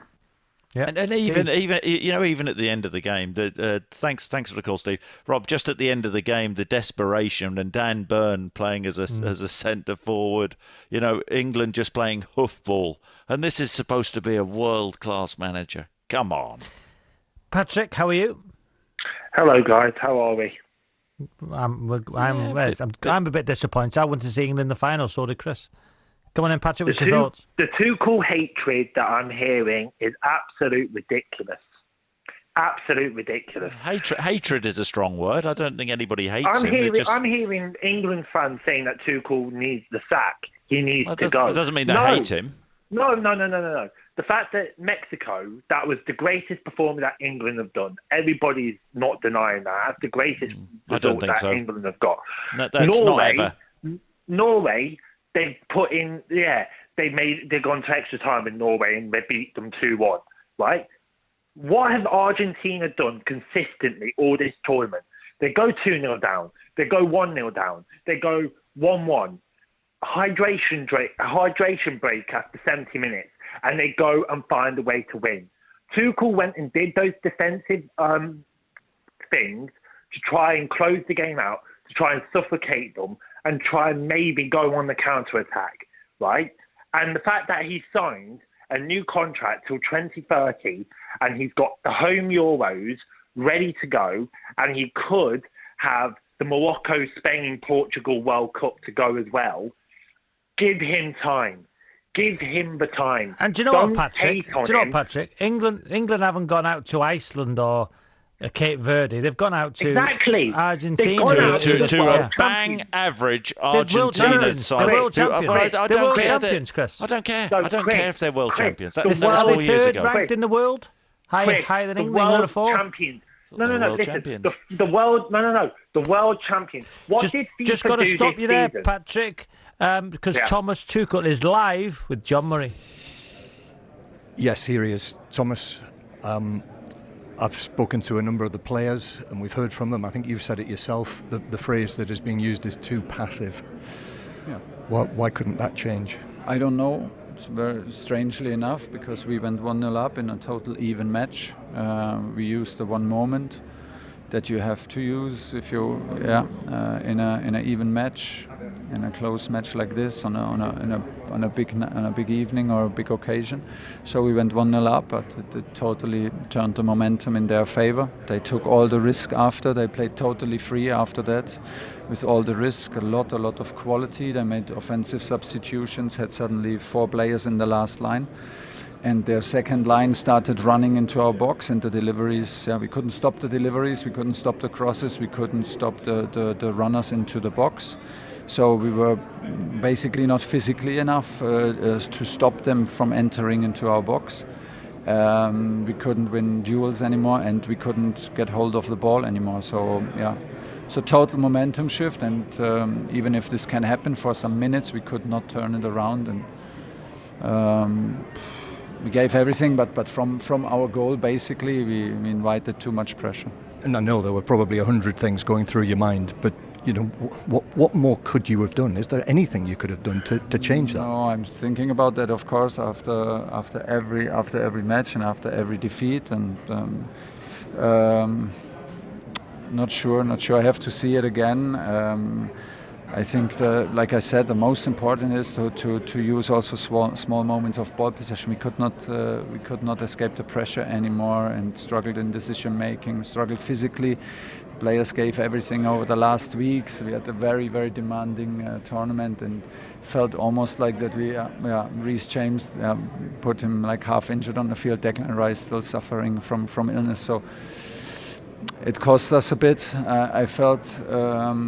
But the conviction and the self-confidence, like after going 1-0 up, was just not there. Like I said, they played with a mindset of nothing to lose, took a lot of risk, and we could not get the momentum back. And what can you say, England supporters, who've waited for such a long time, yet England have reached 4 semi-finals in the last 5 tournaments, 2 finals. You've been there now, close to them. Yeah. Is the England team capable of getting over the line? Yes, of course we are. Even if it's like now, I have no proof for that at the moment. But in big defeats and painful defeats, it's always important that you take them with respect, and you digest them and stick together. And second of all, it is about the reaction to it. So of course we feel very close, and still, Argentina showed the gap in the last half an hour, unfortunately. We were close, but couldn't push it over the line. We wanted to push it over the line. That was our goal. So we're very, very disappointed at the moment. We will try again. Thanks, Thomas. Thank you. There you go, Robbie. Thomas Tuchel live with John Murray. Christopher, what do you think? He talked about England inviting too much pressure. That's on him. That was because of the way that he changed shape and went to subconsciously as well, though, Chris. So, we've been players where you do go back and back and back. Yeah, and I get that, but just going back to the sort of simple part of the game, you have to keep the ball, you have to get up the pitch, and that's what England couldn't do, and that was largely down to Thomas Tuchel. Look, going forward, really, I mean, the question is England fans, do you trust Thomas Tuchel at the next tournament to make the right decision based on what he did today. That's one of the worst. I think that's one of the worst tactical decisions I think I've ever seen from an international manager, Rob. Do you trust Thomas Tuchel going forward, Daniel? To be honest, Chris, I totally agree with you. That is one of the worst tactical decisions I have ever seen from an international manager. Going 1-0 up in a World Cup semi-final and then deciding to try and defend that position from 32, 33 minutes is an embarrassment. You know, we've played Mexico, we've played Norway, and we've scored a goal, and we've tried to immediately score a second goal. And we play Argentina in the second game in the semi-final, and we've tried to immediately defend the position. You know, he's been brought in to finish these games that Southgate couldn't, and he's epically failed. So he shouldn't be in the job. He's been paid to finish these games, and he's not doing it. You know, he shouldn't be in the job. He's epically failed tonight. So if you don't want Thomas Tuchel in the job, who's out there who could do a better job? He's done no better than Gareth Southgate. You know, I think a lot of England fans were quite split on Southgate losing the job because of the job he did. You know, he took us on the journey from 2018 all the way to now, where we weren't sure on the international team after Iceland, and he built a club mentality, and he really took us a long way. And losing him was quite an emotional decision.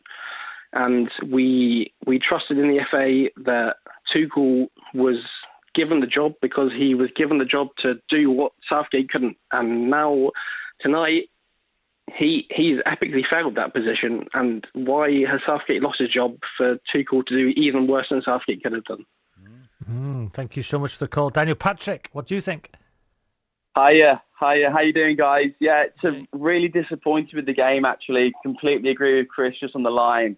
I mean, Southgate took us as far as he could. Tuchel has let us down tonight. Why are we going so defensive with 30 minutes to go? I mean, speaking to a missus on the way back from Broadway tonight, we said there's only one man for the job, and that's Pep Guardiola. And I completely agree with her. He knows how to play the game. He knows the players. I just think he's a better manager for the job, and I'm really, really disappointed that we've let ourselves go tonight with 30 minutes to go. You've got Messi on the pitch. What is happening? I mean, it's. I think most people are in a bit of a state of shock with. Well, I'm the exact same, guys. It's a disappointment. It's a kick in the teeth. You know, I really thought this was our chance after 60 years of pain, but you know, another 4 years to wait. Look, I think if we can get Guardiola in now before the Euros, happy days. But I think if we keep waiting, it's a ticking time bomb because we've got the players, we've got the calibre. We just need the manager to help us execute it. But there's a little bit of arrogance though, Chris, isn't there? With England fans, it's coming home, that's all I've heard, and you saying it's a give me against Argentina. Do you know what I mean? It's like every tournament it's coming home, or it's, you know, give me against Argentina, who are higher, I think, in the rankings than England. But there's a little bit of an arrogance. No, there is. It's a massive disappointment. But just before I go, I just want to say big shout out to everyone in Broadway tonight. It's been a fantastic evening and really enjoyed it with the folks out there. Thank you. But Broadway. Broadway's at New York. Broadway? No, Broadway in the Cotswolds. We're British, mate. Oh. Come on, England! Oh, the Cotswolds. What a beautiful part of the world. The Cotswolds. What a beautiful part of the world. That's I'm in the Cotswolds. Oh, why are you? I'm in the Cotswolds tonight. You could have popped down to Broadway. Could have. Oh, nice. Yeah. Hassan, how are you? Not good, Robbie. It's not the first time you've stolen my headlines. Basically, we've been screaming and yelling and whispering it's coming home since, 1966? And every 4 years we fall mighty on our swords, and every 4 years we question the manager. And every 4 years, it's the same old result. It's not coming home, not in our lifetimes. It's not. The only thing that's coming home is the person we sent to America, and that's Chris. Oh, God. Listen, a lot of the is coming home stuff is tongue in cheek. Isn't it? But you said it was a give me as well. You said it was a give me semi-final against Argentina World Champions. That was based You on said it was a gimme. football knowledge. That was Arrogant. based on football knowledge. Based on after, football after knowledge. watching Argentina, Knowledge. They're world champions. After watching Argentina throughout this tournament. They got 9 players who started the last World Cup final. Did you watch the game against Egypt? Did you watch? Yes. And how old are they? But Chris, what did they do in those games? What did they do? They found a way to. The point being, precisely. The whole point is, Hassan, England will never get a better chance to get Well, they did. They did against Italy another World Cup final. Yeah. But that was But you said Southgate's one of the best managers ever. Because of how, I mean, Tim Vickery, who's been brilliant on 5 Live, he said the same thing, Rob, that about well, we're the all Swiss brilliant would have coaches been after the event, a aren't tougher we? test. But he said that the Swiss would have been a tougher test for England, and I agree with him. They found a way to win. Fair play to Argentina; they deserve to win, but we all know why. Well, we do, but listen, 4 years ago, Gareth was a mate to the players, and it was all very harmonious in the dressing room. Yeah, well, and Chris's mate. I came on and told you he was a PE teacher and it wasn't going to work. This year, we got Tuchel. Disrespectful. We got Tuchel. Sorry, okay. Well, listen, this year we got Tuchel, and he is stern. He knows what he's doing. Oh, by the way, he knows how to deliver a speech at halftime. Congratulations.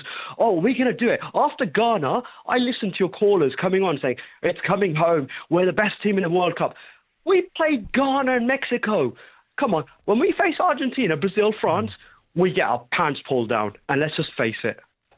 I was telling Chris this, when you beat DR Congo, drew with Ghana, beat Panama. I was saying when England will come against a decent side, because you weren't having it, a bit of arrogance. It's a gimme against Argentina. We're in the final.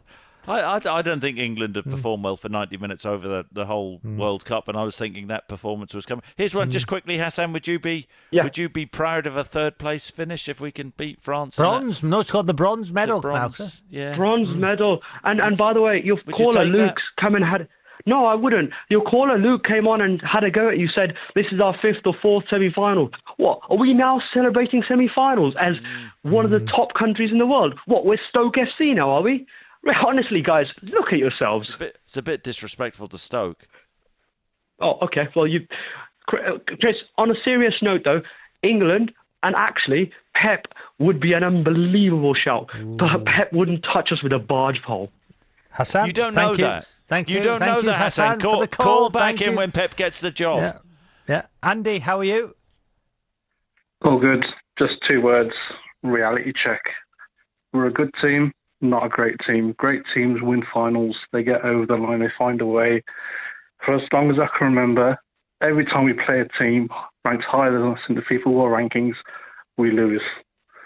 We're just not good enough. Bar Kane, bar Bellingham, who are world-class players. The rest of the squad, bang average. And when it comes to crunch time, they get found out. We're just not good enough. And I don't think Elliot Anderson is bang average. I think he is. The only reason why he was selected, we were really short on options in our central midfield. Adam Wharton should have been taken, but after that, where are the options? Ahead of Elliot Anderson? Ahead of Declan Yeah, Rice? I think so, yeah. On his day, I think Adam Wharton's a better player. What, ahead of those two? Really? Yeah, well, I would say so, yeah. So what needs to change then? Is it the structure? Is it the manager? Yeah, well, I think from the outset, hiring Tuchel was a mistake. You think about. But it wasn't before the Mexico game. After the Mexico game, it was one of the greatest performances ever. And then Norway, everybody's celebrating, it's coming home. And then 5 minutes away, we can talk about the negative substitutions. I get all that. But they've reached another semi-final, 5 minutes away from World Cup final.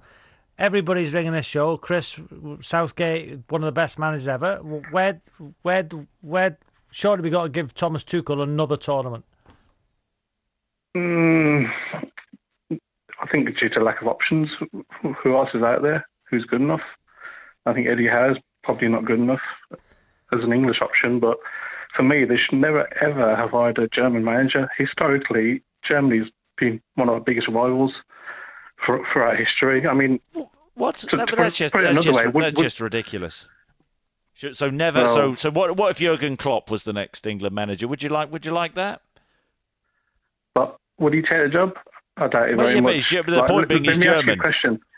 Let me ask you a question. Would the German FA ever put an English manager in charge? They wouldn't do it. I don't know. We don't know that for sure. Okay, Andy, thank you so much for the call. Dan, how are you? All good, all good. In the same vein as your previous caller, 2 words: mindset shift. We need to move beyond being, this defensive posture to attacking as a national team. People need to have fear when they play us. The subs we saw today, we didn't see that. Why not push on when we're 1-0 up, put it to bed? When I was watching it, I saw similarities to 2018 in Croatia. 1-0 up, we lost 2-1. Look at our subs bench today. Look at those game changes that everyone's talking about. Rashi, Saka, all these other players. And it was a failure today, and I think we really need to take stock at what could have been a totally different narrative that we have now. So that's part 1. Part 2, I was lucky enough to go over for the Norway game in Miami, and I went to the semi yesterday, and the World Cup in the US has been off the charts. Domestically, international visitors as well. People have been loving it. And I suppose that's, a very lucky position to be one of the few that have been able to go over there. So, 2 parts to it. It's a real sour taste on what could have been a special, special night. So you said that you want a mindset shift. So when you say that, what needs to happen then? We go 1-0 up against an Argentina team where, I think we could really push it on. And if you're bringing on, Rashford or Saka subject to fitness, maybe, replace whoever James went off injured, we need to still keep that out ball, that option. And on the counter-attack, we still look dangerous. And to have, I don't know how many defenders we had on at one point at the end, but it was too many. And they were knocking at the door for so long. And I think a lot of people thought it's inevitable what's going to happen. And I think it's just gone badly wrong on when we had the options on the bench, and we could have kept that there. I think with Tuchel, a lot of good callers have made points of what's worked, what hasn't. His subs have worked. Tonight, he got it badly wrong. Okay, thank you so much for the call. Who'd be a manager, Christopher? Yeah. Well, I hope you're learning from this. I am learning. Rob. Obviously, you didn't learn, did you? 08285. Might be back someday. Never know. Oh, is that an exclusive, Christopher? Wow. Chris Sutton's going to be back as a manager. Now, more 606 on 5 Live.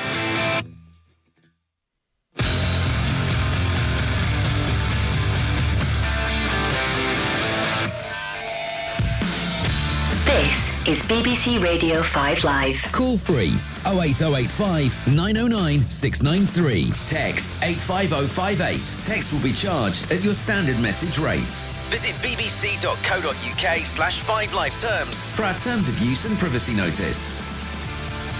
Welcome back to 606. We're here until midnight. Call us now on 08285 909 693. Hundreds of calls already, Christopher. Let's go to Simon. How are you, Simon? I'm really angry. Ooh. I'm really angry, but I'm not surprised given the squad selection that he did. He got generational talent like Cole and Foden left at home, and basically his squad selection was based on athleticism, and they just ran out of energy. It was crying out. You weren't ringing up after the Mexico or Norway game saying we left Cole Palmer at home and Phil Foden. Well, no, we've been found out. When you go a high level, you need the skillful players to retain the ball. And we've been the found easiest thing out to say today. is when you go out is who went there, which is always going to happen. But you weren't ringing in when you beat Mexico and Norway. But that's still an opinion. Yeah, it's still a fair point. We won. No, we won. But then you get found out they're a better team. So then you need more skillful players who can retain the ball. They're the better team, the world champions, and they're higher than you in the world rankings. Yeah, no, I agree. So you need the more skillful players to retain the ball. If you have the ball, they don't, and they can't hurt you. Phil Foden hardly played for Man City this year. He didn't have a good season, in fairness. Yeah. Okay, Cole. These are they took Saka, who was injured. they took half the team. Who were just won injured the that they Premier took. League? Who just won the Premier League? Yeah, but he was injured. He couldn't play today because he was injured. Took Jordan Henderson. Yeah, there are so many. There's an opportunity. Also, my other beef is that playing centre-backs at full-backs and thinking they can do it. You've got Shaw and you've got Hill, who weren't even in the squad, who have had great seasons. Hill marked Lamine Lamar out of the game. Shaw has had a fantastic season for Man U, ignored. Right, I get all your points, Simon. Okay, but the bottom line is England took the lead, and then due to the manager making negative calls, that is why England ended up losing that game. So I get your point about the players, but things could have been different. Could have, yeah. But the whole squad was based on athleticism, and when you run out of energy, which they didn't have a plan B. Okay, I think it's a really interesting point, and the point which you made earlier, Rob, about Harry Kane. That's like you could never take Harry Kane off. I mean, he was done, wasn't he? He was cooked with 20 minutes to go. 1-0 up, you could. I thought Rashford could have gone down the centre for an out ball. Yeah, that would have worked. Yeah. Okay, Simon, thank you so much for the call. Alex, how are you? Oh, hello, Robbie. Hello, Chris. You all right? Yeah, good. Thanks, Alex. Yeah. Good lads. No, I was just wanting to echo on that point there as well. Why didn't he take the Maverick like Palmer? Why didn't he take the Maverick like Foden to come on from back? Foden to slip a line from the right back there to. And honestly, Robbie, if you're such a know-it-all, why aren't you picked for the Wales manager? I'm not. You're not into talking, are you? I'm not. No, but you like to give it, don't you? I'm not know-it-all. I'm an opinion. You do like to give it out. You do like to give it. If you think you know it, why aren't you in the conversation for the Wales manager? Because Where are Craig you? Bellamy's, No one's even talking about you. Because Craig Bellamy's the manager. He's away to a Belgium club, and he's manager of Wales right now, and I'm not good enough. I'm not good enough yet. He's away. Exactly, you're not good enough. But you think you can talk about England? But you think you can talk about England? It's opinion. So why can you then? Son, pipe it down. So why can you? Wait there. That's about it, son. Wait there, Alex. Why can you talk about England then, and I can't? Because I'm good at dancing. I'd be good on Strictly Come Dancing. I'll tell you. I'd be rubbish at football management. All right, Alex. Thank you for the call. Paul, how are you? Hello, fellas. How are you this evening? All right. All right, Paul. Oh, Paul. I'm still chuckling from that last caller. Go on, Paul. Okay. Well, I might make you more chuckle, but anyway, this is really for Chris. He mentioned a point earlier on in relation to Argentina being a very, in his words, I think it was ordinary team, an ordinary Argentinian team. For Argentina, yeah. Absolutely right. Yeah, I just want to challenge him on the fact that they've got 5 Premier League players on the pitch, best league in the world. Again, another quote from Chris, not on this programme, but before. And also the fact that they've got Messi. So I kind of disagree with, yes, there was an element of negativity, but let's be honest, fellas, we were beaten by a top 2 team, and that's why France... the current world champions, yeah. Correct. We weren't beaten because Tuchel made... Okay, he did make he could have made better decisions, but Chris is saying categorically... Oh, you changed your tune no, there, I'm not, didn't you? Okay, I won't change through. my mind. You did. Chris, you answer that question. You're saying the Argentinian league is no good, and that the English the Argentinian league is no good. I didn't say that. Okay, you did. You said we said the What's the Argentinian league called, Chris? I said that the Argentinian team What's the league called, this World Cup. What's the Argentinian league called? I watch it all the time. It's called. I know what it's called, but I can't think of it at the time. What's it called, Chris? Oh, not you, Chris. The League of Argentina. It's called the Primaria Division, or whatever you want to call it. The league's called, Chris. You're not in the nation. My point to Chris is why are there 5 Premier League players and Messi, and you're saying they're very ordinary? Completely disagree. Because right. So that's and world fine. Champions. But I have you followed them at this World Cup? Have you followed every game? The whole, all. Yeah, Argentina. Argentina.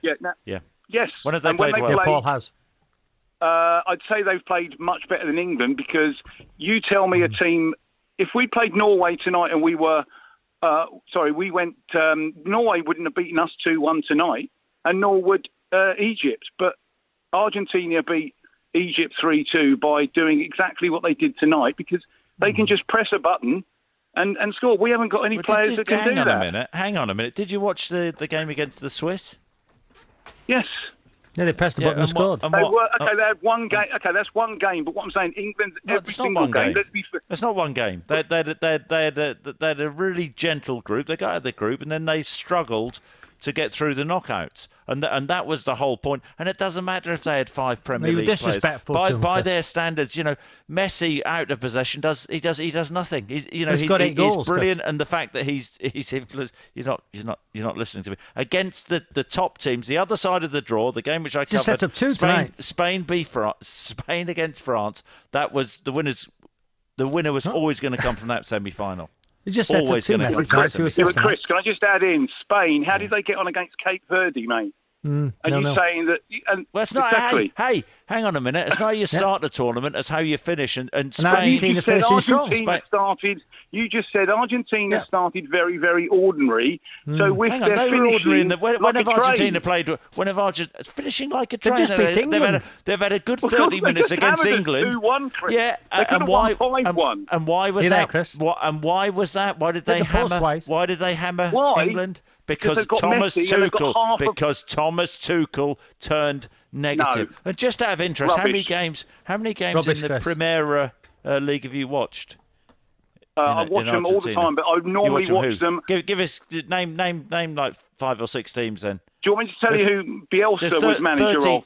He used to be the man. How many teams? I watch it on Bet365. They have games all the time on it. Yeah, but because you know the league so well, how many teams is in that league?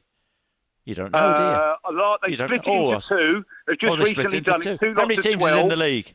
24, I think, at the last count. No, 30. 30, you're wrong. Why are you cutting me off? You're wrong. You're 30 teams. No, let me so you love this league. I love the league.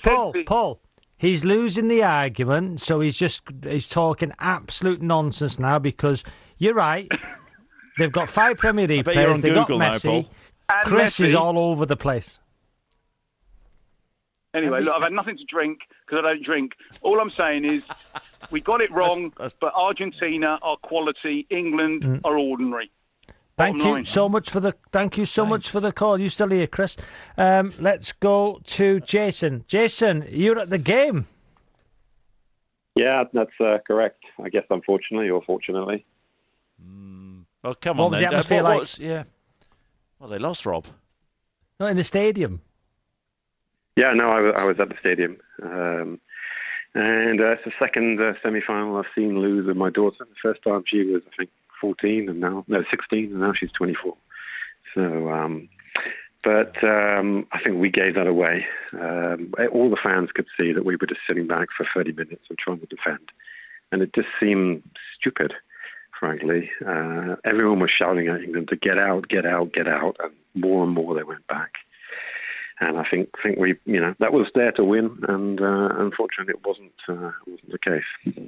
So when you hear people like Rob defending Thomas Tuchel, what was you mentioned the view in from the stands, and England needed to get out, and they were defending too deep, and it was wave after wave of attack.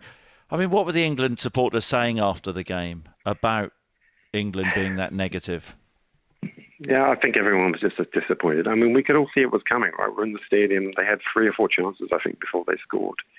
And we got to the hydration break somehow, and we're like, you have to change things now. You have to bring on Saka or somebody or Rashford and just run at them and just get the ball up the pitch somehow. What is the point of, we're just basically playing set-piece drills for 25 minutes. Eventually they were going to score. They have good players, Argentina. I mean, they play in the Premier League, and they're decent players. Yeah. Well, Chris said it was a give me tonight. I don't know if it was a give me, but we should have won. We were the better team. At half time, I thought we were going to win. World class manager. That's what people have said about Tuchel. World class manager. I think he made a mistake. I mean, I was in Mexico. We were lucky to get out of Mexico City. Because, again, we did the same thing. We just sat back and invited pressure. The difference was that Argentina have better players than Mexico. That's what happened today. But, guys, I think we have to be positive, right? I mean, my daughter's 24. She's with me.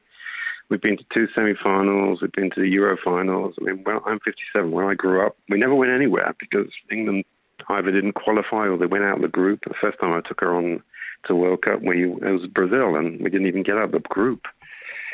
Everyone qualifies for the World Cup now. It's difficult not to qualify now, isn't it?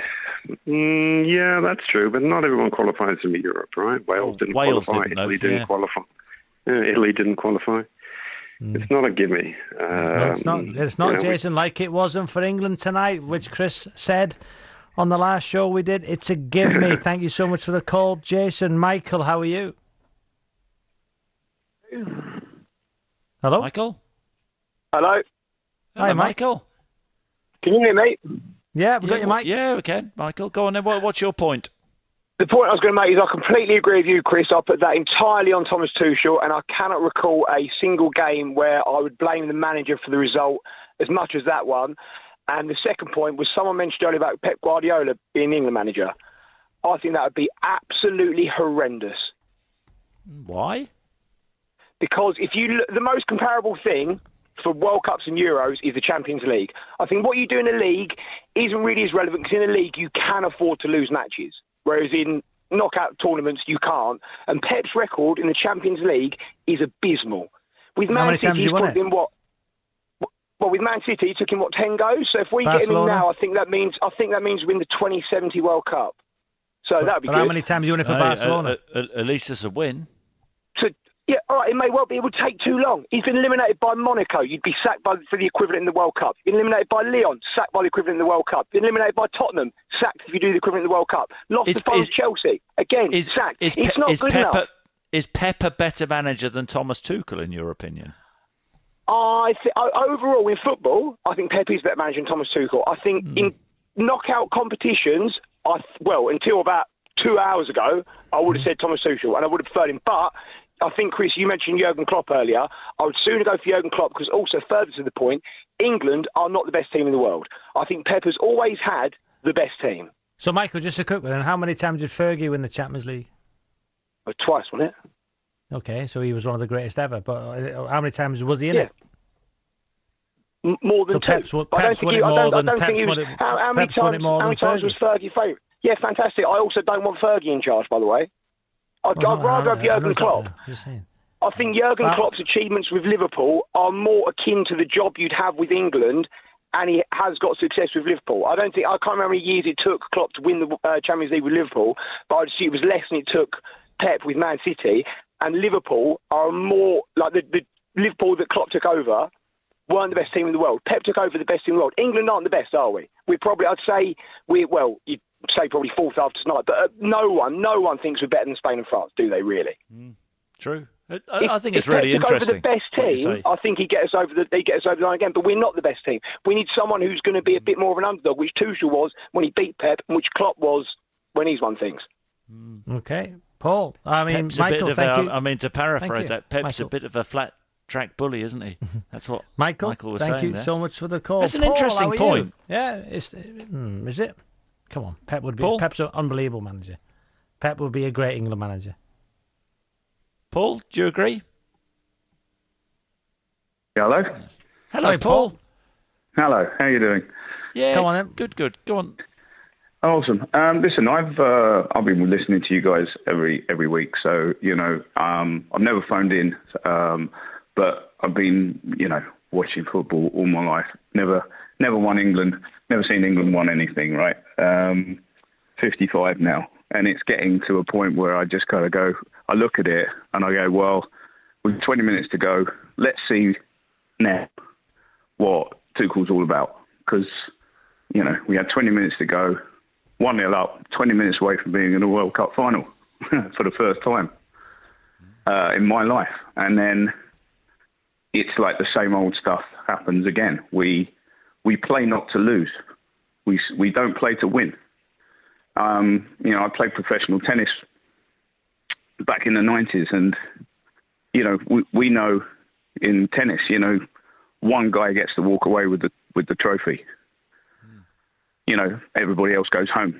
Right? So you try to play to win, because if you go defensive, and you try not to lose, you lose 100% all the time.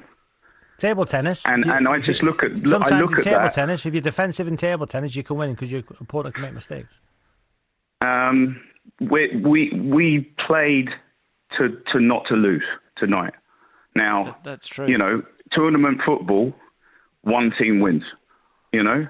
So we've got the players where it's got to be something to do with, I don't know, an attitude, some kind of something we fall on our sword every time we get close. People have said tonight it's a mindset. I think it's a really interesting point that you make, though, actually, about playing to lose. England were too negative. I agree with that, Rob. You don't. Okay, thank you so much, Paul. Adam, how are you? Yeah, good, thank you. Yeah, I just want to say I actually think Tuchel is the right manager, and I think that he could do it in the next tournament. He made a mistake tonight, but if you look at the way Argentina played, he played it so he had the most offensive structure at the end of the game when Argentina looked the strongest. So yes, I feel like he made a mistake by bringing too many defenders on too early, but I see why he did it, and I understand. And I have faith in Tuchel for the next tournament. Yeah, so you trust him then, even though he's made that horrific mistake, which you accept he did make a mistake. You trust him. Yeah, I understand it was a mistake, but I understand why he also did it. He didn't. Sorry for butting in. He didn't understand it was a mistake when listening to his interview. He said he had no regrets. So exactly, that's what I love about him, though. No. That's what I love about Tuchel, because he doesn't back down on his decision. He made that decision because he knows that Argentina are going to attack in the last 10, 15, 20 minutes. So he tried to preempt that. And I understand that maybe then when we went 1-0 down, 2-0 down, we then didn't have the attacking players to go forwards. But he tried to eliminate that before it happened. Hang on a minute. You've said that he's got it wrong. So you've said that he's got it wrong, and then when he doesn't admit to his error, you say that's fine. You say you like that. Because he made a decision. Really? He made a decision, and he's got to stick with it. And England are knocked out of the World Cup because of that terrible decision. Probably the worst decision an England manager has ever made. I mean, fantastic, but it is what it is. He's made the decision. That's who we have trust in. We can't now go back and be like, oh, he's the worst manager we've ever seen, or anything like this. I feel like it just doesn't make sense to do that right now. Okay, Adam, thank you so much for the call. James, how are you? Yeah, very well, thank you. Good pleasure to speak to you both.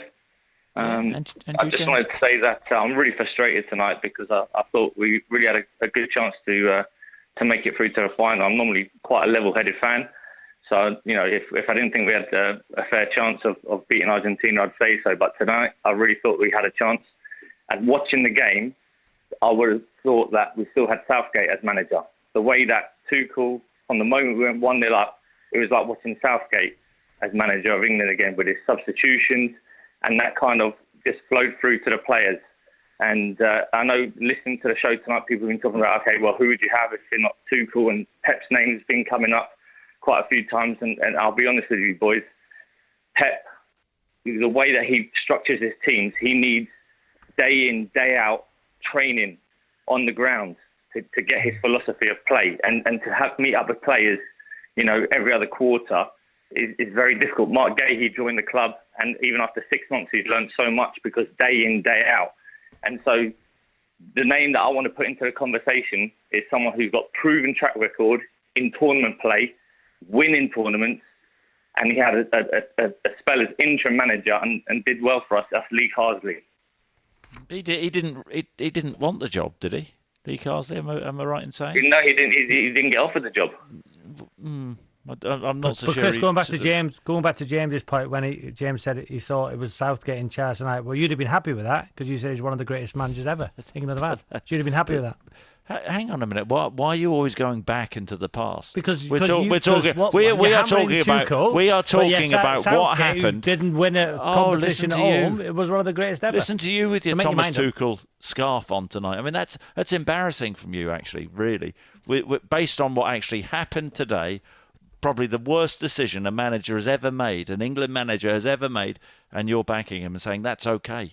Carry on, Thomas. I'm not saying, okay, I made mistakes, but give him another tournament.